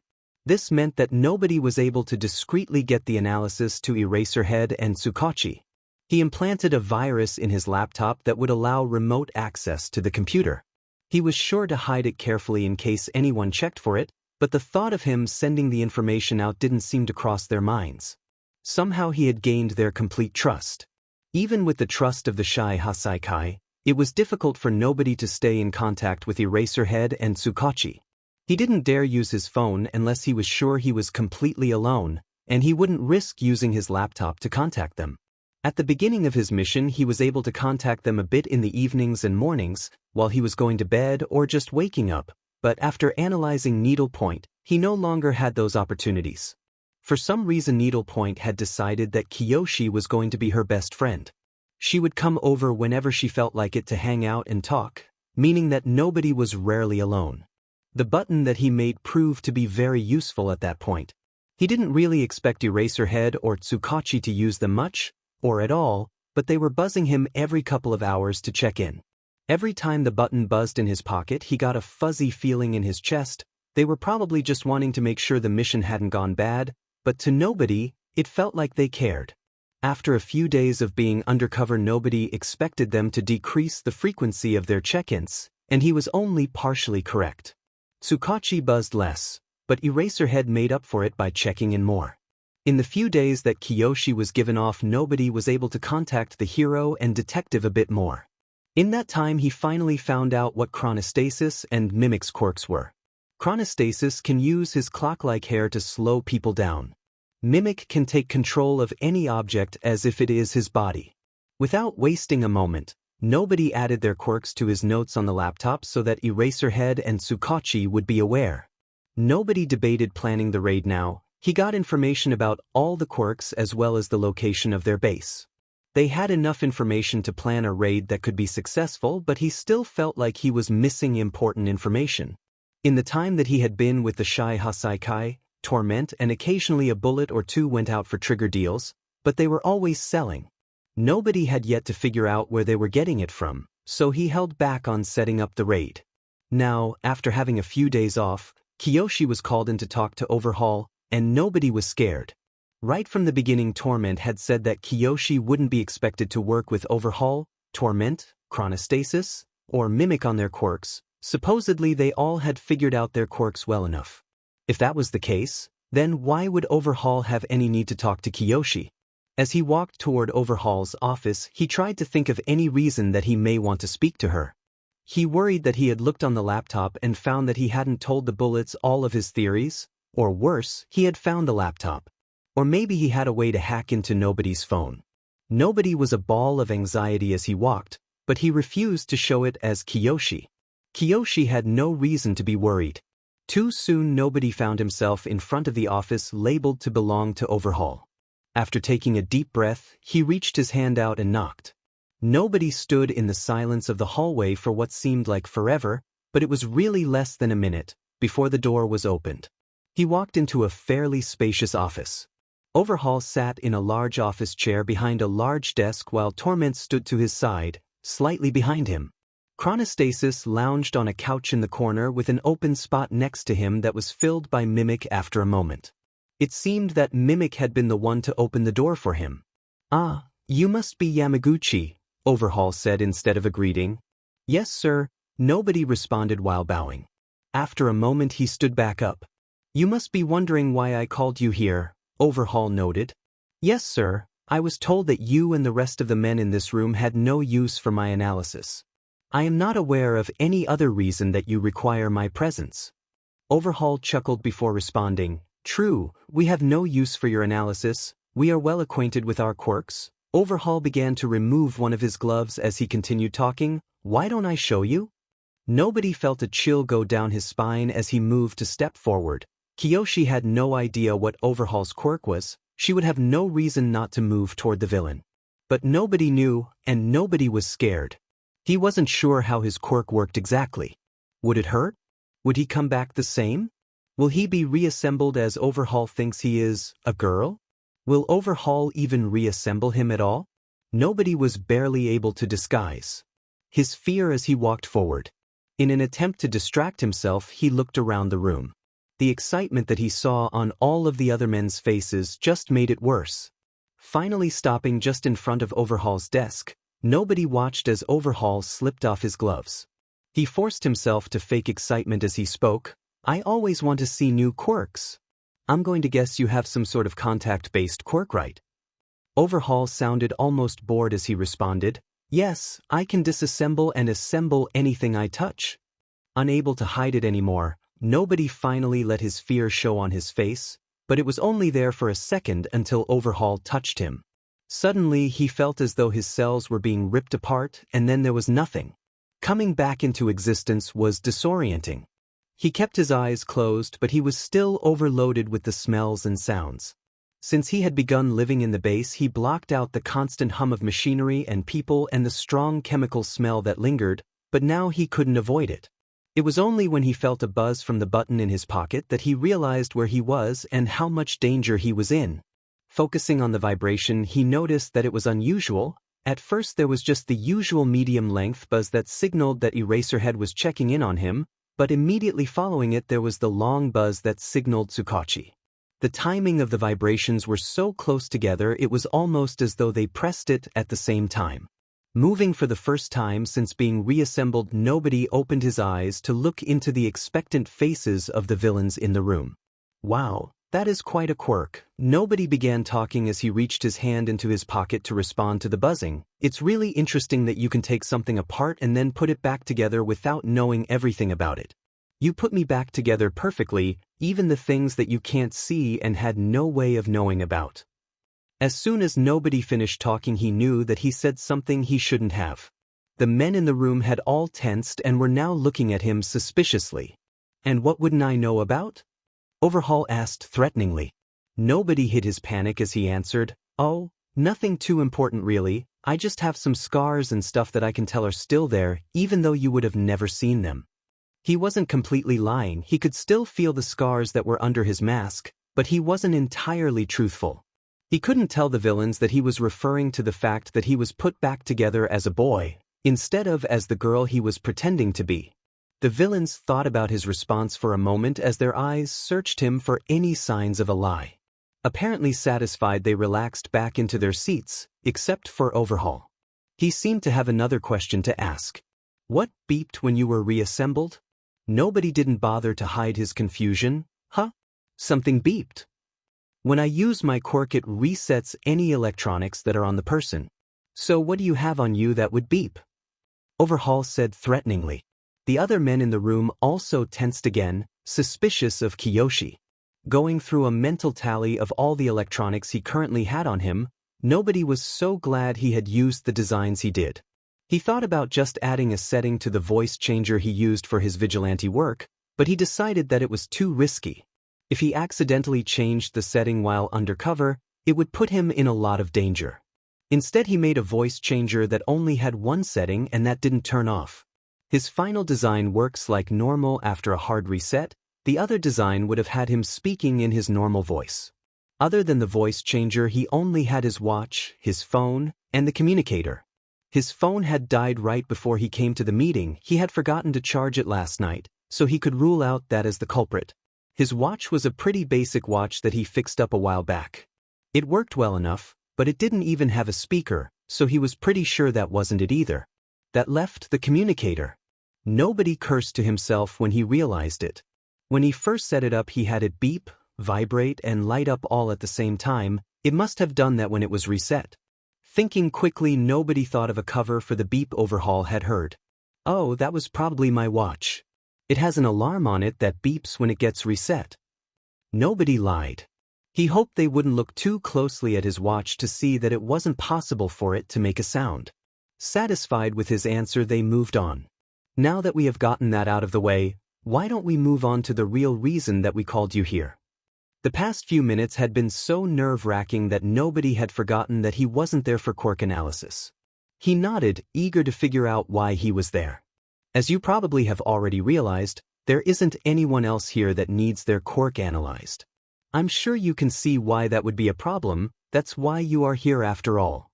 While Overhaul spoke, nobody subtly put his hand in his pocket, tracing the button, ready to press it if it came to that.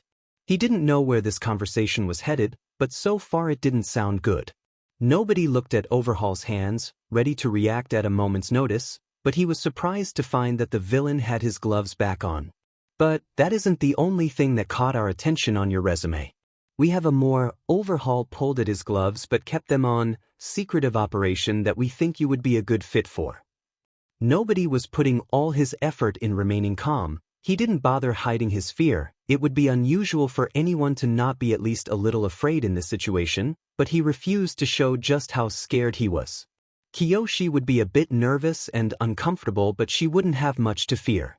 Nobody, however, had a lot to fear. He understood the threat placed in front of him. Anyone who shares the secret will be disassembled. Unfortunately, nobody's whole goal is to share every bit of information he can.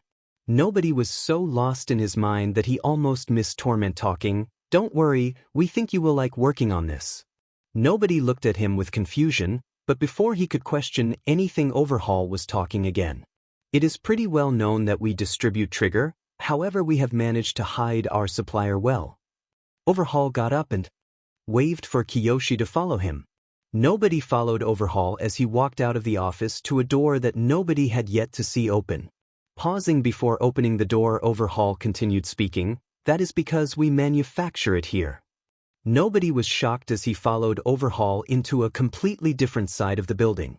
He would have never guessed that the Shy Haikai was able to manufacture something like that. There are many different strains of trigger, but all of them leave the user blind with anger and only work for short PRDS of time. We are working to create a longer-lasting boost that would allow the user to keep their head.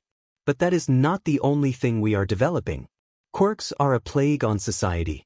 They have brought with them a society filled with heroes and villains. It's all worthless. I plan to bring the world back to before quirks existed.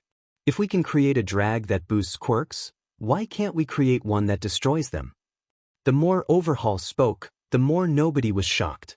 A man who just used his quirk without much of a reason, whose entire defense was his quirk and the quirks of his men, and who is trying to improve trigger, wants to get rid of quirks. Nobody thought that Overhaul was a bit off before, but now he had proof that he was unhinged. How do I fit into all of this? Nobody asked, feeling like he already knew the answer. Your background in quirk genetics should be a great addition to the team who is currently working on this. If not, then I imagine boosting an analysis quirk could have interesting results. Nobody barely noticed when Overhaul introduced him to the lead developer.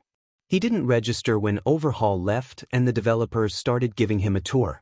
He didn't even register when he was led out of the lab and back to his room. Nobody wasn't sure how long he sat on his bed, but he only really came back to himself once he felt buzzing in his pocket. The whole time he was zoned out, he was panicking, cursing himself for giving Kiyoshi the background that he did. It got her into the Shy Haikai, just like he knew it would, but nobody knew very little about quirk genetics. In one night he needs to go from a novice in quirk genetics to an expert, or risk his cover crumbling around him. Odysseus had been undercover for over a month, and Shoyuda was getting worried. Undercover work was hard for anyone, but Odysseus is young and he had been undercover consistently for so long. It was only a matter of time until he slipped up. Even the most seasoned heroes would be reaching the end of their abilities after a month with no breaks. But Odysseus was still checking in without an issue, so he must be doing all right. Shoyuda ran his finger over the button in his pocket. It had been a source of comfort as Odysseus's undercover mission ran on. He wasn't sure how he had gotten attached to the vigilante, but he figured that the kid deserved at least one adult worrying over him. Shoyuda reflected over the panic that he felt earlier in the afternoon when the device not only buzzed, but also beeped and lit up at the same time. When Odysseus explained the communicators to them, he never mentioned that it was possible for all three options to go off at once, regardless of what the device was set at. Waiting for Odysseus to respond had been nerve-wracking, but he did, and he continued to respond normally throughout the rest of the day. Shoyuda could only assume that it had been some sort of glitch, hopefully though he would find out more soon. Currently Shoyuda was on his way to the police station before he went out on his patrol. Since Odysseus had gone undercover, it had become a routine. He would stop by the station to debrief with Tsukachi before every patrol. Together they would like over the information that Odysseus had put into his laptop and discuss any conversations that they had been able to have over text that day. Usually on his way to Tsukachi's office, Shoyuda would stop and grab coffee for each of them, but his worry had been festering all day and he couldn't wait. He barged into Tsukachi holding up his communicator. "Did yours vibrate, light up and beep all at once today? I thought mine just glitched." The men looked at each other for a moment before crowding around the computer that they had remotely connected to Odysseus's. They didn't bother with words, they knew what they were looking for, anything that would give them insight into what had happened. Unfortunately, nothing had been updated since the day before. They stared at the computer hoping that something would change, but nothing did. Minutes passed without anything happening. Right when Shoyuda was about to head out on his patrol, a movement on the screen caught his attention. Tsukachi and Shoyuda watched as the cursor moved around the screen frantically. Multiple documents were pulled up along with multiple web pages. As soon as the document loaded, Odysseus was adding to his quirk analysis. The men watched in horror as he added Overhaul to his notes. At first Odysseus was typing things they already knew, but they felt the color drain from their faces as he went more into detail about what his quirk felt like and its effects on electronics. Overhaul quirk, Overhaul. He can disassemble and reassemble anything he touches, including people. Being disassembled feels like being ripped apart at the cellular level, which is most likely what is happening. Interestingly, Overhaul does not need to know exactly what he is putting back together to assemble it exactly as it was. If he uses his quirk on a person, any electronics that are on them are reset. Avoid hands if at all possible, especially if he has removed his gloves. The men took a moment to comprehend what they had read. Overhaul had used his quirk on Odysseus today, causing the communicator to reset. There was no other explanation, but Shoyuta wished there was. Demon, Tsukachi started before trailing off. We need to get him out of there. Shoyuta left no room for argument. He agreed to a mission that allowed someone to be disassembled. He let a child be disassembled. As far as he was concerned, this was over. It was too dangerous. Movement on the screen pulled Shoyuta away from his thoughts. Odysseus was bringing up the web pages that he had opened. At first the men were confused by his research. He was searching up Quirk genetics and trigger.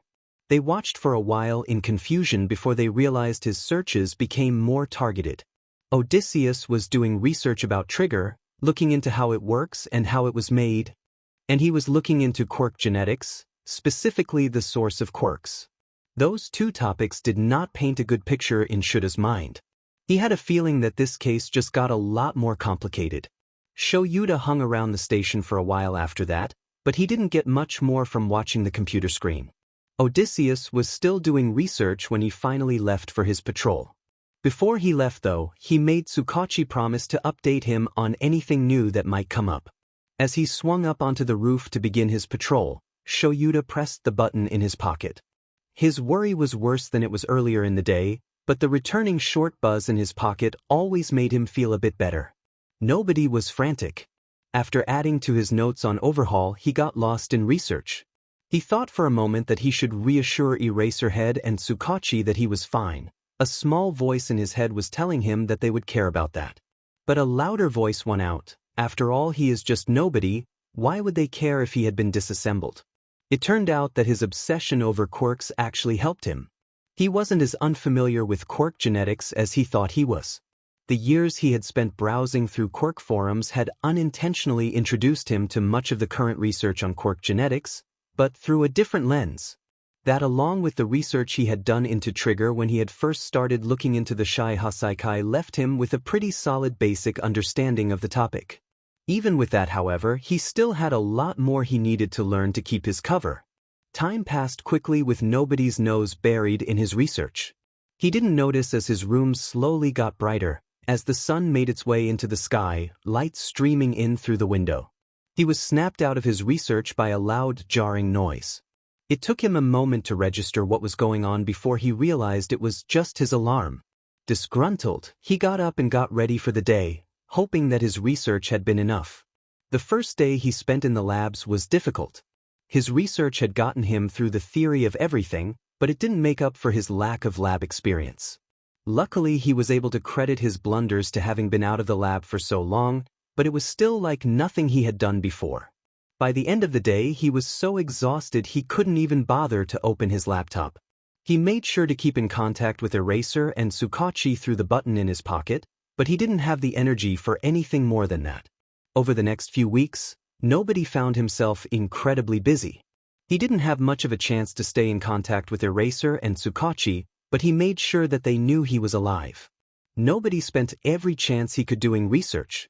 He learned a lot over a few days, and he was shocked to find himself able to contribute to discussions about the projects he was working on.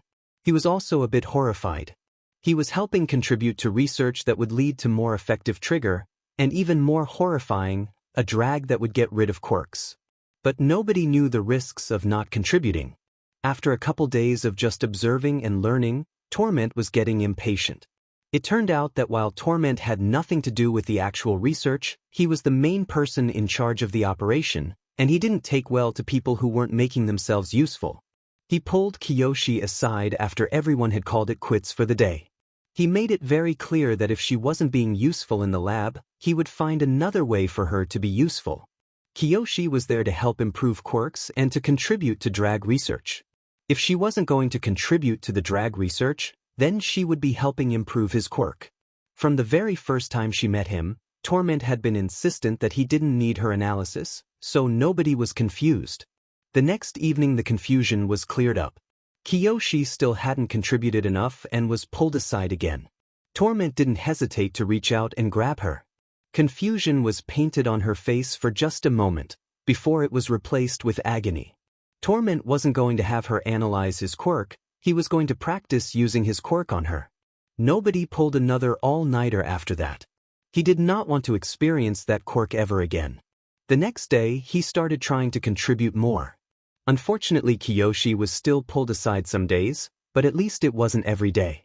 About a month after meeting with Overhaul, nobody finally felt comfortable enough with quirk genetics to stop spending every waking minute researching. Instead, he switched to planning. He started contacting Eraser and Tsukachi more to figure out how the raid would go. At first, they went back and forth about bringing in more heroes. More heroes would allow them to have more of a chance of winning a fight, but all chances of subtlety would go out the window. Keeping the mission small, however, would allow them to maintain the element of surprise and hopefully keep the whole mission out of the news. They decided that keeping the mission out of the news would be the priority. They didn't want the news of the drag research getting out. If handled wrong, it could incite mass panic or inspire more people to attempt it. This meant that the raid would be executed by just Eraserhead, Nobody, and the police led by Tsukachi. It would be a difficult mission, but it was possible, largely because of the extensive notes that Nobody had taken on each person. Eraser and Tsukachi were pushing for the raid to be sooner rather than later. They had been trying to plan it ever since they had found out why their devices had acted up, but Nobody kept putting it off. It wasn't because he wanted to be in the Shy Haikai any longer, in fact he couldn't wait to leave, but because he wanted them to have the best chances possible. Every day that he was undercover, Nobody was learning more about the operations and the base itself. He was figuring out where there were hidden passages, and which exits got the least use. He learned which people were there because they wanted to be, and which were there because they had nowhere else. He learned everything he could about the Shy Haikai. It took a while, but finally they were ready. Nobody woke up the morning of February 17th feeling nervous. After being undercover with the Shy Haikai for almost 3 months, the raid was finally happening. After today he could drop the disguise of Kiyoshi for good. He would no longer be forced to help villains. Nobody is excited to be out, but he knows that it won't be easy. Running through the plan for the day in his head, Nobody got dressed. Since Kiyoshi had begun working in the labs, he had been wearing a lab coat daily. He also had gotten into wearing shoe covers most of the time. Due to the chemicals he worked with, they were required in the lab, but unless they got dirty, it was common to see people wearing them out and about. Today that would come in handy. Nobody put on as much of his vigilante gear as he could, while still being able to look like Kiyoshi. He hid his t-shirt and gear underneath the lab coat. His vigilante boots were hidden under shoe covers. The cargo pants looked a bit strange, but Kiyoshi was known for having a strange style.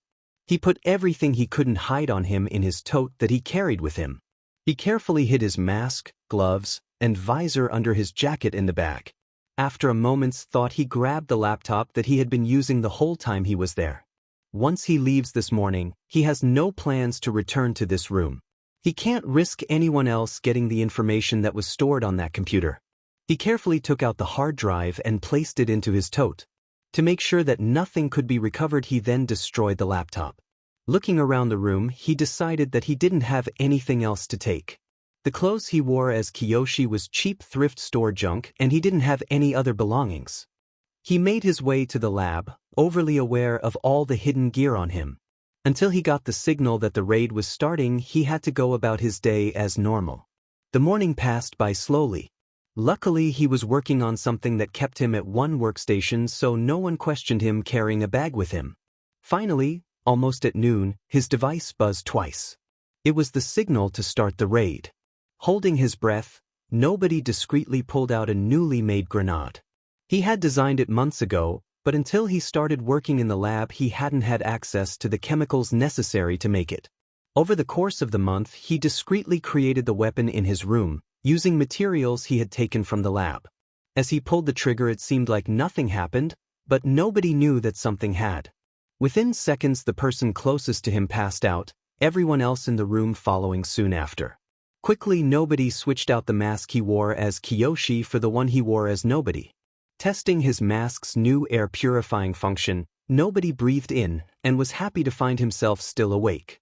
His grenade released a colorless, odorless, sleeping gas that would put someone to sleep in only a few seconds and keep them asleep for upwards of an hour.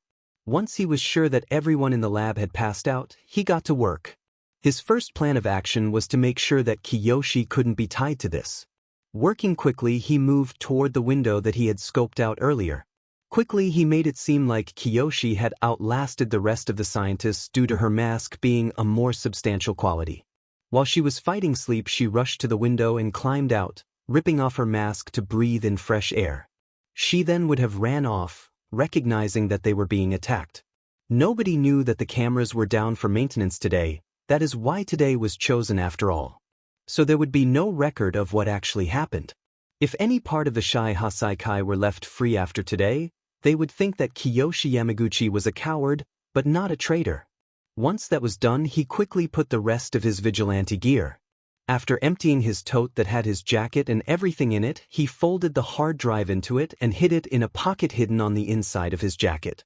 He couldn't afford to lose it. Satisfied that he was ready, he pressed the button in his pocket once, notifying the hero and the detective that the first part of the plan had gone well. Nobody wished that he had been able to make more of the sleeping gas. It would make everything so much easier. But he had only been able to make enough for one grenade, which was only useful in taking out the people in the labs. Even if he had made more, however, he wasn't sure of how effective it would be against all of the mask-wearing members of the group. Most of the scientists wore a thin fabric mask, if they wore a mask at all. Meanwhile, the bullets and the highest-ranked members wore thicker, more elaborate masks that more often than not had some sort of filtration system. Because of that, he had to rely on stealth and force for the rest of the raid. The next part of the plan required more stealth. He would have to sneak past Overhaul's office without alerting anyone so that he could get to the Bullet's wing. There he would meet up with Eraser, who had hopefully taken out most of the thugs that would have been near the entrances.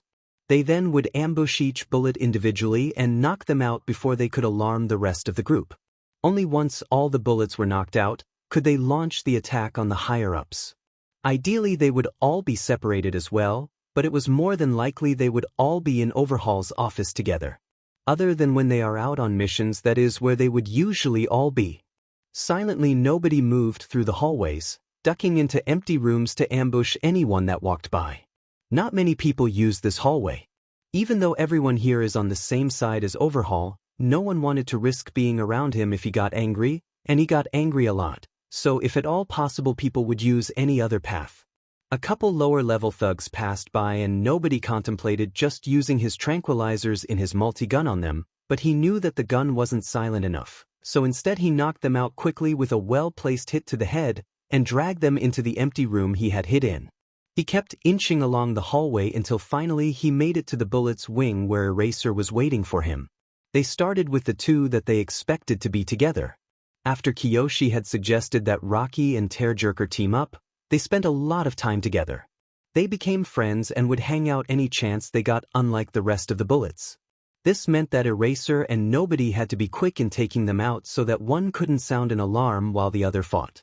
The hero and the vigilante quietly opened the door to the room they were expecting the villains to be in and slipped inside, shutting the door softly behind them. The villains were in the room, just as expected, playing a video game with the sound up loud.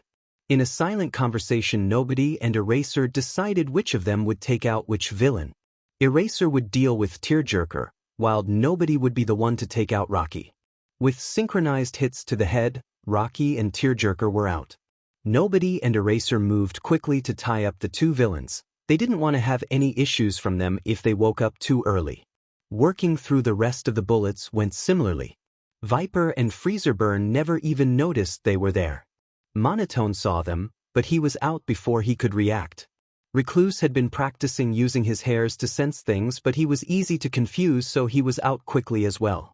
Shield was sleeping, so they just tied him up so he couldn't do anything once he woke up. In what seemed like no time at all, there was only one Bullet left, Needlepoint. Nobody wasn't sure how this confrontation would go. Needlepoint was the most observant out of the bullets. She always is aware when there is someone around her, and she has a great reaction time. Unlike the rest of the bullets, they were most likely going to fight her, which is why they left her for last. Nobody also was a bit more conflicted about her. Needlepoint had latched onto Kiyoshi after her quirk was analyzed, and nobody had started to appreciate her company. While it had been difficult to plan with her always bursting in, he began to look forward to her visits. She always seemed to know when he was feeling the worst, usually after Torment had decided that he hadn't contributed enough, and she would cheer him up. They had spent hours over the past few months just talking. He learned that she didn't just want to use her quirk, she wanted to make a difference with it. Ever since she was a kid she had wanted to be a hero, but that wasn't ladylike, so she wasn't allowed to even entertain the thought. After her time on the streets she gave up on dreams, all that mattered was survival. Needlepoint also learned more about Kiyoshi. Nobody told her more about Kiyoshi's backstory. How she had spent years doing research, only for it to be taken from her at the last minute. He told her how she ended up with the Yakuza. They connected over the fact that the Yakuza gave them the ability to do what they had always wanted. The part that really stuck out to nobody, however, was that the thing that they bonded over the most was that neither of them really wanted to be there. They were grateful that they were able to find a place there, but they had never wanted to do anything illegal. Nobody felt guilty about lying to Needlepoint. While he had made up the whole backstory of Kiyoshi, he tried to be as honest as he could during their conversations. That meant that he felt even worse about what he was about to do. Hopefully Needlepoint would be treated fairly after she was arrested, but that might not be the case. But it turned out that he didn't need to worry about that anyway. Nobody and Eraser opened the door as silently as they had with all the rest of the bullets, except unlike the others Needlepoint immediately noticed and turned to face them. They got ready for the fight that they were sure would happen, but, to their surprise, Needlepoint just looked at them for a moment. This. Needlepoint broke the silence and turned to the window she was sitting next to. Before either the hero or vigilante could react, she threw the window open and climbed out. They watched in shock as she disappeared from sight. Well, nobody started. Let's go, we still have to find Overhaul and the rest of them. Eraser nodded to the door. Nobody forced himself to look away from the still open window. Yeah, let's go. The hero and vigilante made their way to the office that nobody had passed earlier. They had managed to take out everyone except Overhaul, Torment, Chronostasis, and Mimic and Needlepoint, but she was out of the picture. They were so close, but the hardest battle had yet to be fought. The villains that were left were the most dangerous of them all. As Eraserhead went to open the door to the office, nobody reached into his pocket and pressed the button twice, letting Tsukachi know that the last part of the plan was in effect. As Eraserhead and nobody go against the last of the Shy Haikai, the police enter the building to arrest everyone that the duo had knocked out. Eraser looked at nobody with a silent question. Nobody just nodded in return. They were ready. With that, Eraser pushed open the door. The hero and the vigilante stood for a moment in the doorway, with the villains staring at them, before Eraser finally stepped forward. You are all under arrest. Come peacefully or we will have no choice but to take you in by force. Don't bother calling for backup, there is no one. The villains all stared at the duo for a moment. The two of you will take us in by force? How do you expect that to work? Torment spoke up. Nobody looked over at Eraser, who was looking back at him. You are the last people conscious in this building, so I don't think it is too unreasonable to think it is possible. Nobody spoke while shrugging. He was terrified, but he refused to show it. The villains in the room didn't know it, but he had first-hand experience of their quirks, and he would rather never experience them again. Even Eraser wasn't really aware of the full extent to which nobody had experience of their quirks. Somehow nobody had forgotten to mention in his notes that Torment had ever used his quirk on him. If he had, he doubted that Eraser and Tsukachi would have agreed to this plan.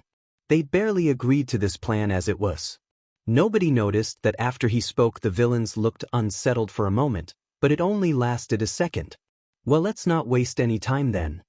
Overhaul stood as he spoke. Nobody wanted to believe that they were going to come peacefully, but after spending a few months there, he knew better. In one fluid movement Overhaul took off his glove and reached for the vigilante. Nobody barely ducked out of the way in time to avoid being disassembled. In an instant eraser and nobody were switching positions. They knew that they were at a disadvantage no matter what, but they figured that having Eraser take out Overhaul's quirk would be the only way they would succeed. After all, his quirk was the only one that could take them out in an instant. Nobody turned to the other three to find only Torment in front of him. Chronostasis and Mimic had joined the fight between Eraser and Overhaul. Not wanting to allow Torment to get close enough to touch him, nobody pulled out his multigun. Quickly making sure it was loaded with tranquilizer bullets, nobody fired, but Torment was already out of the way. Not allowing nobody a chance to take aim, Torment moved. The villain was quick, darting toward the vigilante. It only took a moment for the gun to be thrown across the room. Unable to do much else, nobody pulled out his extendable staff and got ready for a more close-ranged fight. Unfortunately, he hadn't been able to charge his staff in a while, so he didn't have the electrical component on his side. As he traded blows with Torment, it seemed like there was a chance that they would succeed. From what nobody could see from the occasional glance over at Eraser's fight, he also was doing well, even against the three powerful villains. Of course, that was when it all went bad. Nobody got distracted, just for a moment, but it was long enough for Torment to finally get a hand on him. 1 second nobody was about to defeat Torment, the next second he was in pain. It wasn't the first time that Shoyuda was up against multiple powerful villains, and it probably won't be the last, but that doesn't make anything any easier. It didn't help that Odysseus was fighting an equally dangerous villain right next to him. Shoyuda couldn't help but look over at him every so often, checking to make sure he was okay. Luckily, it seemed like both of them were doing well. Shoyuda managed to wrap Chronostasis and Mimic up in his capture weapon while fighting Overhaul. He was about to get Overhaul as well when suddenly the room filled with tortured screams. The way Overhaul's eyes lit up at the sound made him sick, but he pushed that away as he looked over to where the sound was coming from. As soon as he saw that the screaming was coming from Odysseus, he activated his quirk, canceling out Torments. Immediately the screaming stopped and it seemed like everything paused. In that pause, two things happened. Odysseus lashed out with his staff at Torment, who was unsettled by the feeling of his quirk being cut off, and knocked him out, and Chronostasis managed to get Shoyuda with his minute hand. Shoyuda found himself unable to do anything except cancel the villain's quirks as the fight came to an end. Odysseus readied himself to fight the remaining men, but the villains must have decided that it wasn't worth it while their quirks were erased. Shoyuda watched the leaders of the Shy Haikai all take off out the window. Odysseus moved to follow, but he must have realized it was pointless because he stopped halfway there. Right as the villains disappeared from view, the door burst open, revealing Tsukachi, but the police were too late. They had managed to arrest most of the Shy Haikai, but they had failed where it mattered most. 3 of the leaders got away.